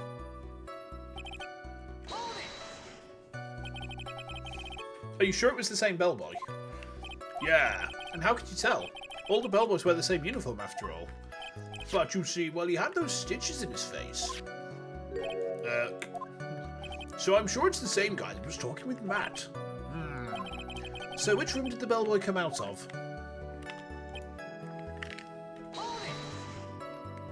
The victim's room, huh? Yeah, the one with all the really pretty flowers and teddy bears. It was Juan's room, all right. Words cannot describe how screwed I am. Huh. Let's continue with the testimony, shall we?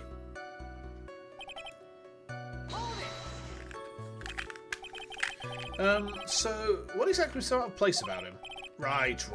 Why the insipid grin? Maybe because I have no idea what damaging thing he's going to say next? Well, the bellboy was empty-handed. Empty-handed? That bellboy was one of those room service people, right? But he wasn't pushing a cart and he wasn't holding a tray either. You'd call that a little strange too, wouldn't you? I agree that it is a bit strange, Mr. Bowens. But is it really that unusual for a bellboy to be empty-handed? What should I do?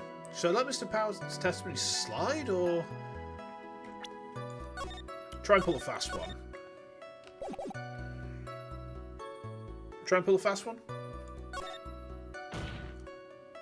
There's nothing strange or unusual about an empty-handed bellboy. But there really is. There really isn't. If you two are done being school children, bellboys are for room service. There's no reason for them to be empty-handed, ever. Your Honour, I ask that the witness's previous statement be supplanted with this new one. Oh, Edgeworth. Are you going to do whatever you can to make the bellboy look suspicious? I see. Very well. This court recognizes and grants the prosecution's request. Mr. Powers, if you could amend your testimony, please. Yes, sir.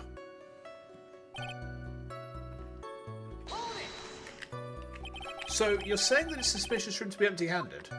Yeah, really suspicious. I mean, when I first saw that bellboy, he was holding a tray in his hand, and there was a bottle of juice and a wine glass on it. Juice? What kind of juice was it? I'm pretty sure it's tomato juice. If we could come up with some sort of reason as to why he would come out empty-handed, some sort of proof, then I think we can dodge the bullet on this one for now. Proof, huh? Sounds like another job for the court record. Do we need to play the wine glass here? Is that what it's leading me towards?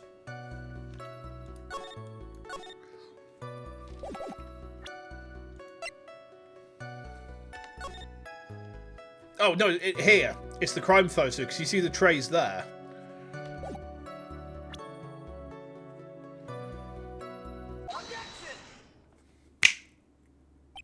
Mr. Powers?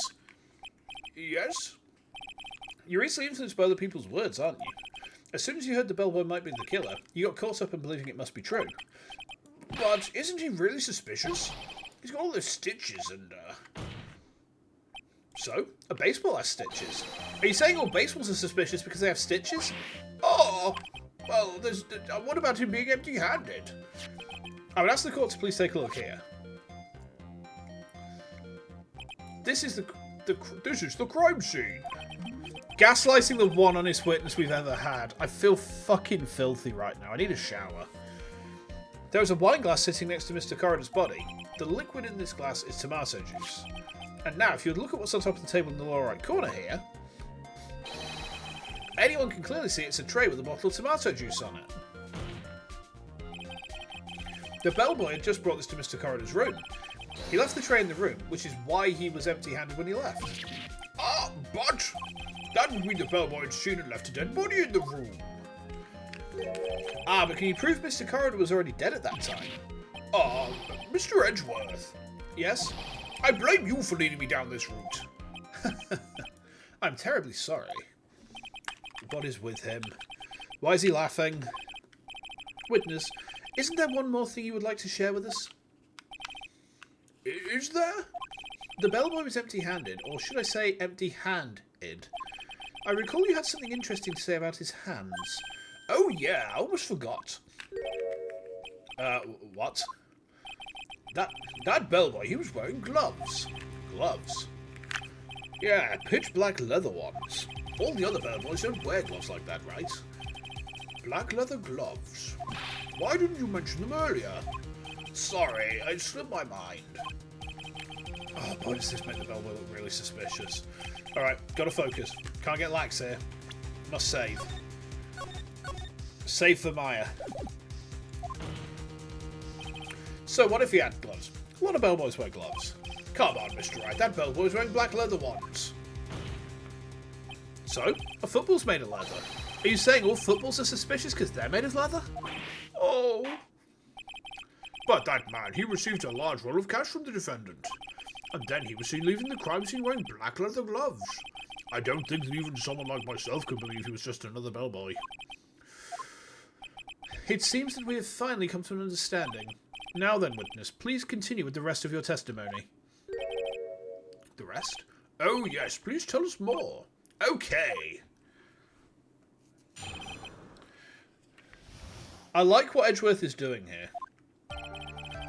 After leaving Juan's room, the bellboy went and knocked on Matt's door, just like that. He gave us something to the person inside the room. Then the old guy just left without even going into the room. After that, I went to the bathroom, then back to my seat.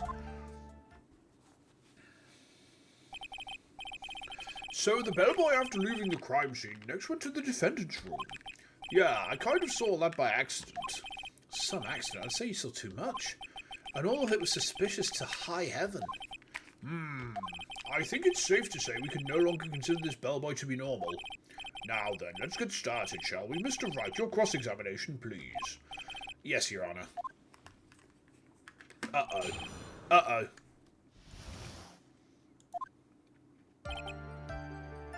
Right. We press on everything. Is that what you saw while you're busy spying? Excuse me? I may be a poor underpaid action star. Even I wouldn't stoop to spying. Well, I think the point is where did you watch all of this from, Mr. Powers? Oh, from the door of the bathroom with my left eye, a sort of sneaky spy. I knew he was spying. Please, does it really matter if he was doing it over underhandedly? What did the bellboy do next? That's all I care to know.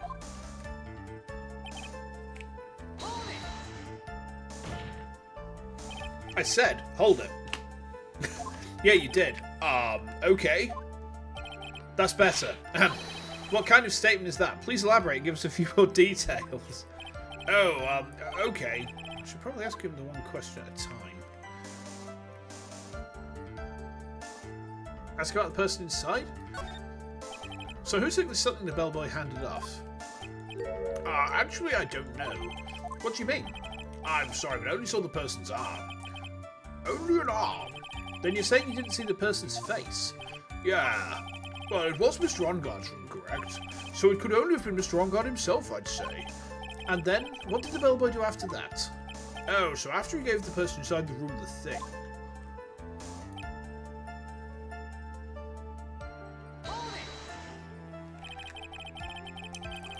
Where did this bellboy go after he left Mr. Onguard's room? He opened the door to Viola Hall. Went in there, and who knows after that, right? I do.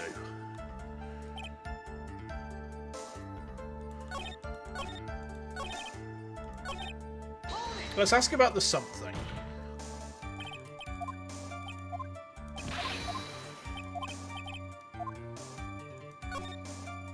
He gave something to this person. Yeah. And what was this something? If I remembered what it was, I wouldn't be calling it a something, would I? But they're surprised that something was removed from the scene of the crime. Are you sure you really can't remember, Mr. Powers? I think it was something kind of small. I would like to summarise the testimony up to this point, if you don't mind. When the bellboy left the crime scene, he immediately went to the defendant's room. There, he handed a small item of some sort to the person inside.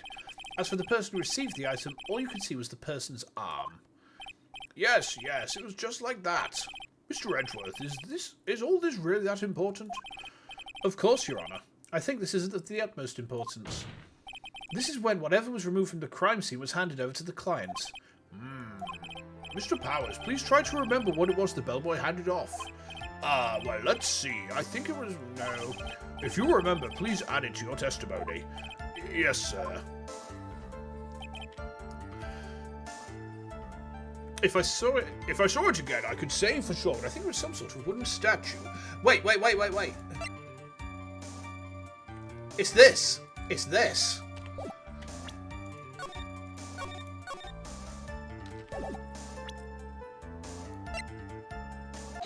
It's this. Yeah! What was the point of that pregnant pause? Where did that objection come from? Well, speak up. It was me, Your Honour. What is it, Phoenix? I have a feeling that something bad is going to happen once I show this. Mr. Wright, if you have something to say, please spit it out. Yes, Your Honour. Okay, Phoenix, deep breath. Mr. Powers, there's something you saw. Was it this item? Oh, hey, that's it. That's the something. Wow, Mr. Wright, you really figured it out. I recall we found this in Matt Onguard's mansion. At the defendant's house? Uh-oh. What does this mean? It's simple, Your Honour. Shelley the Killer assassinated Juan Corrida in his room. And then he stole his wooden bear from the scene of the crime. Then the bear being found at Mr. Onguard's mansion would mean... It goes without saying, Your Honour. Mr. Matt Onguard is to kill his clients. Order! Order! Order! I said order! Mr. Wright, this is a most unfortunate turn of events for you. Yeah. Sorry, Mayor. No, it's alright. Your judgment was sound. Actually, I figured the bear would come up. If not now, it would have later on. Even if you hadn't shown it to the court, I'm sure your friend Edgeworth would have. I almost forgot that you knew about it too. I think it's clear that there is no need for us to continue this trial. I can't let this happen. I have to do something. There has to be something we've overlooked. Your Honour, a minute, please. Yes, Mr. Wright? There are still a few points left that we've not fully explored. What are you trying to pull? Oh, well, we can't have that. We can have save. All right, Mr. Wright. What questionable point would you like to explore further? Oh. The person who received the bear?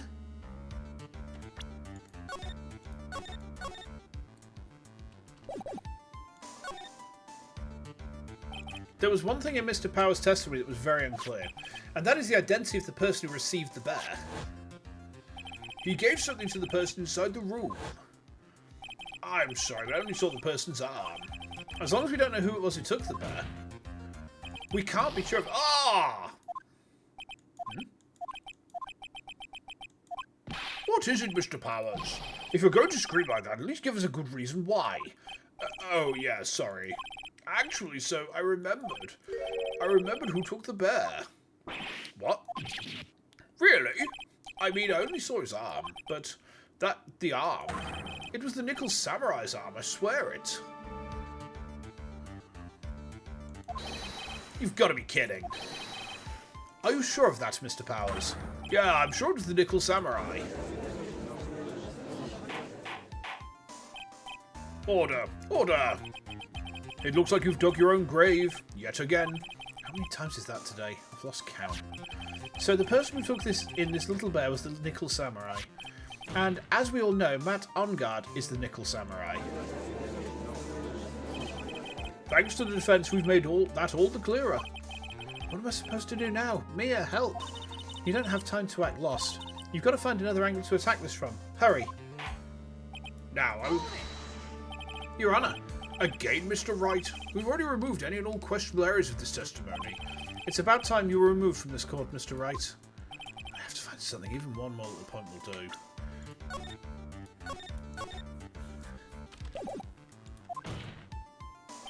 There are still questions left unanswered. What are you trying to pull? Oh, well, we can't have that. All right, Mr. Wright, what questionable point would you like to explore further? Okay, one of these is incorrect. Right. The bear itself? I think it's fairly obvious that the bear itself is very questionable. The bear, Mr. Wright? This was found at Mr. Ongard's mansion. However, Mr. Ongard was arrested at the hotel that night, which means that since the murder occurred, he's not had a chance to go home. Oh! I think Your Honour has already figured out what I'm trying to say. It's not possible it was Mr. Ongard who took this bear to his mansion. Why, that's very true. We didn't consider that point, Mr. Wright. There was no way, time-wise, for the defendant to have taken this bear home. Whew, disaster averted. You haven't gotten the best of me yet, Mr. Wright. I remember it clear as day. I remember what you muttered to yourself at Ongard's mansion. We have this area completely surrounded. There is no way for him to escape. I can't believe it. That butler, all this time, he was Dekiller. Dekiller and Ongard were working together, so to speak, and Dekiller was hiding at Ongard Mansion as its butler. What a bold move. The bear figurine was brought back to Ongard Mansion by Dekiller himself. When it looked like he was about to be arrested, Ongard had him do so. I assume because it would have been bad had the police found it during their investigation. Where's his stitches? Well, Mr. Wright, you've been quiet for a while now. This is too much. Is there anything I can attack at all? I think we've heard enough. We now know why this bear figure was at the defendant's mansion, as well as who it was who received the bear from the assassin in his room. Everything has become very clear. The client who hired the assassin to commit the murder was Mr. Matt Ongard. I see no reason for this trial to continue. Therefore, I will now hand down my verdict. Thank you, Your Honour, for your understanding. You see, Mr. Wright, you could not win against the truth, could you? I knew it would turn out this way. After all, what Edgeworth has stated is the truth. Any last objections, Mr. Wright? What should I do? What should I do? We can't give up. We can't give up. We cannot give up. I will not... There is only one way for me to drag this trial out. The only thing I've left is this one dirty trick. Your Honor, right now we have these 2 reasons to believe my client is the assassin's client. Reason number 1, he accepted the bear figurine from the assassin. Reason number 2, that very same figurine was found at On Guard Mansion. However, it's possible this is all the work of a certain other person. What are you saying? What I'm saying is it's possible a different person is to kill his real client. The real client? Yes. Is this all you have? Now then, Mr. Wright, let's hear your theory. Let's save. Who do you say is to kill his real client and therefore the real murderer? We're going to have to finger Andrews again, aren't we? That came out wrong.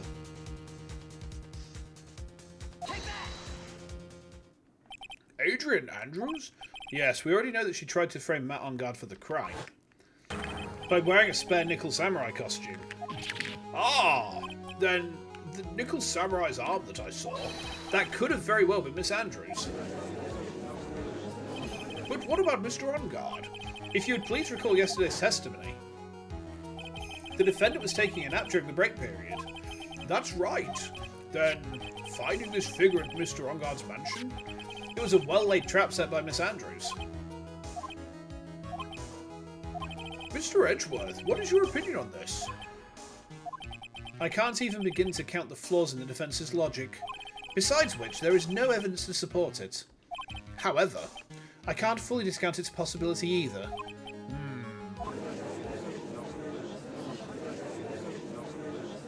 Come on, anyone can tell On Guard did it. I can't believe the defence would go so far as to pin the guilt on someone else. Yeah, unbelievable. It's not something petty, it's murder of all things. This is to save Maya, this is to save Maya. Even if the whole world turns against me, this is one fight I can't give up on. Mia looked like she was judging me then. Order, order, order! All disruptive parties will be forced to leave the courtroom. Your Honour, for the benefit of the defence, I'm willing to play along with his what-if game. His what-if game, Mr. Edgeworth? The prosecution is prepared to challenge the defence's theory. Mr. Wright, even you must have thought it strange and wondered. Why would the criminal want this little wooden bear? He's right. The killer did specially bring that bear to On Guard right away. Why do you ask? Is there something special about it? Absolutely, and I'm sure that once the court knows its significance, the true killer's identity will become crystal clear. Your Honour, the prosecution calls upon a witness who will clear all doubts against Miss Andrews. And who would that be? It's quite simple, Your Honour. Miss Adrian Andrews herself. Shit. I see. Well then, the court will take a short 10-minute recess. The prosecution will prepare its witness in that time. Yes, Your Honour. Okay. Damn. Oh, I knew it was a good idea to hold her hostage. Don't you agree, Mr. Liar? But I never thought in your desperation you'd try to pin the guilt onto Adrian. I swear this demon will pay. Mr. Nick!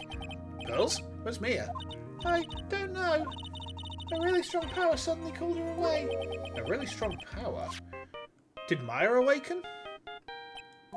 Oh, Mr. Nick, your phone is... It's from Gumshoe. How's it going? Have you been hanging in there, pal? Yeah, sort of. We just barely found something to latch onto. Oh, that's good, pal. What about you? Anything yet? Have you figured out where to kill her and Maya are?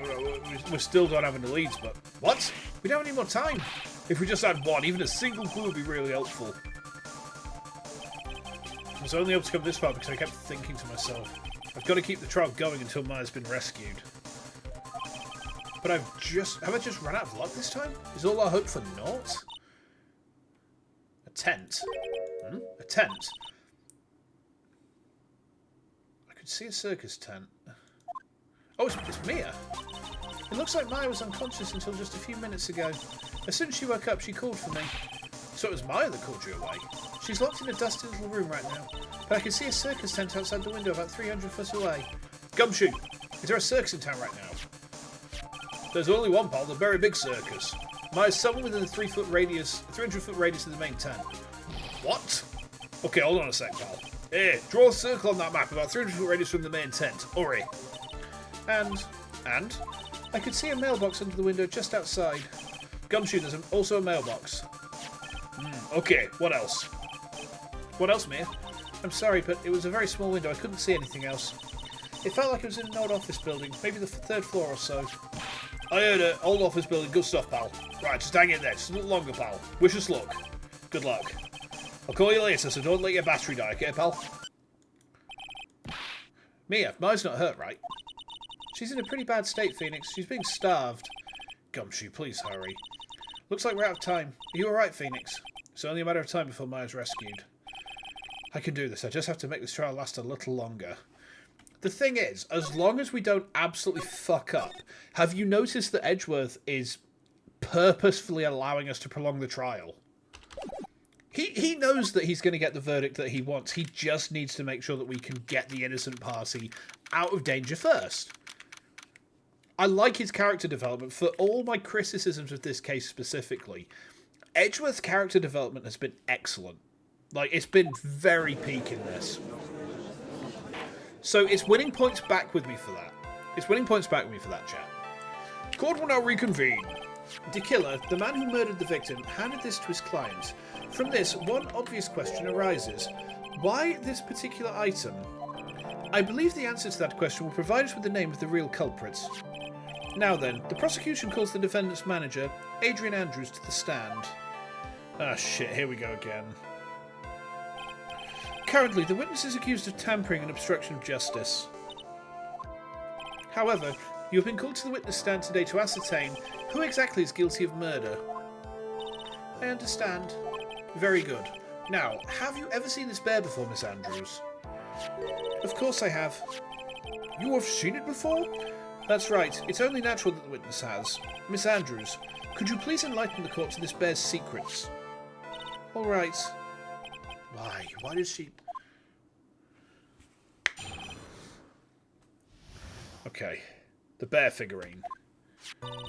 Actually, this is an elaborate puzzle. If you know the correct order, it can be taken apart one piece at a time. At its centre is a small cavity with just enough room to store a small item. Because of its complexity, if you don't know the order, you can't open the bear. You really can't tell that it's a small jewellery box just by looking at it.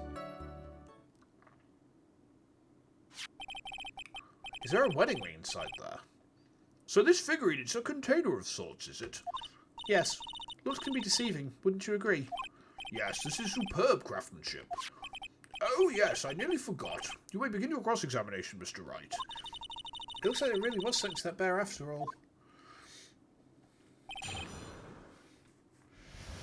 Oh boy. Okay. And again, we save. A puzzle. That's right. But it looks like an ordinary figurine. True enough. To people who don't know, I'm sure they'd never guessed that this was a puzzle. So, what kind of puzzle is this exactly? So you can take it apart, and how would one go about doing that? Well, you first turn its tail to the right and then push it in. Oh, yes, I see. After that, the arms and legs are free to move and can be removed. Oh, hydration. Yes, thank you very much.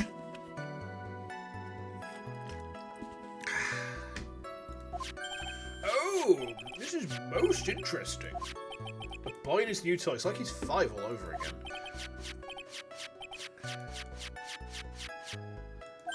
Oh, don't mind me. Go ahead and... I think he's lost it. So what do you find after you take the puzzle apart?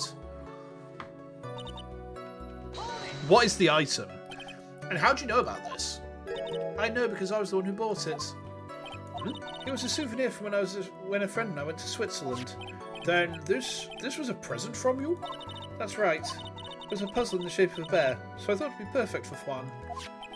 So it was a present from Miss Andrews. Witness, let's continue with your testimony. So, who exactly knew how to solve this puzzle? Only the two of us, Juan and myself. It was a souvenir from Switzerland. So I doubt there are that many people with this same bear in this country. But this looks like it can be easily broken. Especially if someone wanted to get at what's inside. Well, it's a toy, but it can never be the same again once it's been broken. It's a jewellery box. So who else knows that this bear is actually a small container, or jewellery box? I never told anyone. And as long as Juan never told anyone either, then only the two of us knew. The two of you, huh? Then of course that means Mr. Ongard didn't know, right? I think this is about all I'm going to get for now. Okay. Sniff, sniff. Well, Mr. Wright, I think even you have come to realise that there is only one very important fact we've uncovered, and that is this. This bear is actually a jewellery box. Now that we have agreed to this point, there is only one logical question that can come next, and that is, what is inside this box? What's inside? There's going to be a wedding ring, isn't there? That's right. That's what we're going to find out next. Witness. Yes? You are the only one who can open this. Please.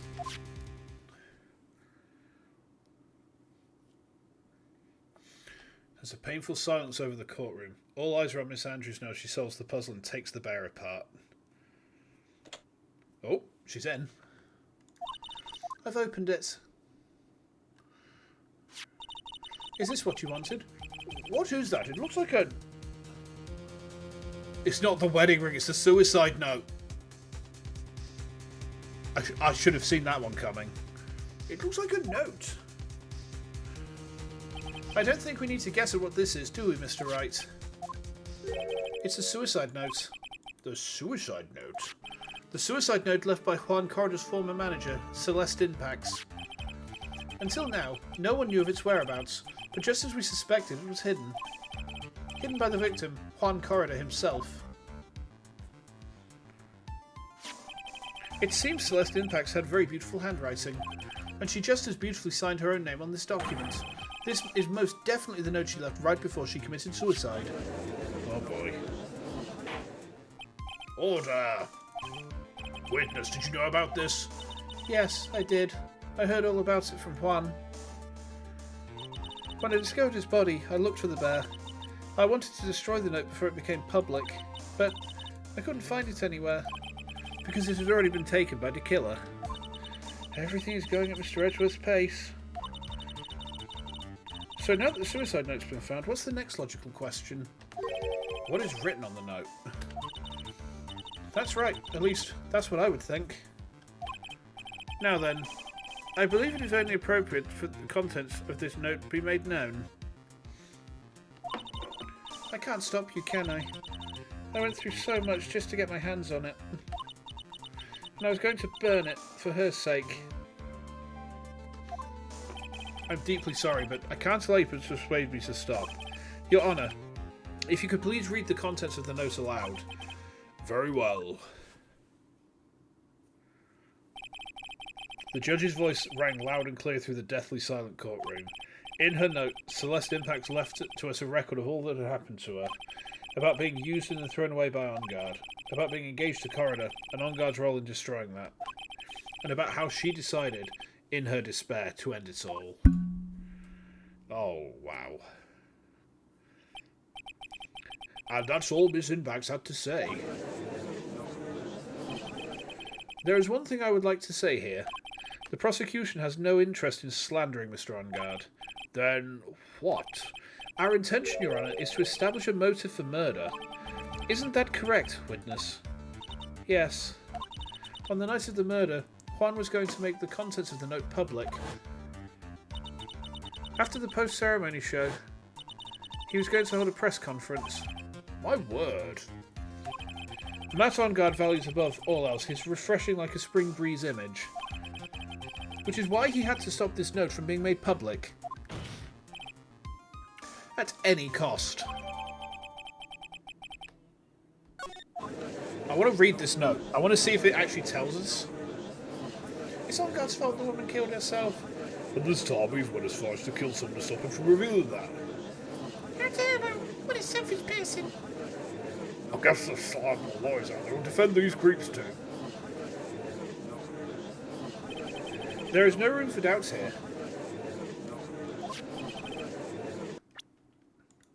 Can I read it? No, I can't read it. Mr. De Killer's client's goal was to obtain this suicide note, and the only person who needed this note that badly is the defendant. Let's not forget that the bear with the note inside was found at the defendant's house. Oh boy.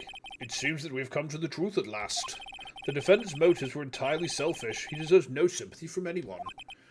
Oh boy, how am I supposed to escape from this one? Wave your cock at the judge. Look at my Prince Albert judge. Whee! No, before you ask, chat, I do not have a Prince Albert, alright? Why the hesitation, Phoenix? Gumshoe hasn't called yet, so you know what you must do. I know, I have to carry on and buy him some more time. Alright, there are two deadly pieces of evidence, the figurine and the suicide note. Maybe somehow I can find a way out of this situation through one of those. The gavel is ready in the judge's hand, Phoenix. Hurry. Suicide note or the figurine? Which do we pursue? This is potentially deadly for us. Oh, did someone ping me? Hold on. Ah, it was Hart mugging me off. Okay. The right thing to do at any given moment, to be fair. The right thing to do. Okay. Which should we go for? Suicide note. Please wait, Your Honor. Oh man, look at that lawyer. He's still going at it. It's like he doesn't get it, he's trying to get a killer off the hook. I think Your Honor believes that Matt Ongard killed in order to obtain this note. Yes, that is correct. But that seems a little strange. In fact, I think there's a contradiction here. This note was hidden by Mr. Corrin until the night of the murder. If that's the case, I say that Matt Ongard could not have known what was written on this note. Oh, I didn't think of it that way. Exactly, but I did think of it that way and I thought it was rather strange. No one in their right mind would kill for a note without first knowing what it said. Order! Order! Order! You make a valid point, Mr. Wright. Mr. Edgeworth, what is your opinion? It's just a flash, but I think I did rather well on this one. Unfortunately, I think he believes differently. I believe a show of appreciation is in order. What? The defence seems to be in love with wishing more despair upon itself. I would like to direct the court's attention to this. What is that? It is a very small video camera, Your Honour. This type of camera is commonly used as a means of spying. Spying? What the? I thought that spy camera was in my possession. Matt Ongard and the victim both thought of the other as their biggest rival. They even went so far as to use this type of item to find each other's weaknesses. And the victim, Juan Corrida, was being spied on. His personal life was being watched by none other than Matt Ongard.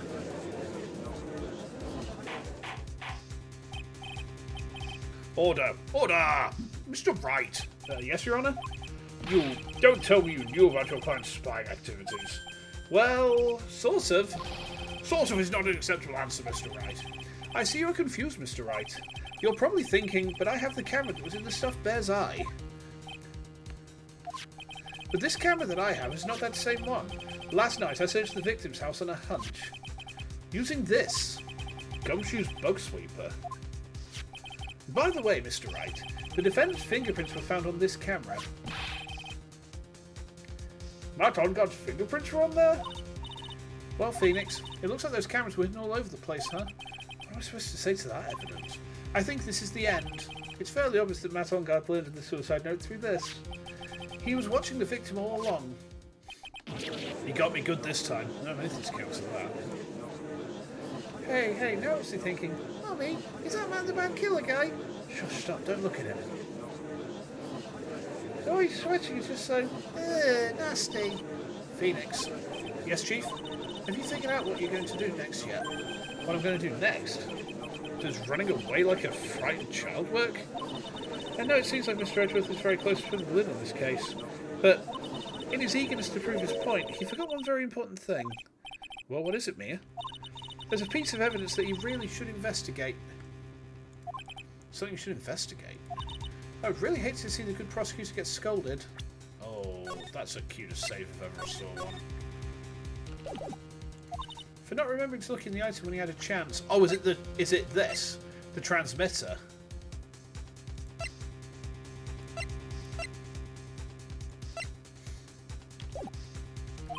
Why are you speaking riddles all of a sudden?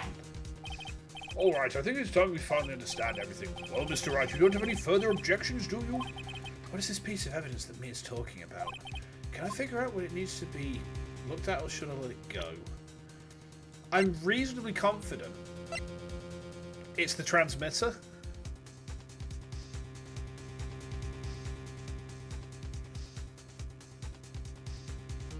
Let's see.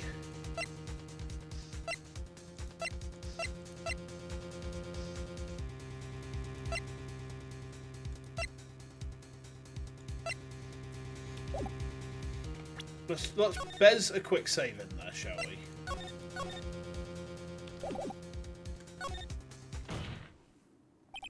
I have an objection, Your Honour. Sniff, sniff. Huh.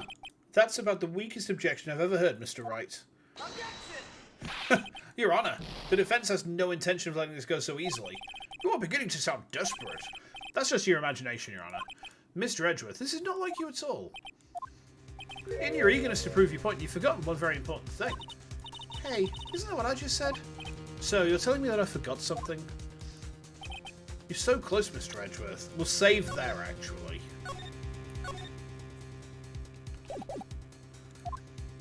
But there's something that you really should examine about this piece of evidence.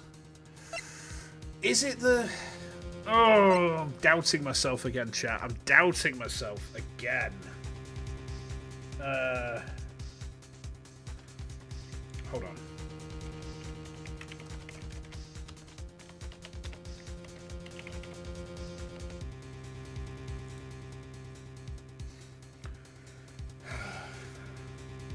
Changes the footage taken by the spy camera into radio waves and transmit the data.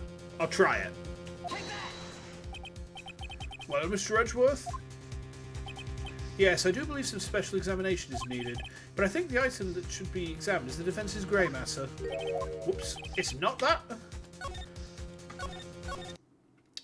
So it's not something obvious then. There's something you should really examine about this piece of evidence. Okay. It's not the transmitter. It's not the transmitter.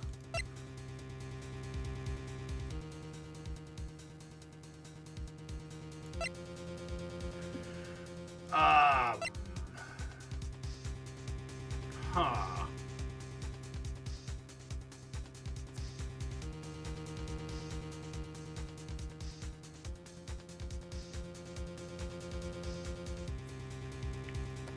I don't get where it's leading me.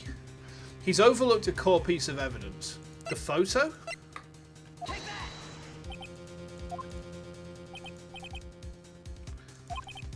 Not that. Yeah, please. I think I need a hint because there's nothing obvious here that I can see. What's he not looked at?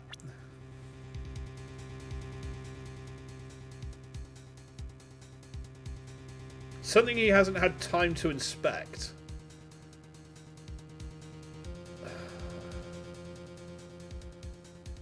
Something he hasn't had time to inspect.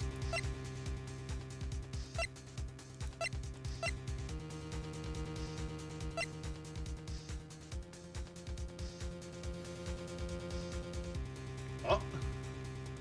Something he hasn't had time to inspect. The suicide note, maybe? Because we've only just had it come out? That is Miss Unpax's suicide note, right? Who knows? I mean, sure, the suicide note was found inside the bear, but this bear was in my possession until only a few moments ago, which means the handwriting on this suicide note has yet to be analysed. Oh, so, as to whether this pivotal piece of evidence was really written by Miss Impacts or not, that has yet to be even remotely confirmed. That was incredibly abstract. That was incredibly abstract. Oh my god.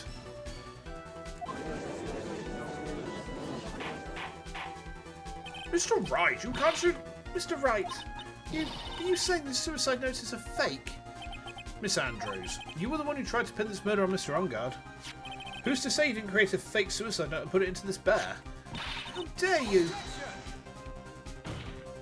Your Honour, the defence is indiscriminately accusing the witness again. There is no evidence linking the witness to the suicide note whatsoever. But if this is a fake, the witness is the only person who could have made it. What? Recall the witness's testimony concerning this figurine. The only person other than the victim who could solve the puzzle is the witness herself. Ah! That's 7 pairs of glasses. Miss Andrews, you wrote this note, didn't you? You wrote it so you could use it to frame Matt on guard. I did no such thing. Right, if you're going to pronounce this suicide note a fake, then show this court some evidence to support your theory. Oh, this is where we play the picture. This is where we play the picture, isn't it? Yeah. I see. Mr. Edgeworth, you're the one who presented this scrap of paper as evidence. That means the burden of proof lies with you, the prosecution. That's enough. Mr. Edgeworth, can you confirm the handwriting on this suicide note? It is as the defence stated, the handwriting has yet to be analysed. If that's the case, it seems that yet again we have reached a point where a verdict is impossible. That's impossible. This isn't good, Phoenix. The judge is going to carry this trial over one more day. I don't think my physics will be able to make it another day. Hang on. What? So hang on, she's been kidnapped for what? She's been kidnapped for 2 or 3 days? 3 or 4 days maximum. He's starving her. The human body can go 3 weeks, 2 or 3 weeks without food. The human body could last more than a couple of days without food. She'll be fine. Fuck it, he's guilty. Send him down. I didn't want to have to do this, but I didn't have a choice. No war soap. She should be fine. She's got them, milkers to, sustain her for a bit. Like a camel's hump, isn't it? Yeah. I request that both the prosecution and defence further investigate. How do I announce this my butt? That's just the lawyer trying to buy more time. Look at his guilty. I think we've reached the end of the line. Guilty. Yeah. Wow, the crowd are very angry.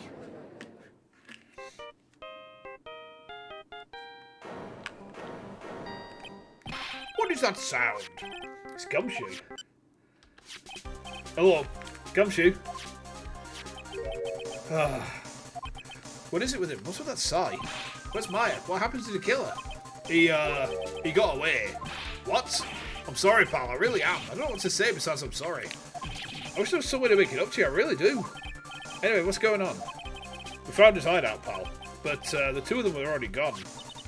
This is terrible. I'm going to keep looking for them, pal. Don't you worry. I just need a little more time. But don't tell me we don't have any more. Uh-oh.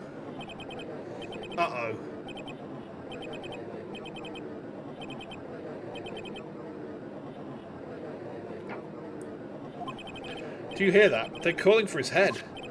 Mr. Wright, I can't. For this to come this far and... Oh! What is it? Let me talk to Mr. Edgeworth. I can't do that. Mr. Wright, would you please get a hold of yourself? Yes, Your Honour. I'm about to end today's proceedings. You may take your phone calls after. Hold on, Your Honour. Edgeworth, catch! That was the worst throw of phone animation I've ever seen. Mr. Edgeworth, please, you got to buy us some more time.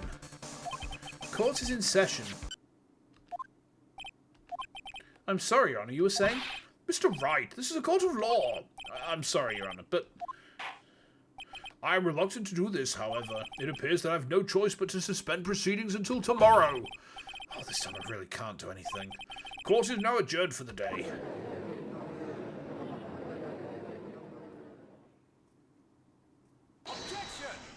What?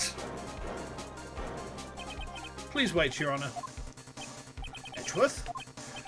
What is it, Mr. Edgeworth? I humbly request another 30 minutes of Your Honour's time. Ah! I got objected. Look at those gifts go. For what purpose? We can perform the necessary tests on this piece of evidence in that time.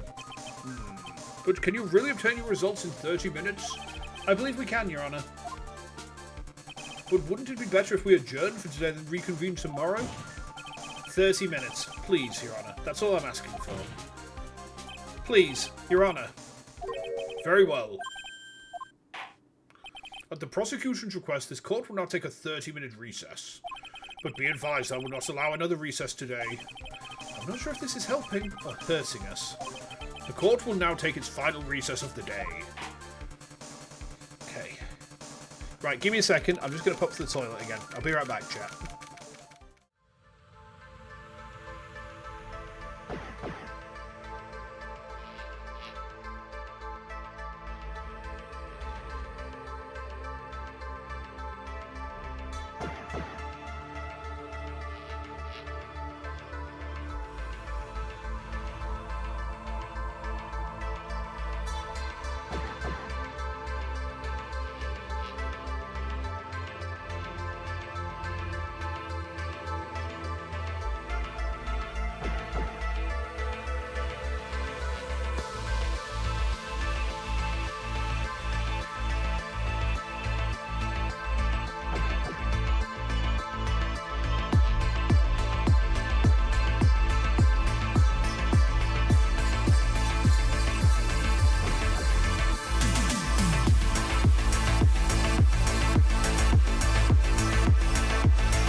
Your boy is back.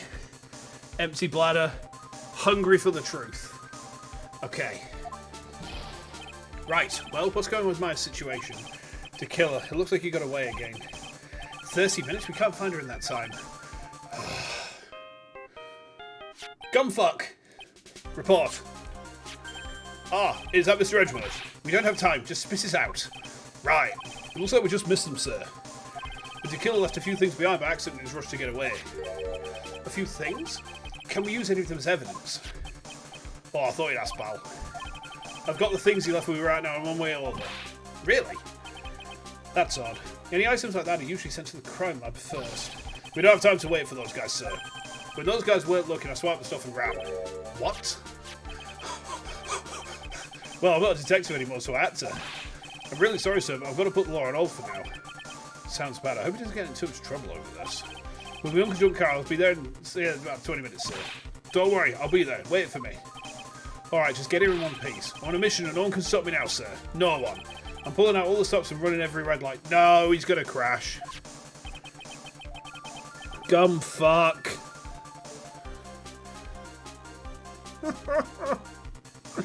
Oh no. Right, that's it.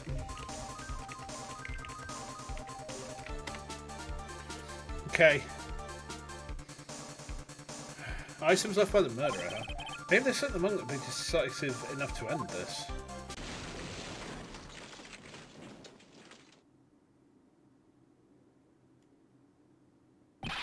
Hey, what's wrong? Detective Gumshoe, answer me.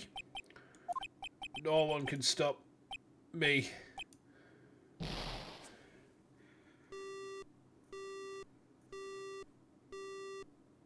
No. No.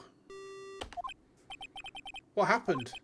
It sounded like he had an accident. I guess his cell phone broke as well. What was he thinking? We've got to hurry and call for help, but we have no idea where he is. His cell phone is broken and he wasn't driving a patrol car, so no radio either. Also, if we don't get those items before they do, the police will take possession of them. No, we can't let that happen. Well, if there is a way we can find out where he is, then we stand a chance. Why oh why did Gumshoe have to get into that accident now? Is there any way to find out exactly where he is at this moment? Yes, because he had that fucking tracking device stuffed up his asshole by Von Karma. That's right, there is a way. What? How? I'm sure we can find out where Detective Gumshoe is through this.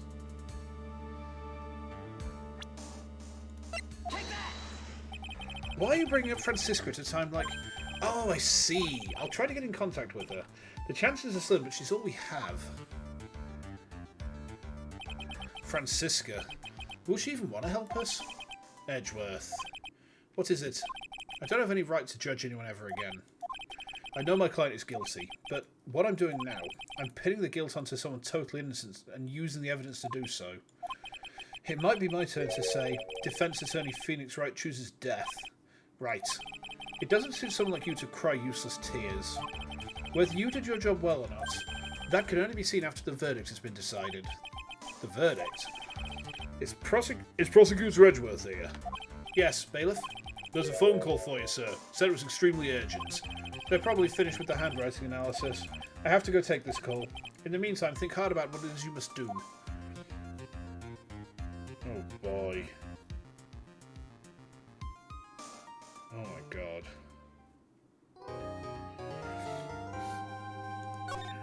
I mean, I tell you what, for all that this case has had a lot of bullshit going on, the snowball of the story kind of pulls it back a lot.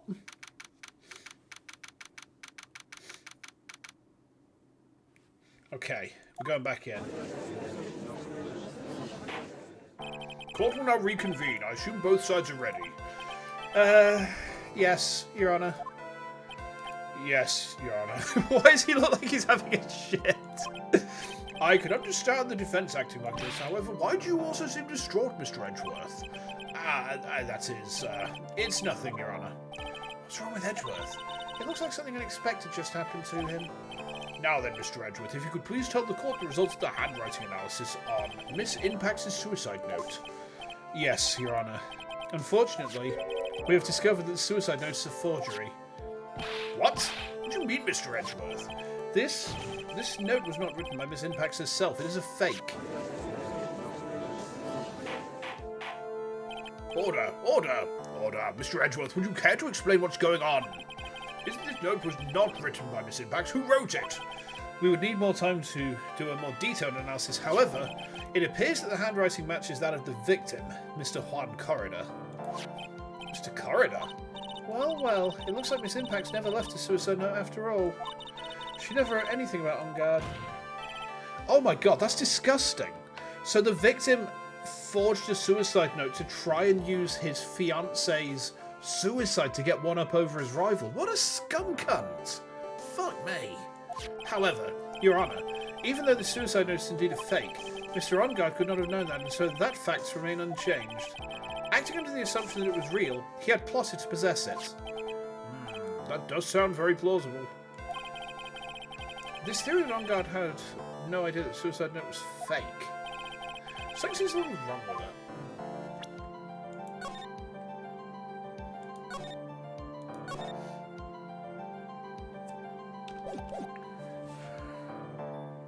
Something seems a little wrong with it.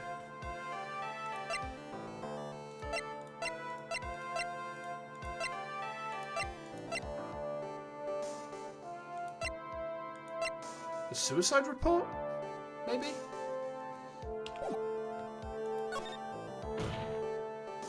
The defence believes that the theory the prosecution has stated contradicts testimony. If everything the prosecution has proven up to this point is true, then it's impossible for Mr. On Guard to have not known it was a fake. Has to be this, right? Well, Mr. Edgeworth, your response? I believe that even more important than finding out if this note is real or not is whether the attorney's badge pinned to that man's chest is real. That is the million-dollar question. It's not that. Okay, is there anything that we have... Something seems a bit wrong with it. It's not the it's not the suicide report, then.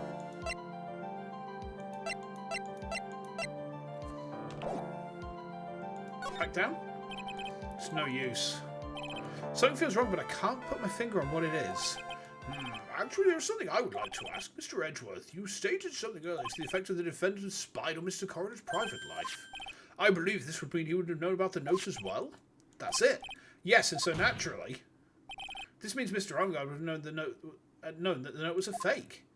Ugh. Thanks, Judge. Order. See here, Mr. Wright.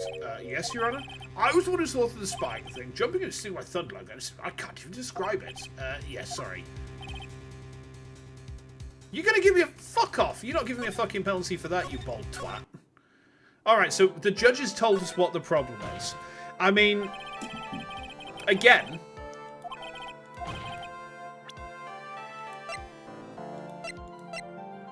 okay.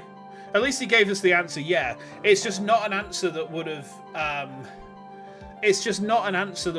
we know that he's had, like, cameras over his house, but it's never been said that he had, like, a camera in the room where Impact committed suicide. That's never been mentioned. The leaps of logic this specific case is trying to force me to take are so great that it's like Homer Simpson trying to jump over Springfield Gorge. You're never going to make it. Alright, we'll play the camera. What is this little item called again? It's a video camera, Your Honour. A very small one, but... Oh, that's right, a camera. You kids and your fancy toys nowadays. Mr. Edgeworth, earlier you claimed Mr. Ongard knew of the existence of this note because he was spying on the victim. Isn't that right? If that were true, then this means Mr. Ongard would have known that the victim had forged the note. Ah!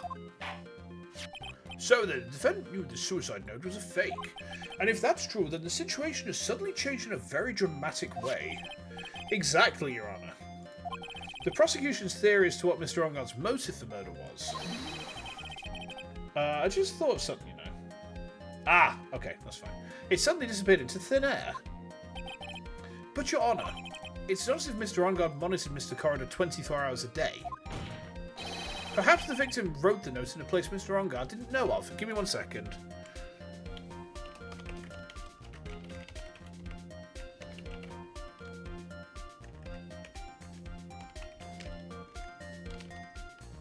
There we go. Perhaps the victim wrote the note in a place Mr. Ongard didn't know of. Well, right back at you, Mr. Edgeworth. Why don't you show some proof the victim made the forgery in an unknown place? Ugh. Order, Mr. Edgeworth. It looks like this time it's you who's dug his own grave. Oh, as I figured. As you figured. It all came down to this, after all. Mr. Edgeworth, you're not making any sense. When I heard the results of the handwriting analysis, I thought this might happen. The question is, what next? What next? If the prosecution can't prove Mr. Ongard's motive through the evidence, then we must prove it from another angle. Well, I agree with you there. Your Honour, the prosecution would like to call a witness to the stand at this time. Oh, well, that's fine. However, this witness is a little unusual. Edgeworth's stuttering? That's not like him at all. Wait. He's not going to try and call to killer to the stand, is he? Unusual? Well, what sort of witness is this person, Mr. Edgeworth? This witness is one who is perfectly fit to answer once and for all the question of who was it that hired Shelley de Killer to commit murder? That's impossible. Who would... No such person who can answer that question with such certainty. No such person exists who can answer that question with such certainty. Yes, Mr. Edgeworth, who is this witness? It is... Hi, Hades, welcome. Welcome back. Yes, go on, who is it? The man himself, Mr. Shelley de Killer. Oh, fucking hell. Oh, Mr. de Killer. Wait! Shelley de Killer? Uh-oh. You mean the killer, the assassin? Yes, Your Honour. He's coming here to the witness stand? Well, yes, in a manner of speaking. I recognise this is a very unusual circumstance. You realise Edgeworth and Wright are playing opposite roles in this case. Yeah, exactly. But I think for Wright, it's a very painful experience because he knows that what he's doing is wrong. Whereas before, Edgeworth, I don't think Edgeworth really cared before. He didn't care before, whereas Wright has always cared. Whereas Edgeworth has now realised that he cares, and that's changed how he acts in terms of this particular circumstance. I recognise it's a very unusual circumstance, so I ask for your permission. Well, Mr. Wright, yes? Is this all right with you? Do I have a choice here? I can't really do much else to drag this trial out. The defence has no objections, Your Honour. I wonder if it really is all right to do this. Very well then, the prosecution calls its witness to the stand. Edgeworth, is there no other way left to us? Now then, witness. Your name and your occupation, please. Very good, sir. My name is Shelley the Killer, and I am a professional assassin. I say, what is going on here? Your Honour? How can you remain so calm? And what is the meaning of this two-way radio? Actually, Your Honour, it was delivered to me just now, and it came with a condition. As long as we do not trace its source, Mr. De Killer will testify to this court. So this must be what that urgent phone call he got earlier was about. Oh no, this will not do. I cannot allow this in my court. First of all, we can't even be sure this is really Mr. De Killer himself. Witness, please present some sort of proof that you are, in fact, Shelley De Killer. This would not fly in a real court at all now. You're 100% right. Remote hearings are a thing, but remote hearings are very specific. Very, very, very specific. I understand. Please wait a second. I'm so hungry. Maya! Voice, Mr. Wright, can you confirm anything from this? The defence has no objections to this person. We are satisfied that this man is indeed Shelley De Killer. It looks like we've run into yet another unexpected turn of events. Well, it doesn't seem like we have too many choices under these circumstances, so, Now then, witness, there is one thing I would like to confirm before we speak of anything else. And what would that be? At the request of a client, you killed Mr. Juan Corridor. Is this correct? Oh, give me a sec.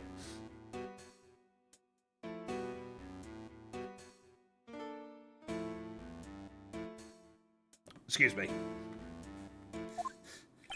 It is as you say. I did indeed kill Mr. Corridor. Now that we have answered that, let's move on to the name of your client. Very well. This is all just a bad dream. Yes, that's it, a bad dream. Shelley De Killer, what is he going to say? Okay. There is something I must first state. To an assassin, nothing is more important than the trust between a client and himself. And that is the reason I am here today on this witness stand. It is my wish that you grasp this concept before I give you the name of my client.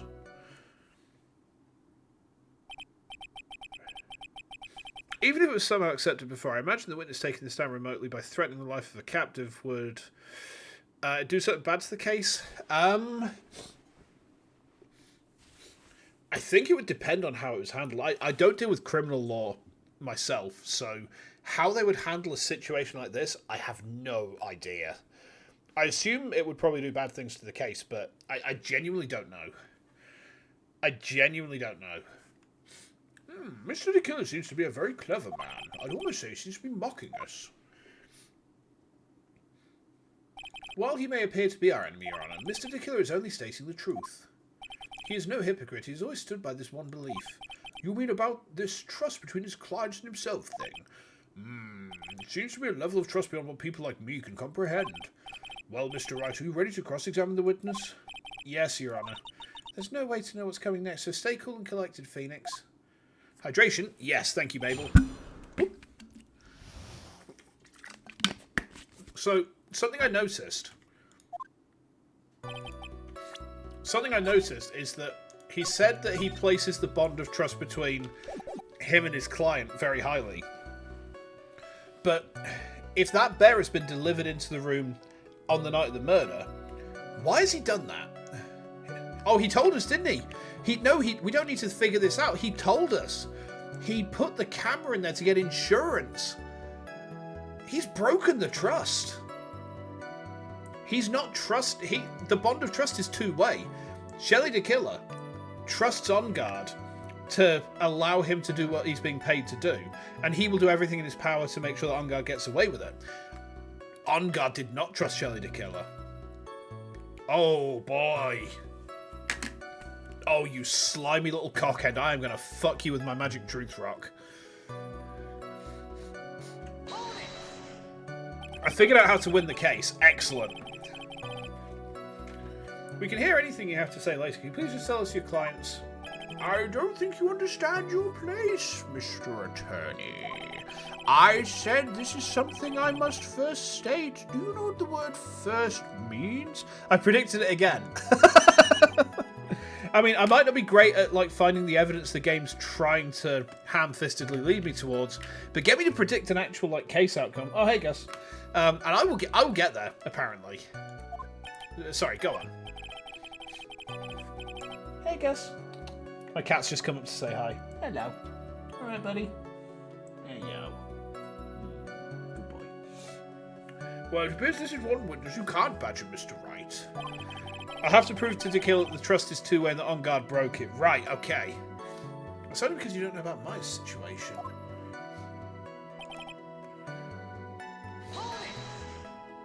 The trust between you and your client. I provide my services in a fast and efficient manner. In exchange, I trust that my clients are discreet about me and my identity.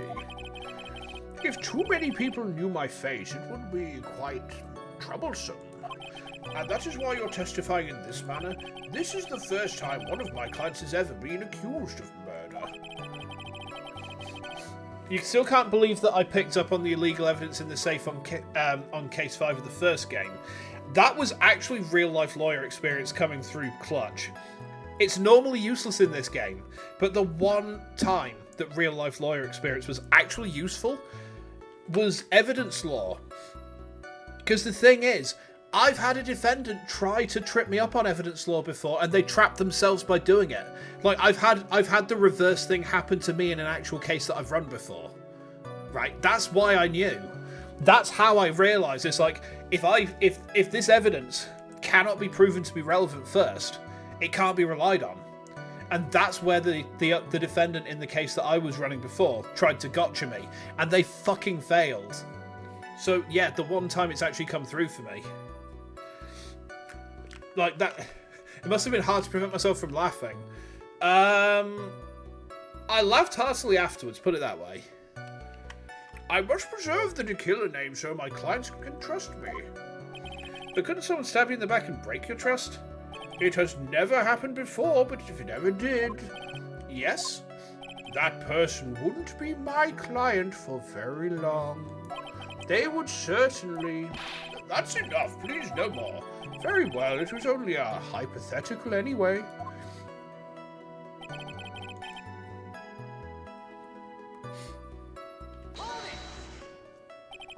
That seems a little strange to me. I mean, you're about to tell us the name of your client. I think that would be very bad for them. It doesn't matter to me. This client has already broken the rules and acted outside of their prescribed role. Their role? This person tried to implicate another of the crime in order to save themselves. And this is a trespass that cannot be forgiven. Who gave you the right to be so high and mighty? To the gentleman who spoke just now, excuse me, but would you care to die? No, I didn't say anything. The judge had better watch himself. It sounds to me like the killer is saying that Andrews was his client from, someone who tried to implicate another in the crime. We've been trying to point the finger at Andrews for that for hours now. We understand, so please tell us the name of your client. I'm afraid I cannot do that. I still have a few things to say before I do. you can... It's not good for your health to be so aggravated. You won't live very long if you let everything bother you. Somehow, that coming from an assassin makes it less than comforting. I don't really care about this extra fluff, just tell us the name already. Patience, try to calm down a little. It's important to try and understand his mindset. He seems very steadfast and close, so you're going to have to work to get him to talk. I'm not his therapist, you know. So, hang on. We need to try and prove... So we actually need to try and prove that the bond of trust is broken then, huh? I think. I think that's what it's leading me to do. Not yet. Right, okay. That'll be much later. So, what's it expecting me to do? We've pressed on every single statement.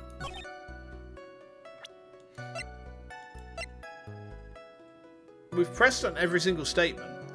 So we have to present something, surely.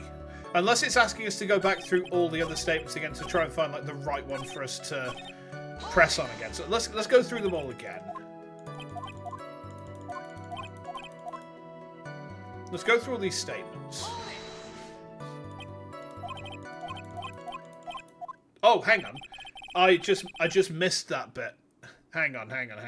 Let me reload that. That was dialogue that I missed there because I was skipping.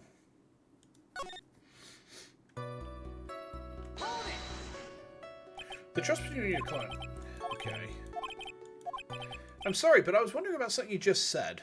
You said that your client had already broken the rules. A person who frames another is the worst kind of human.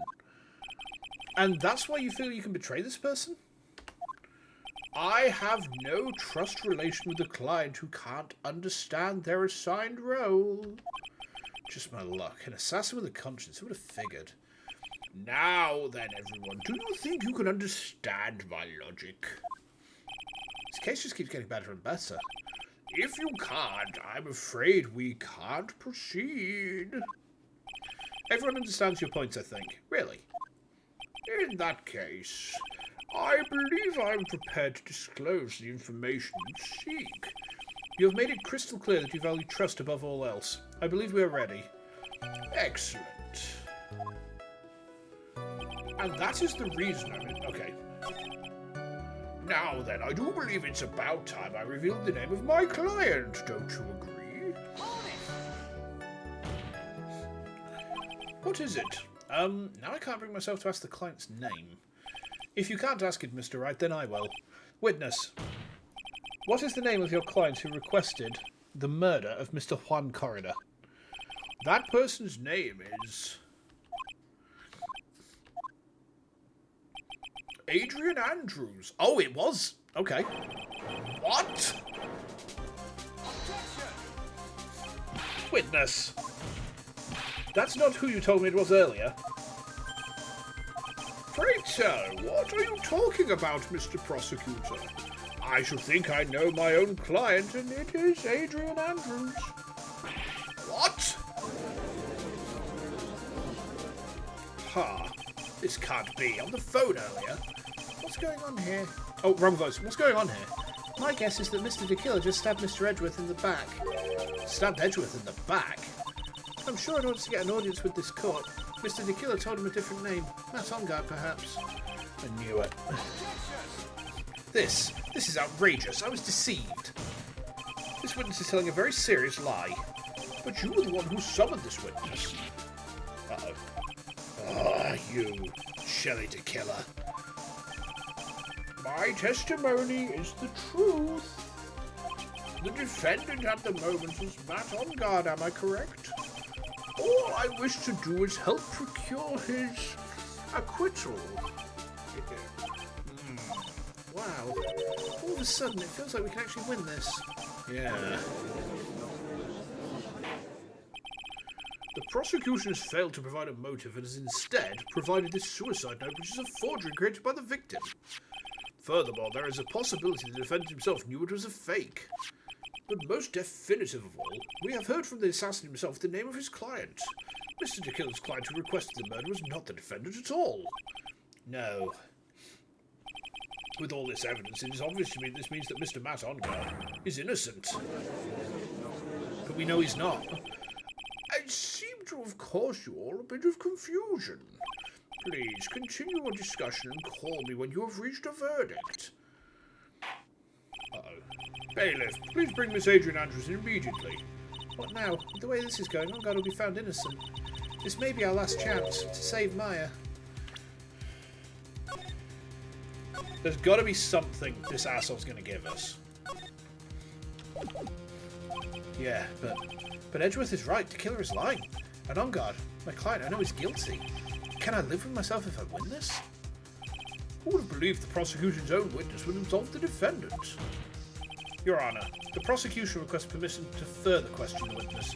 Shelley de Killer is certainly lying under oath. It wasn't me. No, it wasn't me. Listen, everyone, please. That testimony just now is all one big lie.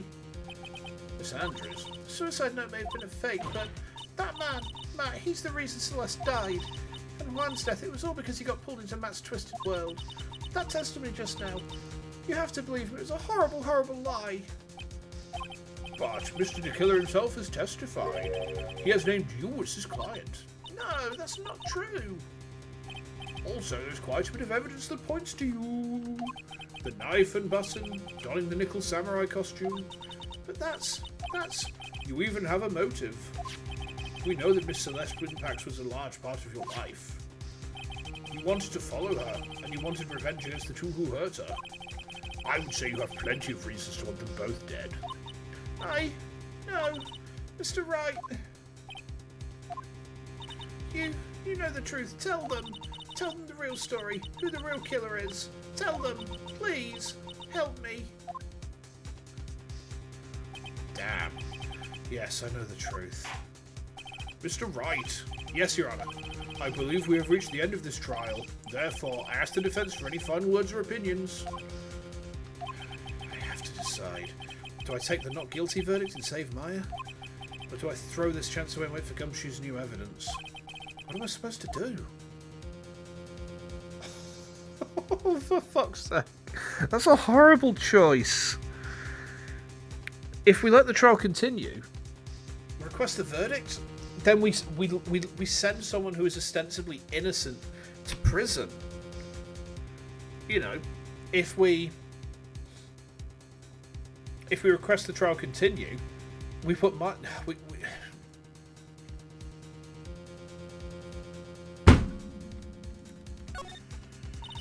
Phoenix. I can't do it, Mia. I can't accept not guilty. You're a lawyer. I know. But Matt Ungard is a killer, a murderer. I can't let him get away with this. I can't let someone else take the fall. Now, there is a concept in lawyering, right? And I'm just going to expand on this a little bit for a minute. The concept is called duty to the court. You have two duties as a lawyer. You have a duty to your client. You have a duty to the court.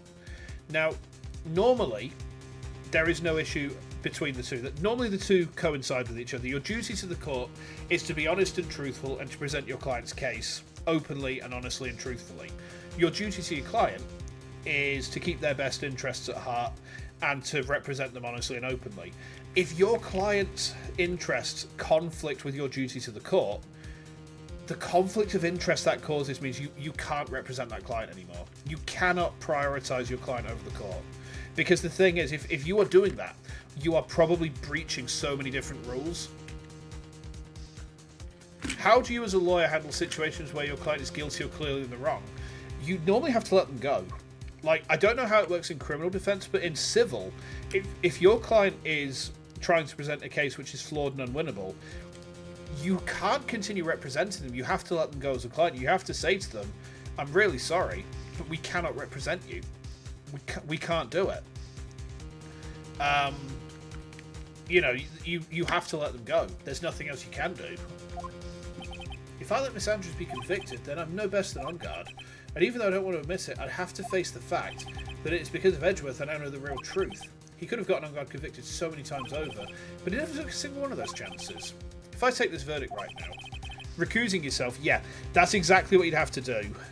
If I had a client who I couldn't act for anymore because their case was built on lies or it was flawed to the point it was unwinnable, I would just have to say to them, look, we can't win this.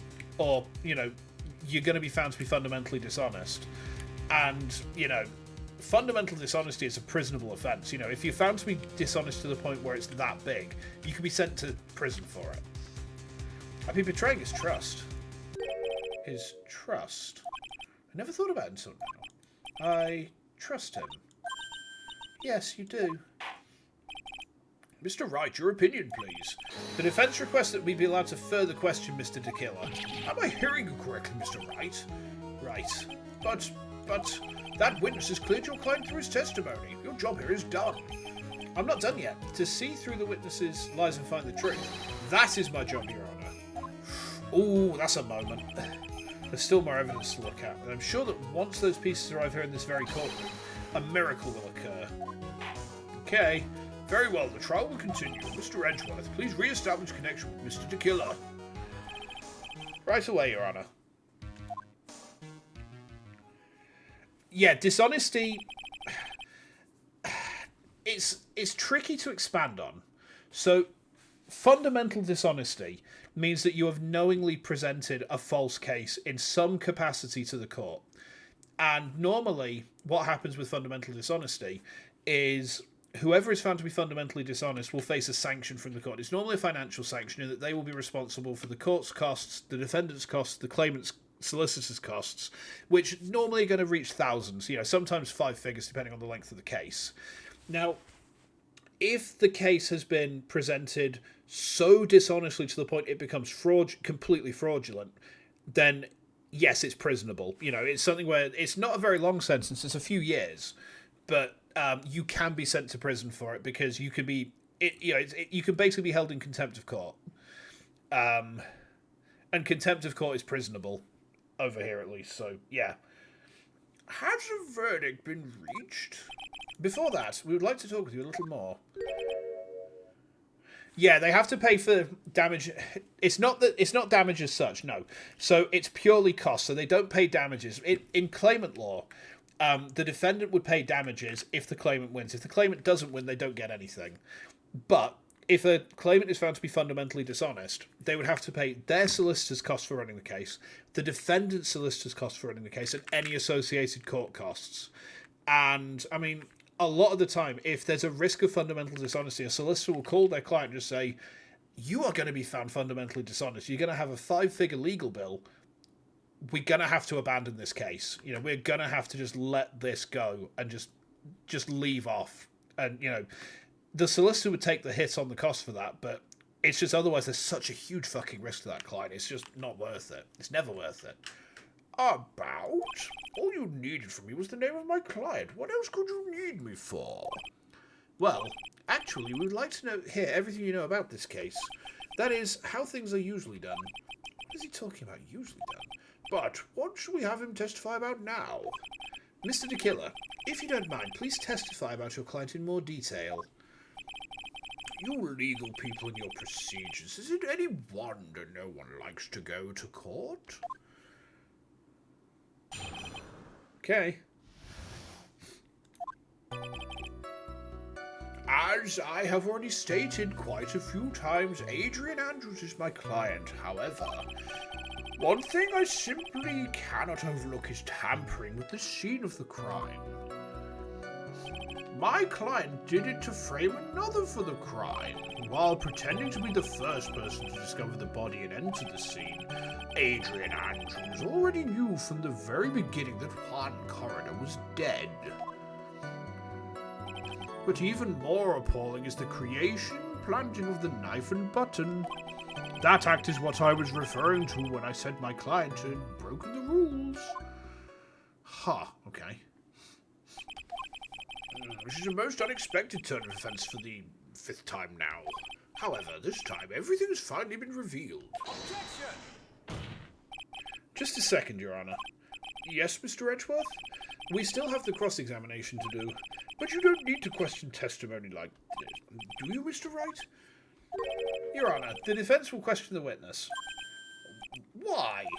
What this witness has said is nothing but beneficial to the defence's case. If you scrutinise the testimony, then Then I'll expose the lies in an oh-so-beneficial testimony, I suppose. I don't understand what's going on anymore. That makes 2 of us. Okay.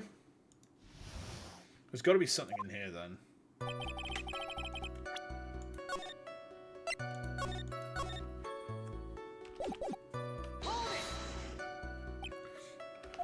What is it, Mr. Wright? If I press it the wrong way, it might raise suspicions on his end. But I have to do something to waste more time. Witness, about requesting a hit. Yes? How much is your fee? I see you are also quite a dark-hearted man, Mr. Attorney. If you would like to talk business, we can do so after the trial. No, I'm not thinking of... Mr. Wright! Yes? You want to kill me. You want me dead, don't you? What? Why would you... Guilty. Mr. Phoenix Wright, you are hereby declared guilty. Witness, let's continue. Why did you disclose the name of your client? They are your clients, are they not?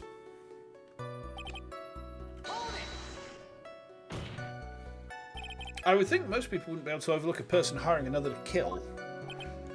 If I had a problem with such a thing, I wouldn't be very effective at my job. Yeah, well, a change in occupation might be good for you. However, I will say this. Even though I am the one who does the deed, my clients are always the real guilty party. That goes without saying, Mr. DeKiller. And their fate is to live with the knowledge of their guilt on their shoulders. However, my client this time thought that they could run away from their guilt.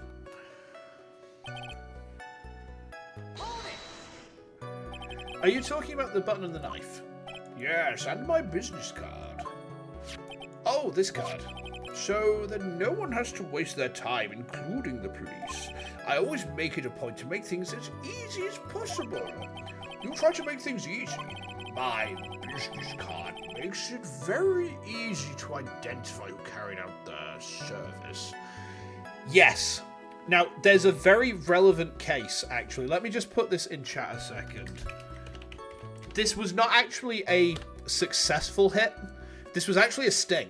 Look up that guy and just type in hit afterwards. He's a singer with a band over in America. And he basically tried to have a hit put out on his wife. And it failed because the hitman he tried to hire was actually a police officer. And he was prosecuted basically for attempted murder. So he did 5 years in prison. Yeah. So he did 5 years out of a 10-year sentence. He's out again now. But basically he tried to have his wife killed by a hitman. And the creative Silk Road on the Darknet tried to put a hit on someone. Oh boy, yeah. But yeah, I mean, he was done for attempted murder, so you know, he wasn't prosecuted for trying to have a hit taken. It was attempted murder was the actual charge that was stuck to him. So yeah, I mean, if you hire a hitman and they kill someone, it's a murder charge. If you hire a hitman, but you fail or it's a sting, it's still attempted murder. Oh, hang on a minute. He's pretty devoted to his work. But to disregard everything to go and stab the deceased with a knife, and even hide my card from sight, that is something I cannot overlook. It's really hard to tell if he's being truthful or not without him being here. So you say most clients wouldn't do such a thing? That is correct. Usually most people try to create an alibi for themselves. If you should use my services, Mr. Attorney, I would suggest you plan for your alibi too. No, I already told you I have no intention of using your services ever. Why does he keep looking at me like I'm the one on trial here? From the very beginning. That is correct. From before my client visited the room. All of my clients know precisely what the situation is at all times. I wonder if that's really true. That's odd.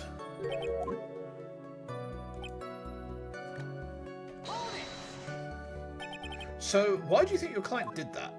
What do you mean by why? Well, fiddling around at the scene of the crime is pretty risky. And why would someone who'd requested a murder go to the crime scene anyway? That is true.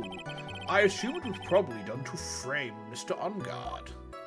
If that's the case, then why did the person just request that you do it? Sadly, that is not possible. My job is to kill. That is all, and to leave my business card behind. Naturally. The business card is so my clients may escape blame. To protect them is my duty. Even if they say it's revenge, setting someone else up to take your fall.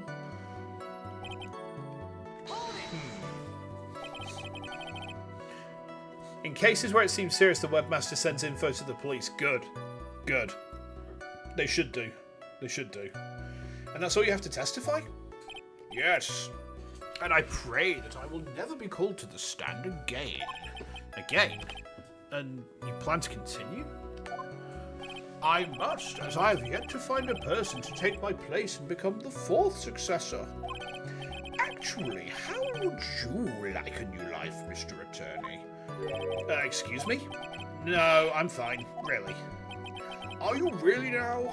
I wonder what kind of man the judge thinks I am now. What are you going to do now, Phoenix? All I can do now is expose the lies. That's true. However, you realise that would be very bad for our client, right? I'm so confused. The one thing I know for sure is I can't let this trial end yet. So do we need to press on everything again? Is this one of those things where we have to do, like, backward pressing? That don't make very much sense to me. Alright. One sec.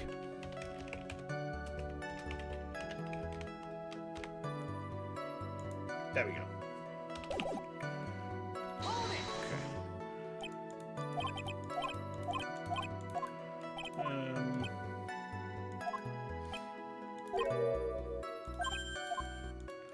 Okay, it's not this one.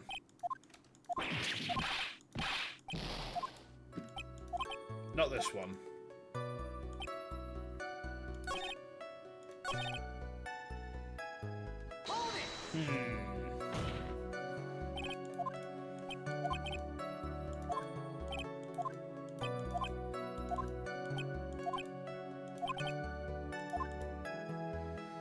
I think let's press everything again and we'll see if anything changes.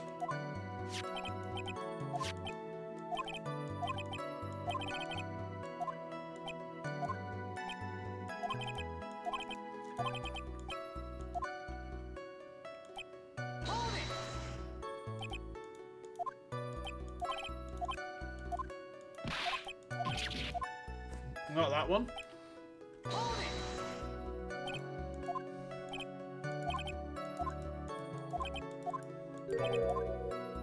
All of my clients know precisely what the... Already knew from the very beginning that Juan Corridor was dead. So it sounds like it's leading me to this statement.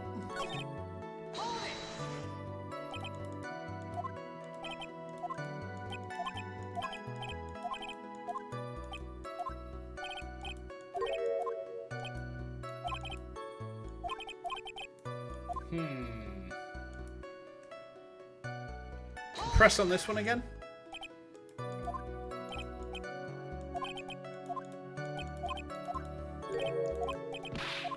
Okay. So we need to present some sort of evidence then. Adrian Andrews already knew from the very beginning that Juan Corridor was dead. This seems to be the statement which doesn't match up. This seems to be the one that doesn't match up. So...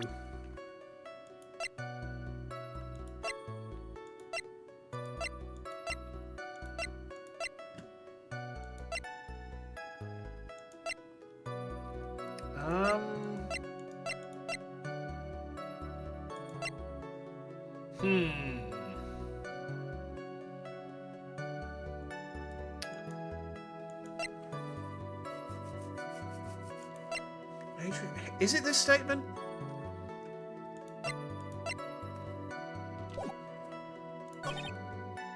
Even more appalling is the creation and planting of the knife and button. It's later still. It's not a press. We've already established it's not a press, because pressing everything twice has done nothing. So we have to present some evidence here then.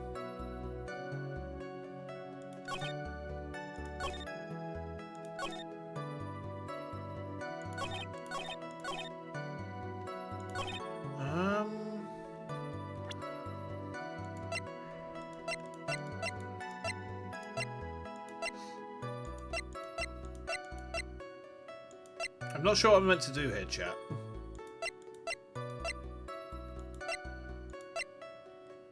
Strangle with a scarf, then stab with a knife.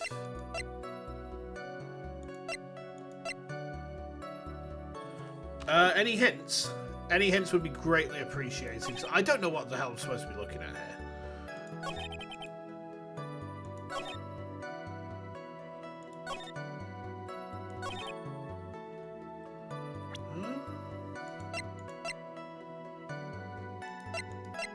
You present the statement about the statement about Adrian already knowing. Right, okay. So I'm right with the statement. Okay. Adrian Andrews already knew from the very beginning that Juan Corona was dead. I keep feeling like it's the camera. I'm drawn to the camera.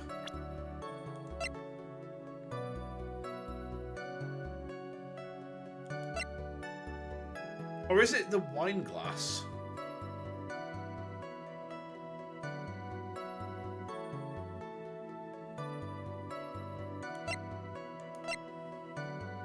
Would it be the wine glass? I'll try the wine glass. Oh! Okay. Thank you so much for taking the time to testify, Mr. DeKiller. What is the meaning of that attitude? When Adrian Andrews entered the victim's room, your client had no idea that Juan Corona had been murdered. But how? How do you know that? From this wine glass, Your Honor. The glass? Mr. DeKiller's supposed client thought Mr. Corona had only fainted, which is why this glass of tomato juice was poured for the victim. But isn't that just a part of Adrian Andrews' calculated plan? That is not possible, Your Honor. This glass bears the fingerprints of that person. Had this been planned, they would never have left their fingerprints behind. I see your point. Mr. Edgeworth, what is your opinion? Strangely enough, I had the same exact thought just now. Witness, how do you explain this strange phenomenon?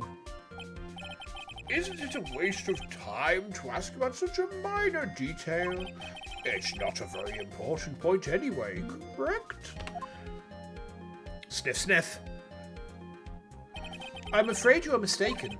If Adrian Andrews really is your client as you claim, then your client should have knowledge of Mr. Coroner's death. If not, then that can only mean Adrian Andrews was never your client at all. How strange. Yes? Why is it that the attorney has yet to raise an objection at this absurd situation? Phoenix, if the killer figures out what we're up to, we're in real trouble. Yeah, I know. Mr. Edgeworth, I'm surprised. You know you can't say things like that on evidence. Ah, sorry. Well, that was awfully weak objection for the two of you. Anyway, I'm positive there was a contradiction in that testimony. The prosecution requests further testimony concerning when the request was taken. Very well. Right now, I have to buy us more time. It's really shaping up, isn't it? Yeah. While we wait for the items to kill left behind to get here. This one's very easy. Alright. Okay, request taking. Let's have a look. This request came to me about a week ago. It was a request for my services on the night of the awards ceremony. We met at a certain bar to discuss and finalize a few matters. That is what occurred. I trust my memory, and I believe I have made no mistakes. So you physically met your client, huh?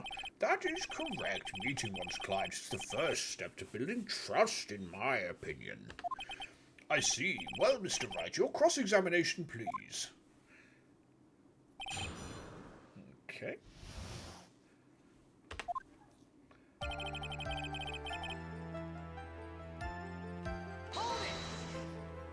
One week ago, are you sure? Yes, I am quite sure. I, of course, had my own preparations, and I was barely able to finish. When you request my services, Mr. Attorney, I hope you will keep that in mind.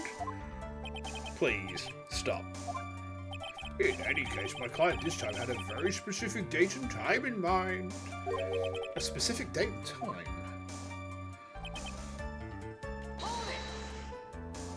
Did you ask why on that specific night? No, I tried to fulfill all the conditions of my client's request, but as for why, I only had my suspicions. Your suspicions, huh?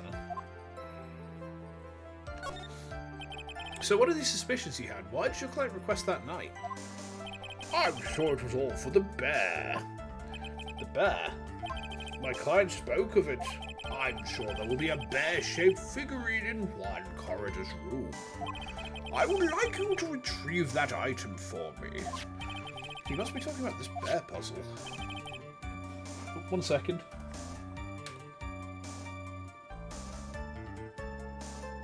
What was that?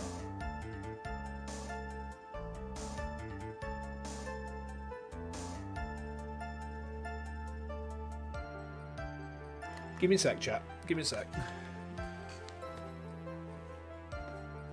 Yes.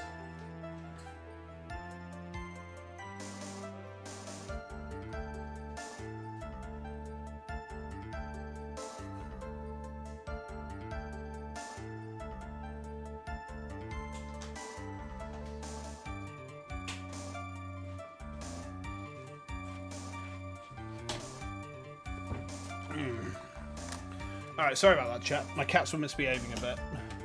But I've put them to rights now. Let's just pick this up, though. Inside that figurine was a suicide note. Naturally, the victim brought it with him to his hotel room. Oh, I've shut them away now. They were starting to fight, so yeah.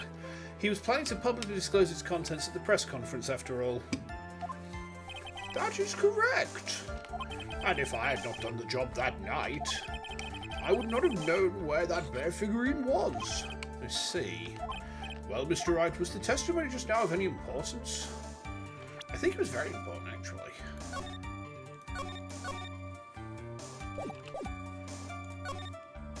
The testimony just now has made one thing clear, and that is the client knew the secret of the bear figurine. Huh? Why is everyone so quiet? Mr. Wright, I think all of us already knew that. Oh, really? Witness, please continue with your testimony. Okay. So you physically met Adrian Andrews, right? Of course I did.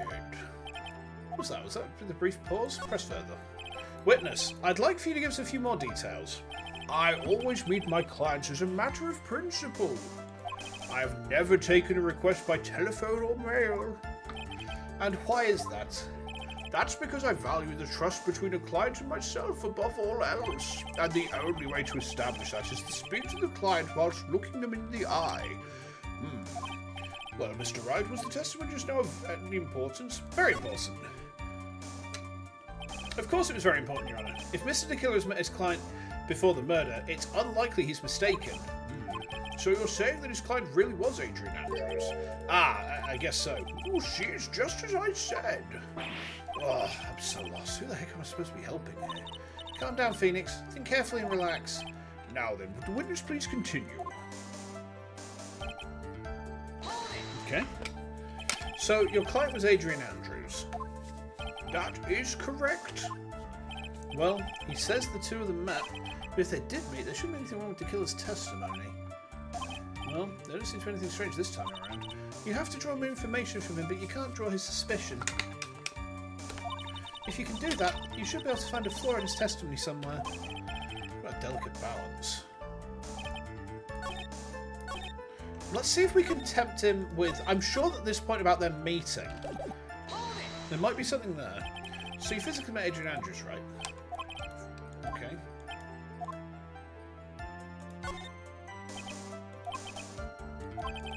Can we believe that your testimony up to this point has been reliable? Not that one.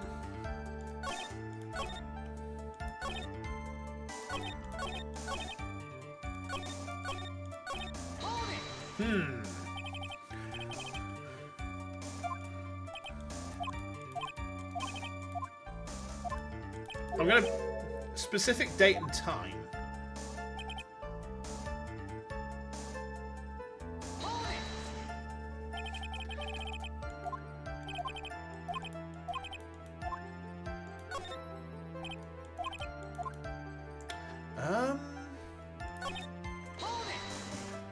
We've pressed on every single point.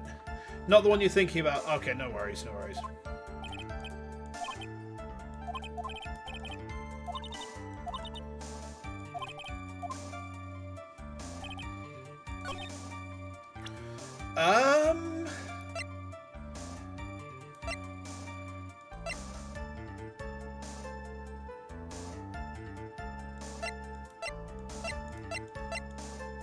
I've got no idea. I've got literally no idea, chat. I'm completely lost here. We're trying to find something that says he didn't meet with Adrian, right?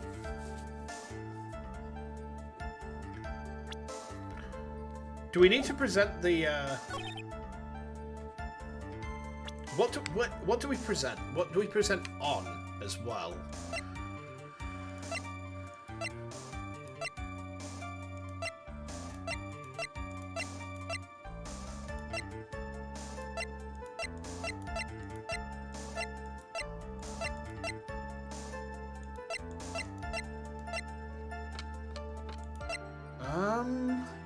What have I done in this round? He's saying that he met Adrian Andrews to finalise the details about the hit. So I'm trying to work out what I'm presenting here. So the testimony so far has been, this request came to me about a week ago. It was a request for my services on the night of the awards ceremony. Met at a certain bar to discuss and finalise a few matters. That's what occurred. I trust my memory and I believe I've made no mistakes. So I'm trying to work out what I present on. We've pressed everything. We've pressed everything. So I need to present something. And it seems to be this one that the game's drawing me to. Let's press on it again. Just not present. Press on the bar. We've pressed on the bar twice now. We've pressed on the bar twice. Do we have to keep pressing it? We've already pressed further on this point as well. Witness, I would like for you to give us a few more details. Principal, telephone and mail.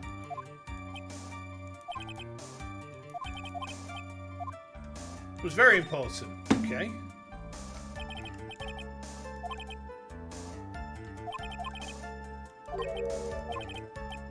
Yeah, that's not changed anything. Do we need to let that go the other way? Do we need to let it slide? That's really counterintuitive. Let's try it again.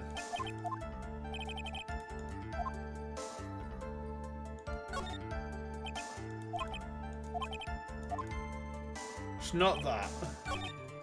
This is the 5th time we've pressed this statement.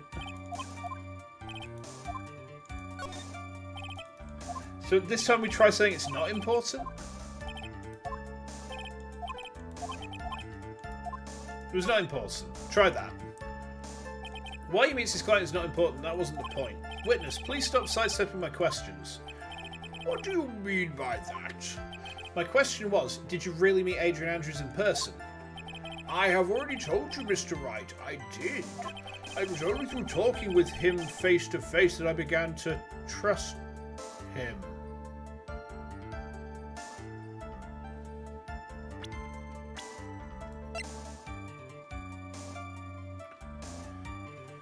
I see.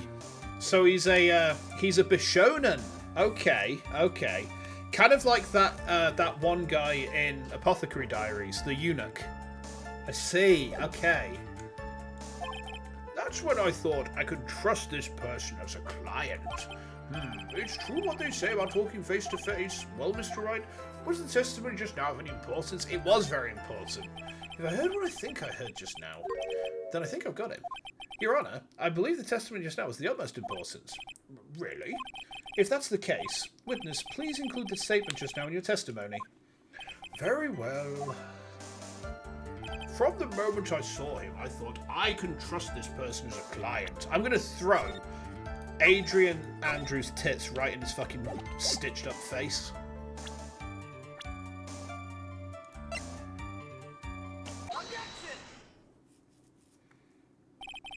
It took a lot to get to that, though. I'd like to go over this one more time. You met Adrian Andrews at a bar and took the request at that time. Yes, that is correct. And that's when you thought he was trustworthy. How many times must I repeat myself? Yes, that is correct. I'm sorry, but that's an impossible tale. What? Shelley the Killer? You have never met the real Adrian Andrews. What? Why would you say that? Because you made one very big slip-up. About her. So, what is the issue? What did you say just now? About her. If you had ever met Adrian Andrews in person, one look would have told you that she's a woman. Oh! Oh, wow, we just popped open. Order! Order in the court! Mr. Wright, what's the meaning of this? This witness testified to the following, that he always meets face-to-face with his clients when taking their request. But he has never met Adrian Andrews in person. Yes, Your Honour, that is exactly the point. That means Mr. the Killer's client could not have been Miss Adrian Andrews. What the fuck? Is that custard? Mr. Edgeworth, I understand your logic on this one. However, why would the assassin make such a basic mistake? Oil. Oh boy. Da da da da da da America da da da da da. If you get that joke, you're just as deep in the hole as me, and there's no hope left for you. Anyway, I believe it has to do with her name, Your Honour. Her name? Yes. Ow. Adrian Andrews is without a doubt a very androgynous name.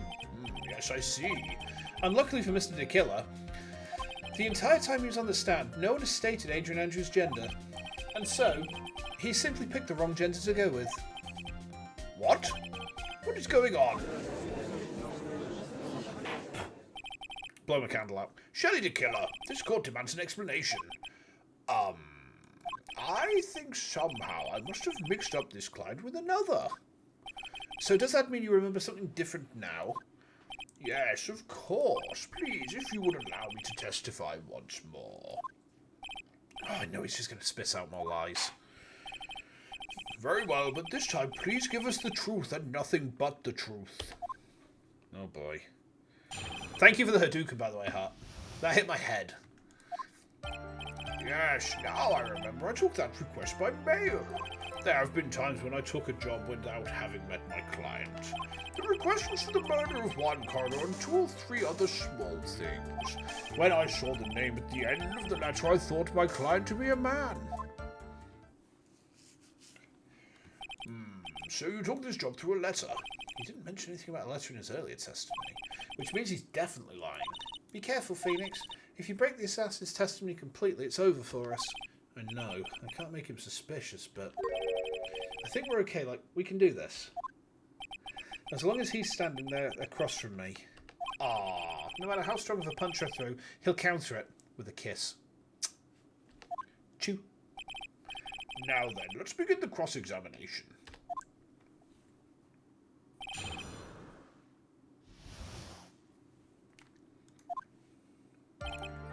Right, let's save there. But didn't you just say that you always meet your clients?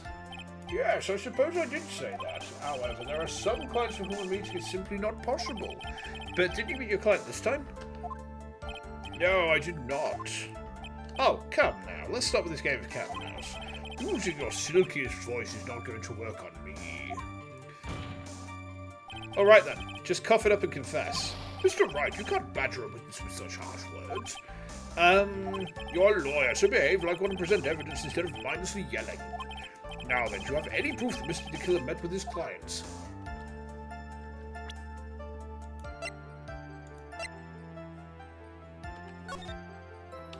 It's not that one. I don't think we do. No, we don't. I don't have any proof. I'm sorry, Your Honour, unfortunately I don't have any proof. I see. Then your line of questioning was just another waste of time. Sadly for us, Your Honour, there's a nature of right and wrong. And why would you not meet certain clients? Recently, I've been receiving more requests. If I meet each and every client, I'll lose some nice business opportunities. Nice business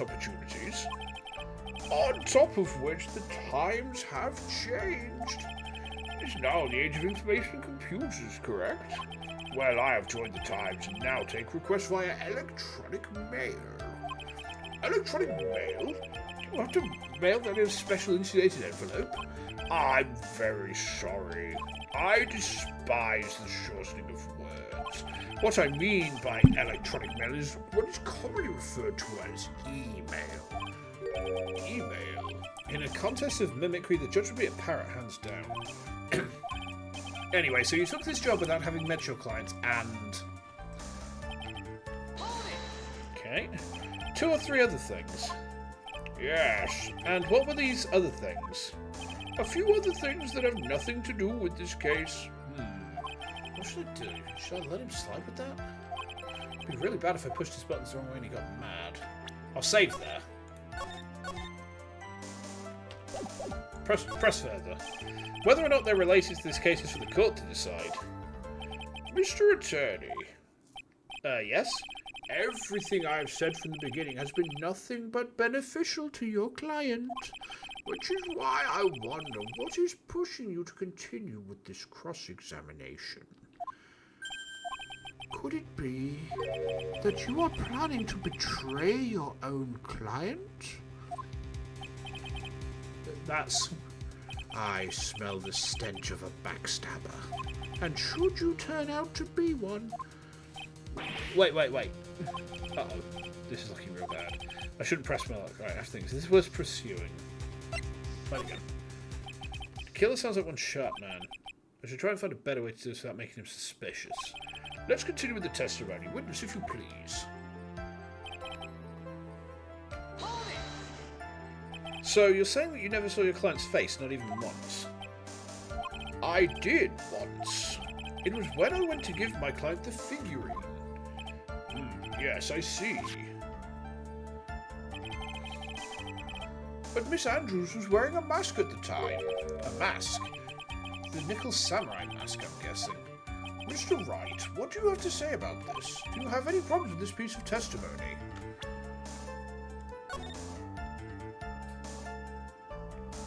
I don't think we do. Is there a contradiction? No objections? I think I can pull something out of what he said. It would be real bad if I did something and made him mad over something trivial. There are no problems with the testimony, Your Honour. We've pretty much reached the end of our rope here. Seems it's still okay to me. And that's exactly what's so bad. At the rate we're going, we'll end up completely destroying the killer's lie.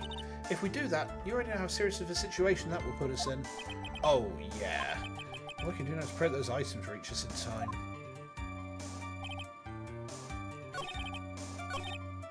Do I need to piss him off purposely? Alright. In for a penny, in for a pound, I guess.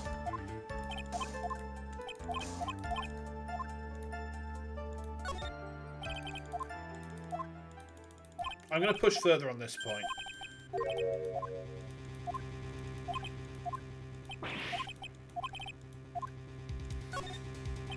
Witness, this is a very important matter. Please cooperate and tell us what these other jobs your client requested were. If it's truly that important, I suppose I don't have much of a choice. The bear figurine. The bear figurine? After the assassination of the target, I was to find that figurine. I was told this job was just as important as the actual killing. And where was that figurine? It was inside Mr. Corridor's suitcase. And then, what did you do next? I handed it over to my client right away. You gave it to your client? Interesting. This information certainly sounds important to me. Witness, please include what you just stated in your testimony. As you wish. Okay. I found this figurine at Mr. Onguard's mansion. If you gave it to Miss Andrews, then what was it doing there? I was waiting for her there. That was also part of the plan to frame Mr. Onguard, I'm sure. That makes a lot of sense.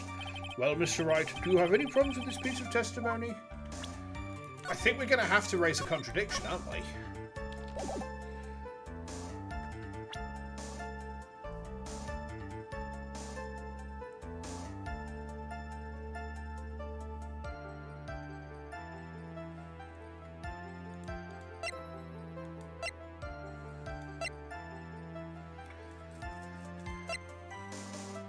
Because if only Corridor and Andrews know how to open it, why would they try and bring it to On Guard?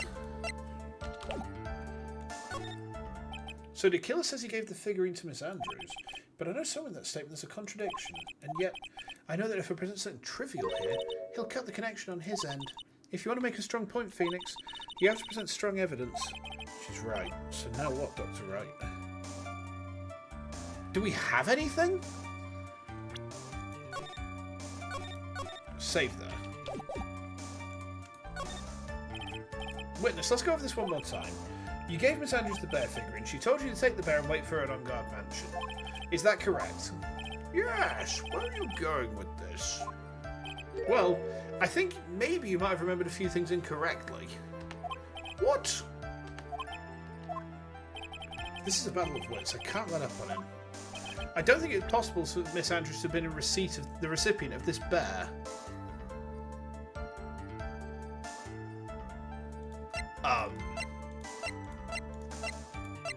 Have I gone the wrong way?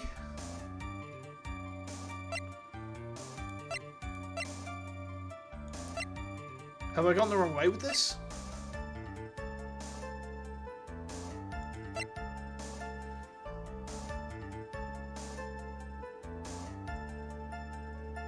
I feel like I've gone the wrong way with this one, chat.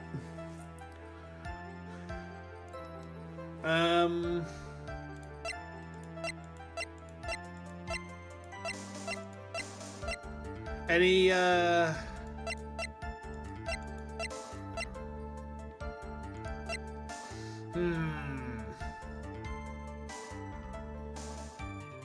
What am I supposed to be presenting here?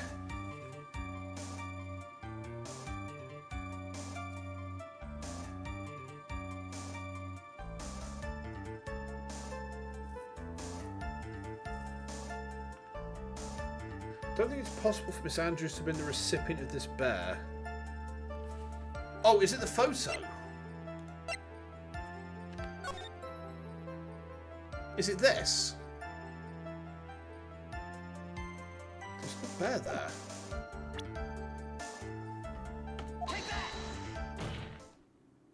So, what do you think?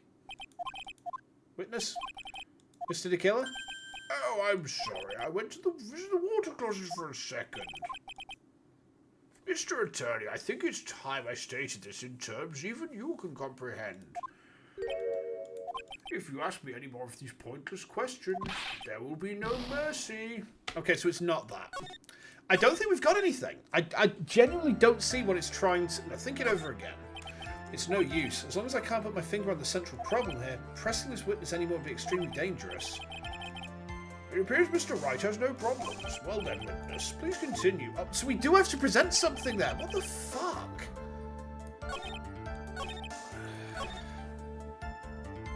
I've got no idea, chat. Is it random bullshit go time again? There's no way... Like, he's saying... Can I go through it again so you can read it? Sure. I can't make head or tails of what it's trying to get me to do here. So it was this point here.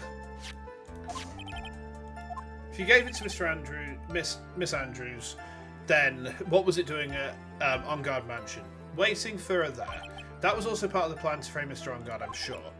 That makes a lot of sense. Well, Mr. Wright, do you have a problem with this piece of testimony? There's a contradiction. Or no objections. It's leading me to there's a contradiction, isn't it? That seems to be like it's trying to lead me towards the recipient of the bear was not Andrews. But I'm really struggling to work out how I can get to that.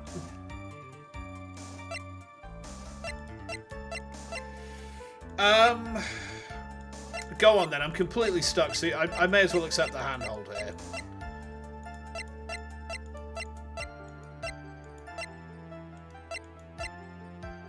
Figurine.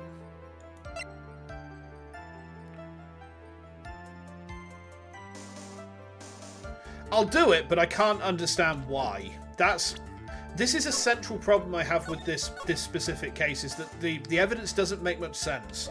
Because if she's the recipient of this, she knows how to open it. Her getting it means she can get to what's inside. If she thinks that the suicide note's in there, she's got absolutely a motive to get into the thing.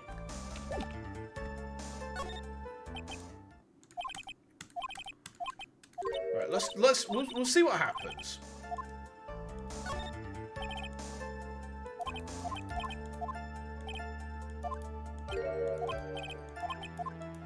Let's see what happens here. You don't think it's possible for Miss Andrews to have been the recipient of this bear? Okay, have the figurine. Shelley the Killer, if you had really given this bear to Miss Andrews, then this item should not have been inside it. This item? I see where you're going. Oh, because they're expecting that she would have taken the note out immediately to destroy it. Because she knew how to open the box.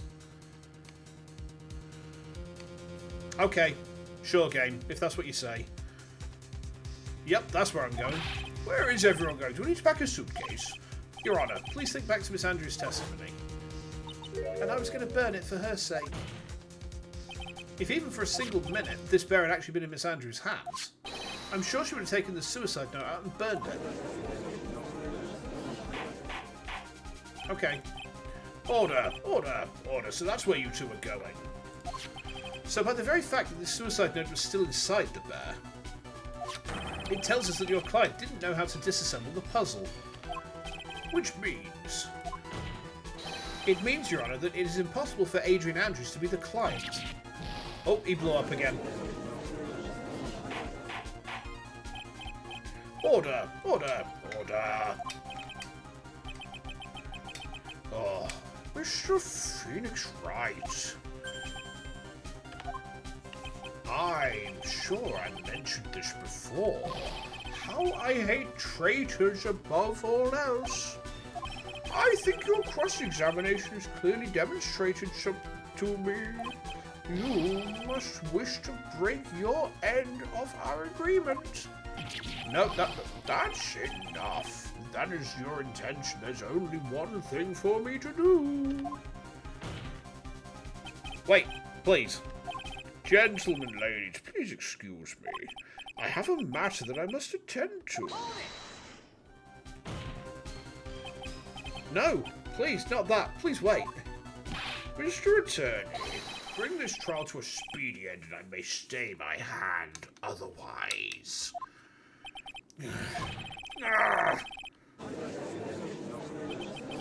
What's in there? Mr. Wright, are you...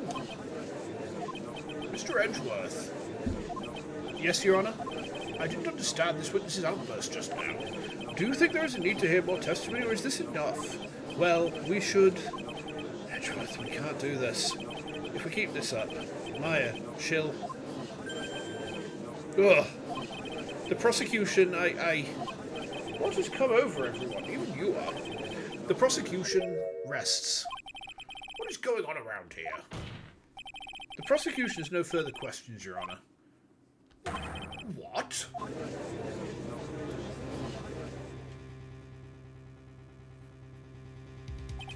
Well, I never thought I'd see the day. It's a most unusual situation.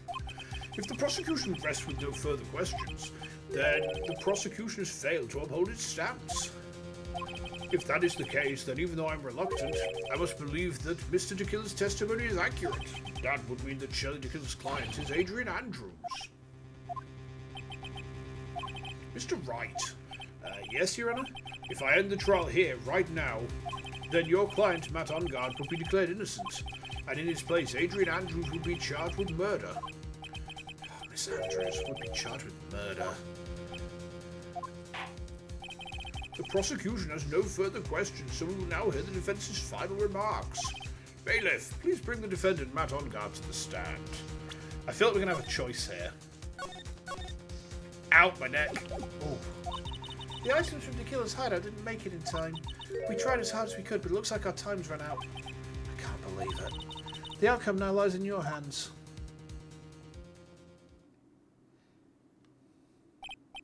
Dude, did the old guy finally decide?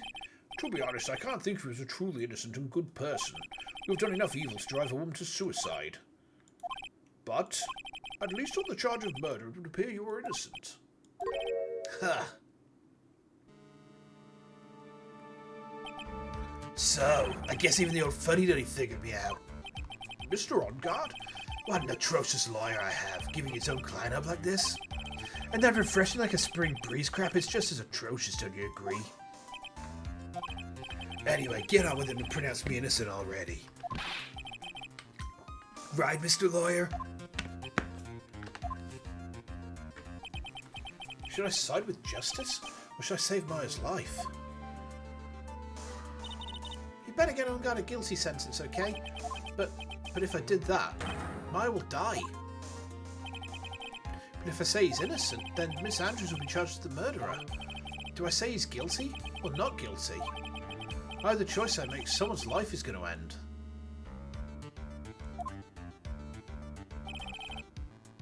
It all hinges on what I choose. Now then, Mr. Wright, let's hear the defence's final statements on this matter. If the person who hired the assassin was Adrian Andrews, then your client, Mr. Matt Ongard, is innocent. Huh. There's no need to ask, old man. After all, my lawyer is going to say what I want, aren't ya? Right. What's betting that we're going to get invaded by a German? I can't do this, but I have to decide something. I can't count on the evidence to help me anymore. I have to listen to my heart. Gummers. It could be Gummers just got in a car accident. Oh, God. This is actually a dilemma. Because duty to the court, duty to... He's guilty.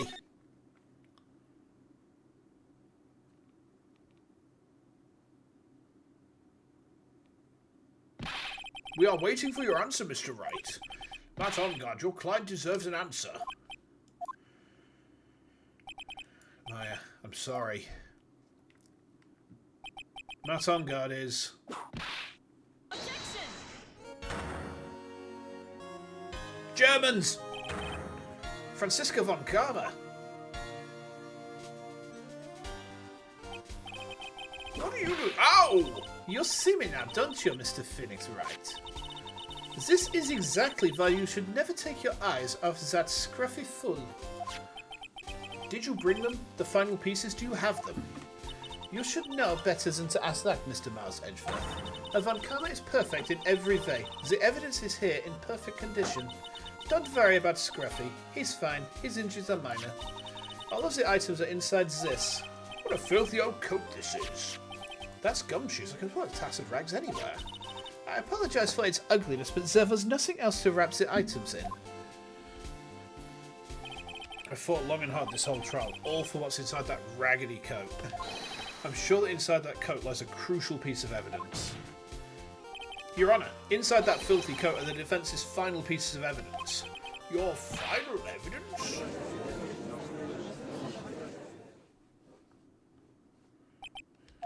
This trial is already over. All that remains is for me to hand down my verdict. I do not believe that any evidence presented now would change the outcome of this trial. What? Your Honour, it is our duty to examine every piece of evidence down to the last. I request that Miss Von Karma be allowed to present these pieces of evidence. I suppose you are right, Mr. Edgeworth. I grant permission to do so. However, this one obvious rule applies here. If these items do not bring up any new points, they will not be accepted by this court. We're back to evidence law again, chap. Now, Miss Von Karma, if you please. These pieces of evidence are items left by the killer during his escape from the police. He must have been in quite a rush. Yes, Your Honour. The killer left 3 pieces of evidence. So among the evidence we're about to see, there'll be something that'll turn this whole situation around, like a miracle. I'm sure of it. That's all we can hope for. Okay, what do we get? The first item is a pistol. Does the killer's pistol have anything to do with this case? Hat, coat, white roses.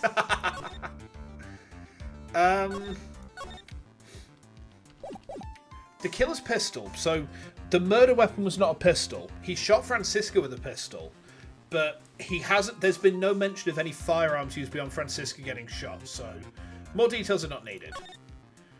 Pretty sure there was no gun involved in this case. There's no real benefit to hearing about it. Please present the next piece of evidence. Okay. The second piece of evidence is this videotape. I bet the killer took that from Ongard Mansion. Now.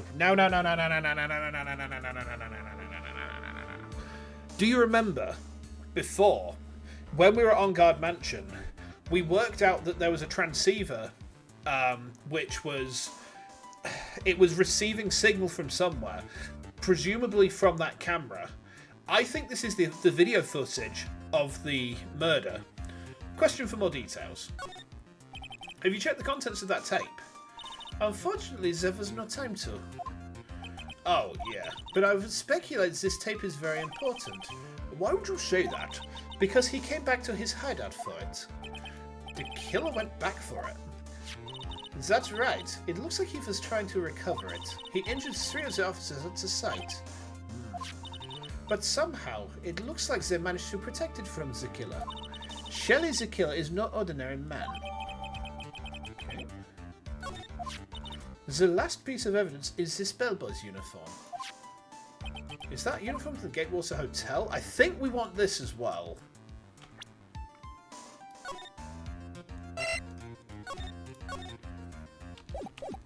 Question for more details. Was that used during the crime?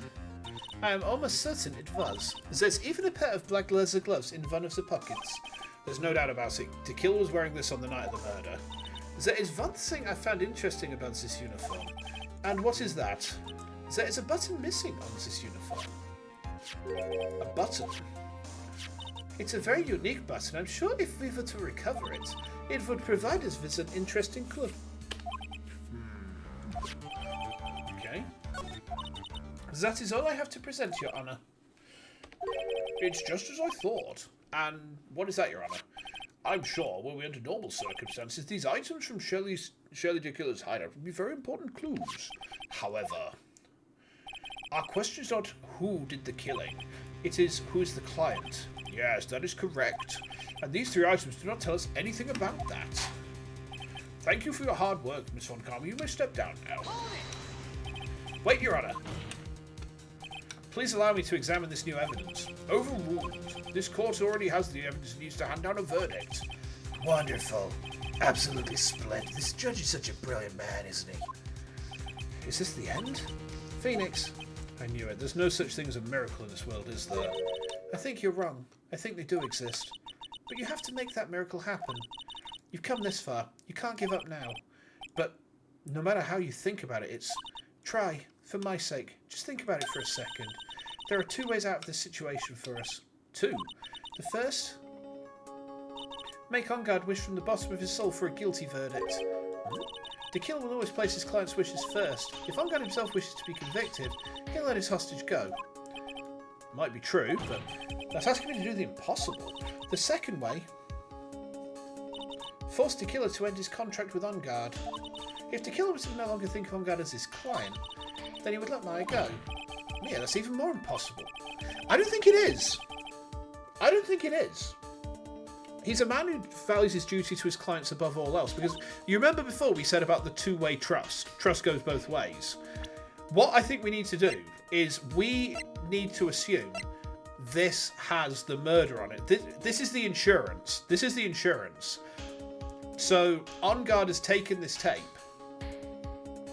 On Guard has taken this tape to get blackmail on the killer, but that breaks the bond of trust. So I think we use this to force the contract break. I know both of these seem like impossible feats at first, but if you could make either one happen, it would truly be a miracle. The bigger problem is the judge has already said he doesn't need more evidence. The pieces he was just shown, he's not accepting them. Phoenix, think things through from the other side.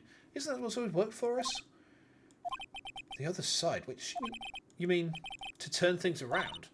Phoenix, the judge says he doesn't need the evidence. If that's the case, who does need it? The person who needs the evidence. That's a prompt to save if ever I fucking saw one. Okay. The defence, prosecution and the judge, we've all seen the pieces of evidence, and that's how we've come to know the truth. But there's one person who has yet to see them all, and that person does not know the truth. That truth, it may be what bring about the miracle in the end. There are no objections this time, correct? Now then, I'll pronounce my verdict. Why don't we all respectfully sit back and listen, kids?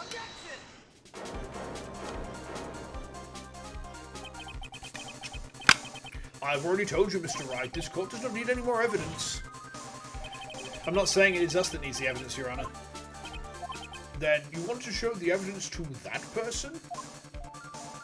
Yes, Your Honor. Please, Your Honor. Mr. Wright, for you to ask with such passion, I will grant you one chance. One chance. Please show your evidence to who you think is the right person. Okay. It all comes down to this, chap. That's impossible. To turn this situation around in one try. One try, that is all I will permit. I have to try to remember everything that's happened up to this point. Think, Phoenix, think. Ah! There must be a way to save Maya while taking Onguard down at the same time. Now then, Mr. Wright, let's not waste any more time. Who would you like to show evidence to? We have to show it to Shelly the Killer. So we're going to show evidence to Shelly the Killer. I see, and now, tell this court what one piece of evidence you would like to show this person. My attorney's badge. Rick. Oh no. Well, what do you think, Mr. Edgeworth? I think there is some merit in showing this evidence to that witness.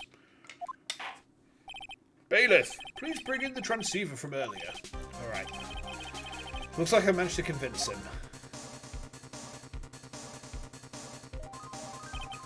Maya, she's okay, right? Didn't I tell you to concern yourself with bringing about a speedy end to this trial? Now, if I understand correctly, you wish to show me one piece of evidence. Yes, one is all I need. I have here a videotape. It was found at your hideout. I heard you injured 3 officers in your attempt to get this back. That was most regrettable. However, it was an order from my client. I was told to protect that videotape. I thought so. I'm afraid I seem to have failed in that regard. Do you know the contents of this tape? I was sternly told by my client not to watch it. So I have absolutely no idea. Actually, you're on this tape. Me? There was a video camera hidden at the crime scene.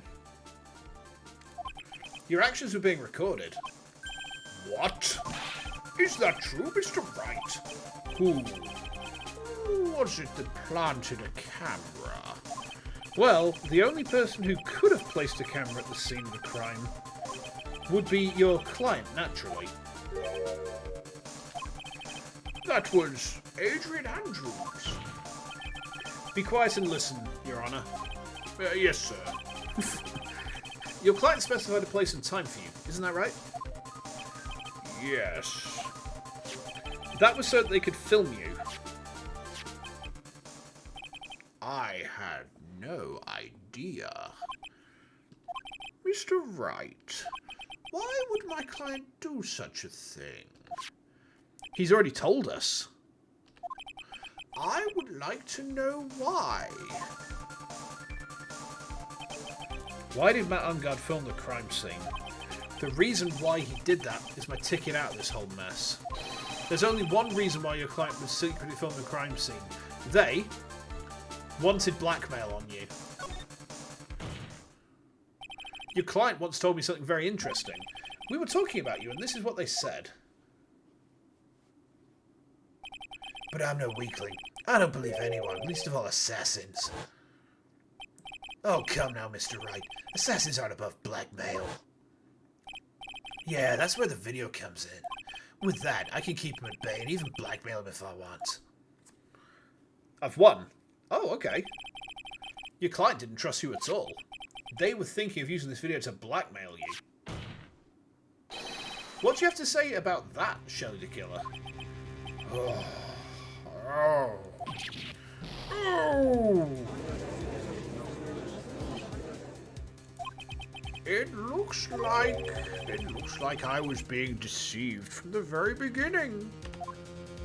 Yes, by a natural. That is the kind of person they are. Your client is a person who only thinks and plots of how to use the people around them to protect themselves from any and all dangers that may arise.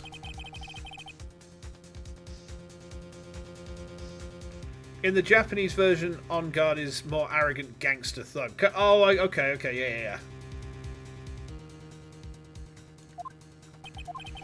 I have one question for the witness. Yes? You told us one thing numerous times during your testimony. You said that you detest traitors most of all. Yes, that's right. But what if that traitor was your own client? What would you do then? That's obvious. I would break our contract in that case. And then... That client would become my next target. For the honor of the tequila name, even if it takes an eternity, I would follow that person to the ends of the earth to exact my punishment.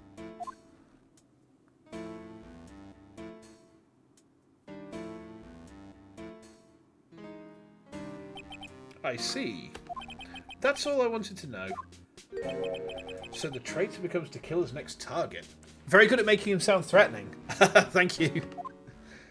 I got a man murdered. Excellent. Oh, I get it. This is how we'll turn this case around.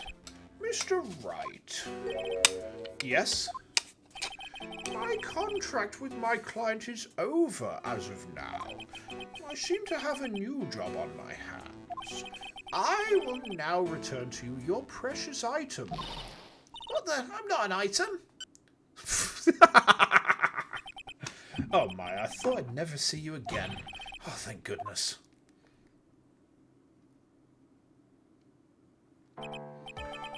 This trial appears to have... Oh, wrong voice. This trial appears to have come to its conclusion.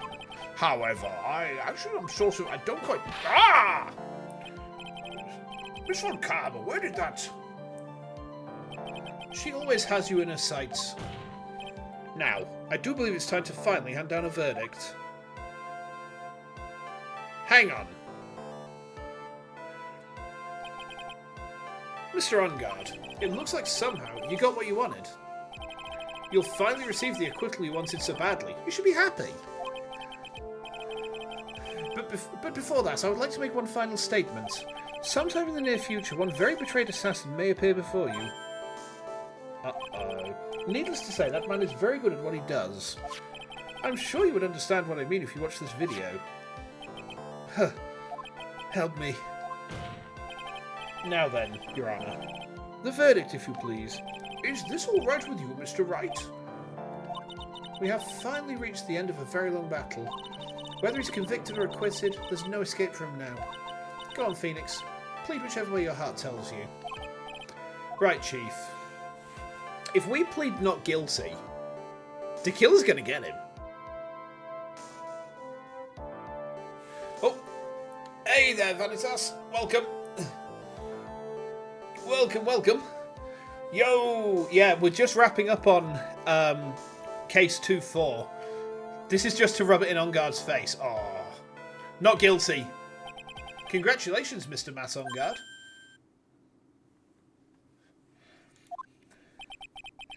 Oh, just stretching out there. Please make sure to savour every moment of little time you have left. Your Honour, as always, the defence pleads not guilty. Very well. This court finds the defendant, Matt On Guard. Just stopping in since you haven't finished them. Ah! Please wait. What's the matter? If I get a not guilty, I'll be killed. I'm... Oh, what the fuck? He's just out, he's guilty. Oh boy. As always, it looks like we have uncovered the real truth. We? I don't remember you helping out much in this.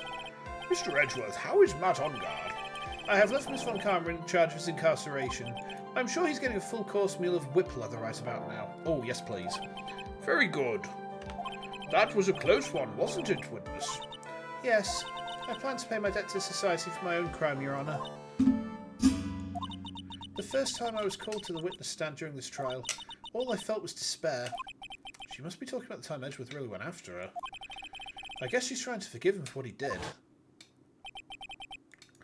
This witness, how should I put it? She has an illness. If you're going to say you would choose death, that is of no concern to me, because he chose death. He already chose death. But after that, when I was alone at the detention centre, that's the first time I saw myself for who I really am. And today...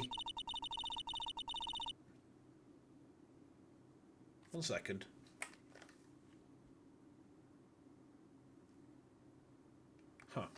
When the two of you used your combined strength to convict Matt, I felt like I'd finally been saved.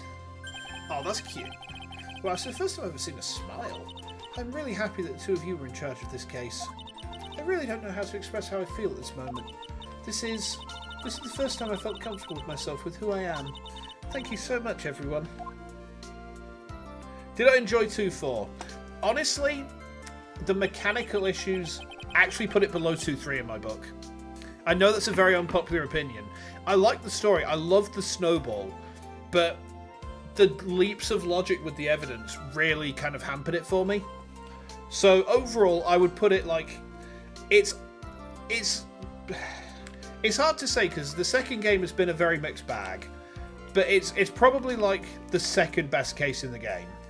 But case number 3, even despite that love triangle, was better. And I don't like saying that.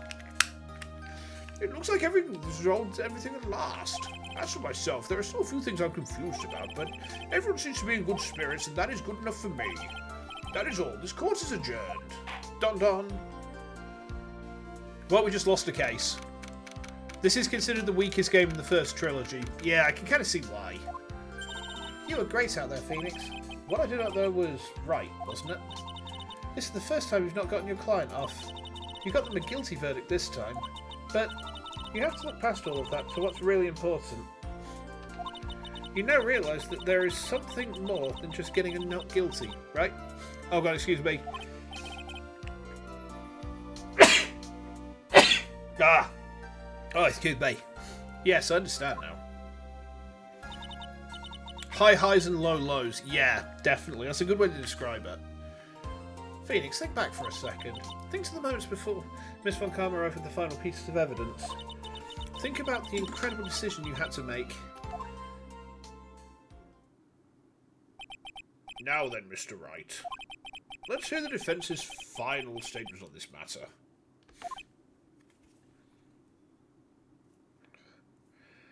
Miles is such a good rival, it's hard to top him. I don't think it's hard to top him for Phoenix. I think Miles is a giggly little bottom when it comes to Phoenix. Oh, wait, you didn't mean that.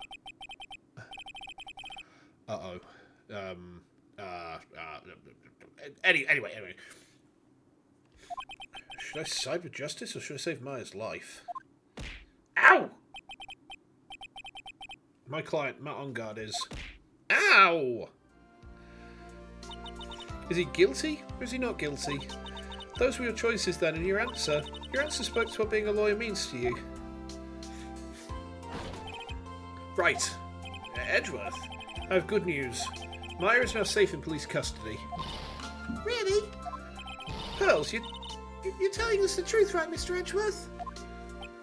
Yes, she's quite safe. She's on her way here as we speak in a patrol car. Oh, Mystic Maya! Mystic Maya's safe! You did it! You really did it, Mr. Nick! Ow, she punches deceptively hard for a kid. The framing about right and wrong is not the proper approach to a case. Yeah, that's just it. I believed in you. I kept saying to myself, Mr. Nick will save her. Mr. Nick will save her. Oh. Thanks.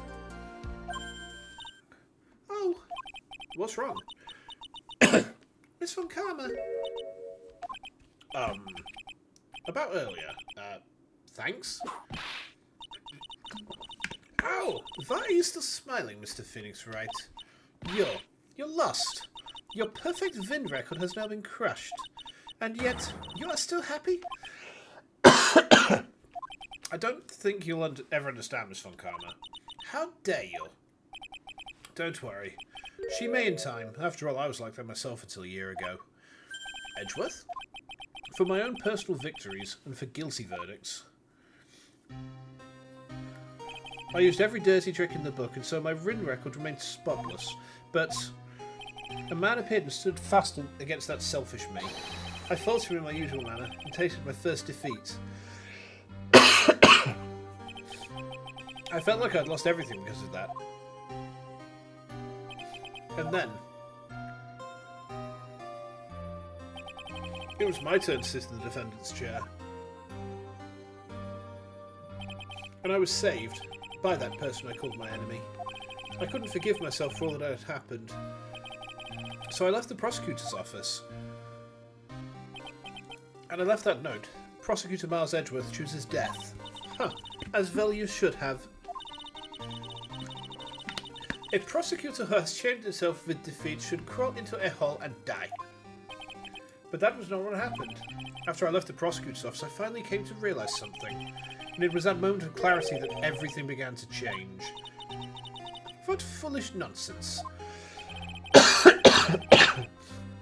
We prosecutors use anything we can to attack the defendant, but every time we did so, no matter how desperate the situation, instead of giving up like most people, that man would hold strong with his undying faith. And then, before I knew it, I began to trust in that man as well. What? You trusted your enemy? It doesn't matter how many underhanded tricks a person uses. The truth will always find a way to make itself known. The only thing we can do is to fight with the knowledge we hold and everything we have, erasing the paradoxes one by one. It's never easy. We claw and scratch for every inch. But we will always eventually reach that one single truth, this I promise you. The truth? Yes, that's the reason why prosecutors and defence attorneys exist. But I'm sure you knew that already, didn't you, right? That's why you couldn't forgive me, this man who went into hiding. Isn't that right? This man who had only set sights on victory, who ran away into the night. Oh, is Mr. Edgeworth right, Mr. Nick? You really let me down. When you disappeared, I felt betrayed. The reason I decided to become a lawyer to begin with was because I believed in the things you said to me all those years ago. And you betrayed your own words. That's why 1 year ago, I made up my mind. I decided that the Miles Edgeworth I knew had died. At least, that's what I told myself. You pathetic fool. Miss Von Karma, I don't want to hear the wretched whimpering of a disgraced loser. A Von Karma is someone who is destined to be perfect. Miles Edgeworth, you are no longer worthy. You are no longer worthy of being a Von Karma. And neither am I. It's over. It's all over. Francisca threw something on the ground just now. This is an electromagnetic receiver. Isn't that the thing she used to track Detective Gumshoe? I'll return this to the precinct later. There's something else. Ah, isn't that Miss Von Karma's whip? I'll never set foot in another courtroom again. I'm sure that's what she's saying by this action. You should keep this right. Okay. Nick! Maya! Mystic Maya! Mystic Maya! Oh, that's nice. Wow, she's tiny. She's really small. Oh, Nick, I knew you'd come through. You got on guard convicted like I knew you would. And on top of that, you even rescued me. Of course I did. You know I'd never desert you. We should press our luck at this trial. You're really lucky to be standing here. Whatever. Maybe Nick is just tall. I don't know, I think she's small. Whatever. Look, it's over, okay? Besides, if I did croak, I would just come back and haunt you like a bad ghost through Pearly. Is it really that easy to do something like that? Oh, thanks a lot, Nick. Don't mention it. Maya. Oh, Mr. Edgeworth! I'm relieved you're alright. Hey, it looks like you've made some real progress, Mr. Edgeworth. Well, I suppose I'm a little different from who I was a year ago. Huh. Without a stomach. All right. I think it's time we got out of this depressing place. Where are we going? Food, Nick. Food. Grub. Chow. I'm starved. She's got them fauna stomach noises going on. They watch more Steel Samurai episodes together. Yeah. I'm so hungry. Even you look like a nice juicy burger on a bun to me, Nick. You think I look like a burger? I'm a prime rib at least. Come with us, Mr. Edgeworth, please. If you insist. All right. So how about we just hit up our usual burger joint? Don't be silly, Nick. Oh, that was the wrong voice. This case messed up that awesome evening, got in the way of my gourmet food. So I've decided we have to make it up having another feast. Another feast? Come on, Nick. Food!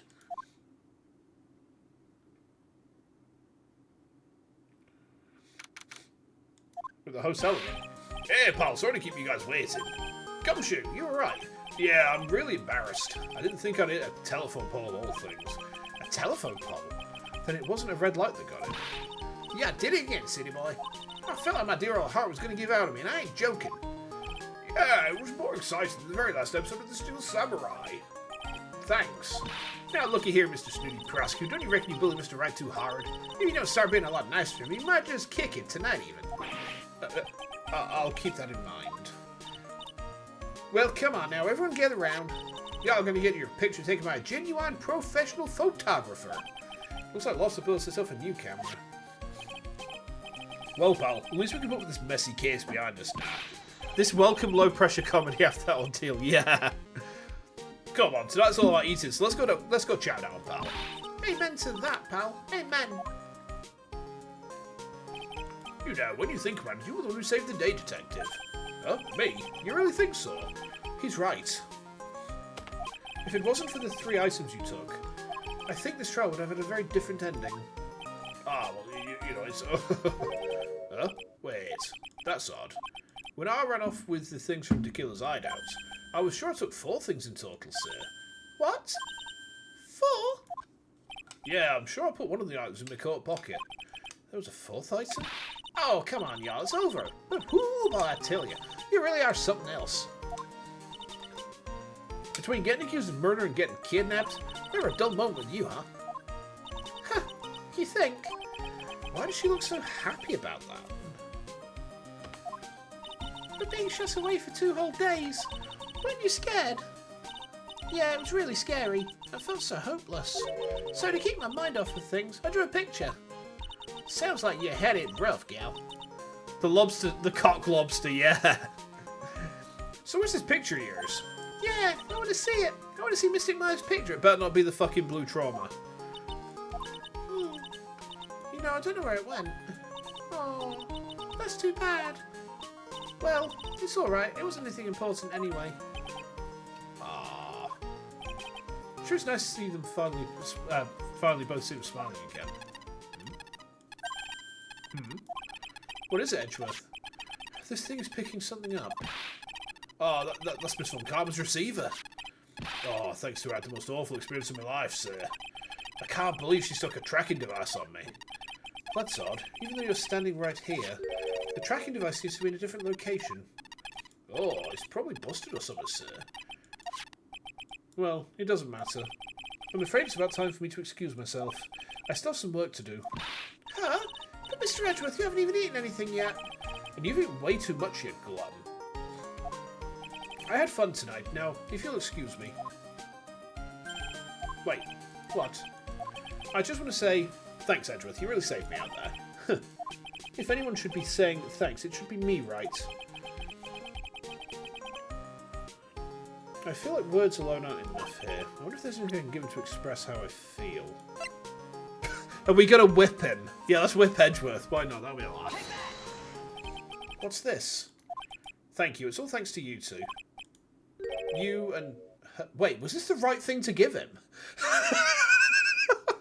I was going for the boy kissing ship. Fuck's sake. You don't need to thank me. I was only doing my job. Looks like Mr. Edgeworth has left, Mr. Nick. Hey, Mr. Meyer. Yes, Pearly? I guess you two can go back to being lovey-dovey, right? You and Mr. Nick, I mean. Pearly, would you cut it out already? You're embarrassing me. Anyway, so who's paying for this lovely dinner party? As if you need to ask. Everyone say thank you to Nick. Phoenix didn't get paid for this. What? Oh, yeah, I'm kind of at the point where I can't even buy some noodles, pal. So I kind of already put your name on the bill. What? Yeah, I got me a situation just like that myself. There was this camera shop in the hotel, see? And I just bought myself this girl beauty. It'd be better be anyhow for $3,000. Actually, I reckon you bought it for me since it's on your tab and all. Mine? Isn't this great, Mr. Nick? Yeah, Nick. Why do I suddenly feel like screaming? Oh, you don't need to hold back now, you hear? Yeah, pal, time to let it all out. This is going to be the first time I hear the real you. Go on, it's been a while since I heard you say it. I've been busy being a hostage and all. Alright then, if you say so. Beautiful. Beautiful. Ah! You really came through for me, Nick. I had to hide that letter, but I knew you'd find it. I really feel like I've been living on the edge lately. I mean, I've escaped death 3 times now. Pretty cool, huh? I feel like a pro.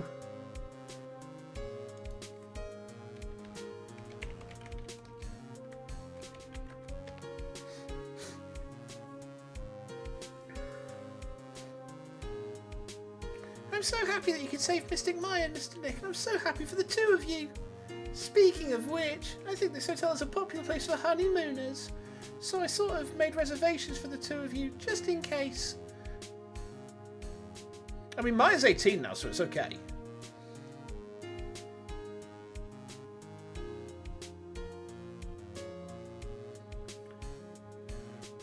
Well, pal, it looks like I'm back on the force again. Mr. Edgeworth had a long talk with the chief, and he got me reinstated for my sake. I heard that he said things like, letting that one go is bad for all society. I knew it. Crashing headlong into everything is the only way to live, pal. Oh, excuse me.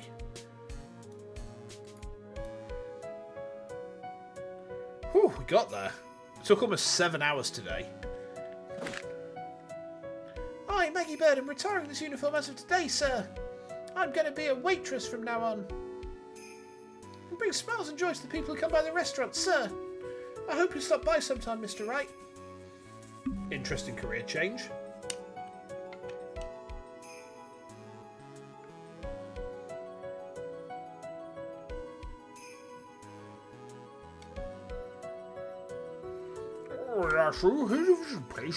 I'm Director Hottie recently. Yes, that girl, you know, I haven't seen her around. Yes. But I remember, if I even laid as much as an eye on her, it would go crack. Didn't matter if I got whipped though. Yes.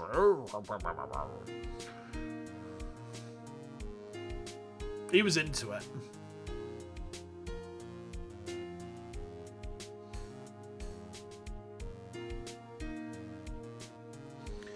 It's time to begin our quest of World Circus domination, sweetie.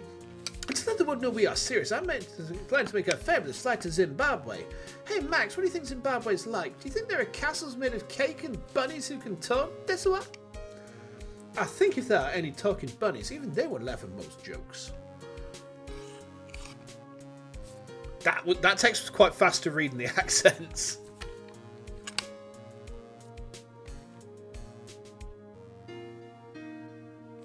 I'm ready. There's no way these jokes are going to fall on deaf ears.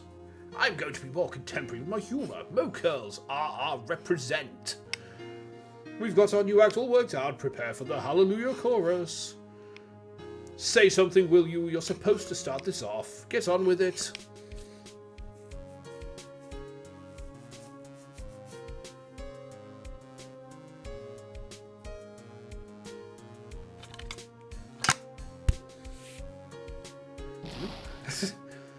What's this, Dra? It's just an ordinary electric razor recharging on its stand. I can't believe this, really. How long do they plan on making me do this?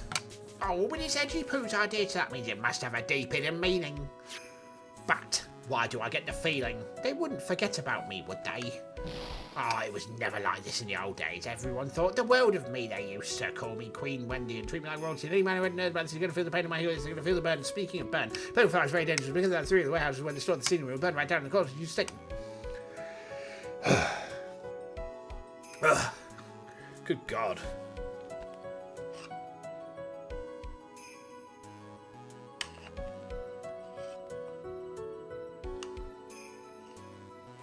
I appreciate everything you and Mr. Edgeworth did for me from the bottom of my heart. Oh, that's right. I received a letter from Miss Von Karma. She said that after I get out, I should feel free to consult her about anything at all. I'm really thankful to have met everyone. Oh, that's nice. TNT next stream? Probably not the next actual stream I'm doing. I need to work out my schedule tomorrow. I'll probably pop up on Twitter at some point. Oh, if I can get my account unlocked, Jesus. It has become difficult for me in this country as of late, and as such, I will take a short leave of absence. If you would like to request my services, please be sure to visit my homepage. May we both be blessed with longevity. Boom.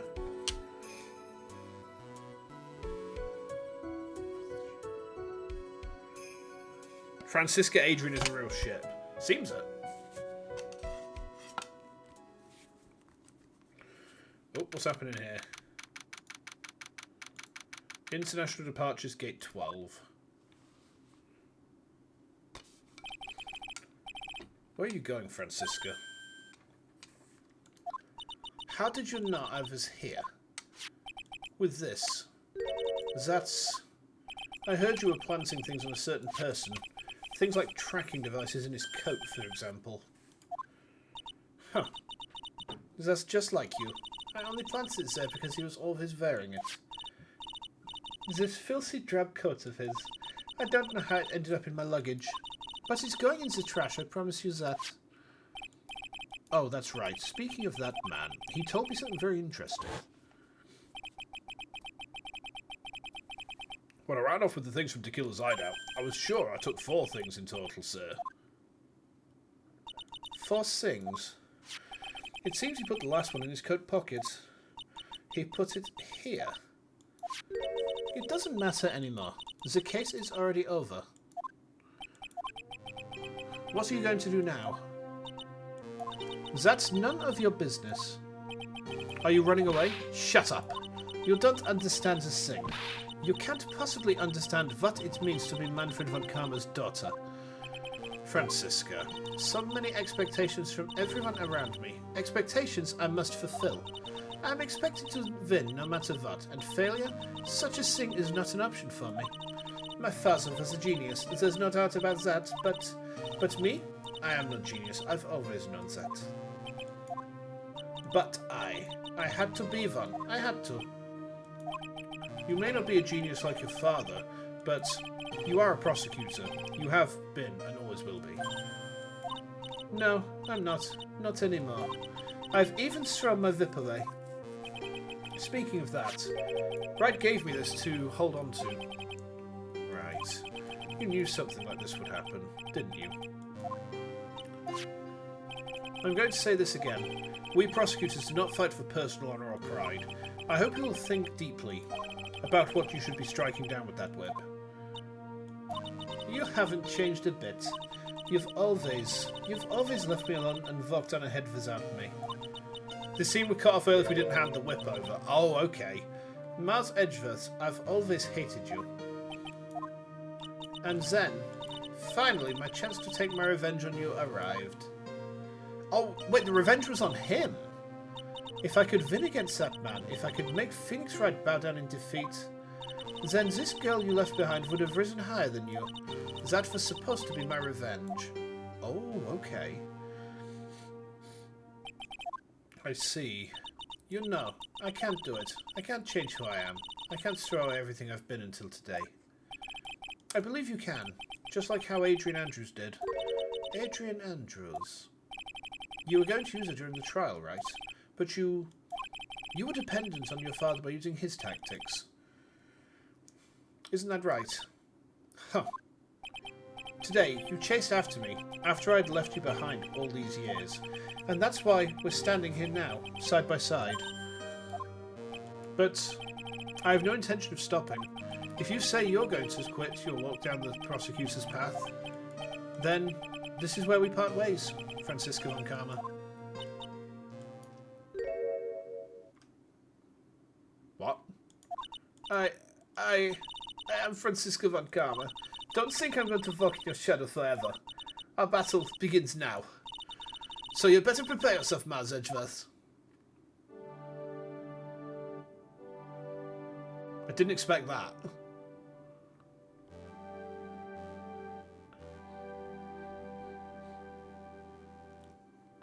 Phoenix Wright. One day, someday, I'm sure we'll meet again in battle.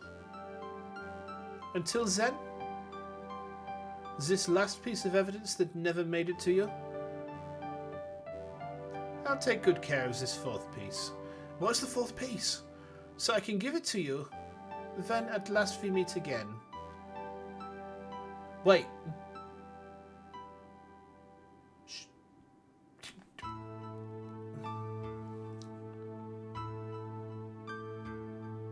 That's the drawing.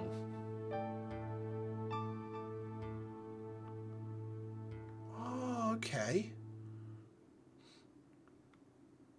There we go. I think, yeah, we've gone through to the end of Justice for All. All right, let's pull over here. There's also a bad ending if I'm interested. I'll be honest, I'm probably going to do that off stream because we've been going for almost 7 hours. We're 5 minutes off of a 7-hour stream and I'm dead. I'm so fucking dead. So yeah, thank you for swinging by, Hades. Thanks for coming back as well to watch as we finished up this game. So yeah, it was a monstrous stream today. Thank you for everyone who's hung around for so long as well. So I really appreciate your time today. I possibly am going to be streaming tomorrow. I think Fi was saying about doing a CNC3 collab, so we need to see if the connection actually works first. I need to actually get back to Fi about that. So if I'm not on with CNC3, if we can't get it to work, then I might take tomorrow off. If we get it working, I'll probably be on. If not, I'm probably going to have a day off because I'm fucking exhausted now and I've got work on Monday. So yeah, see how we go. But in the meantime, cheers for hanging out with me again tonight. I will see you guys very soon. I'll put a schedule up tomorrow as well at some point. But for now, I'm going to go and get some Lemsip with a throat sweet, soothe my destroyed vocal cords, and try and just rest up a little bit. But again, thank you for your kind consideration and your time today. I will see you very soon. Schedule on Twitter very shortly. If I can fix my Twitter. Just to elaborate on that, there's a macro on my Stream Deck which says, hey, this guy's now live. And using that apparently got my Twitter suspended. So I need to look into that tonight and see if I can fix it. But yeah, I'll try and see you guys soon. If I can get a schedule up, I will. But otherwise, yeah, just keep your peelers peeled for the announcements coming through, saying I'm live. And yeah, you know what times I go live. Not much is going to change. Anyway, see you next time. And thank you again for hanging out with me. See you soon.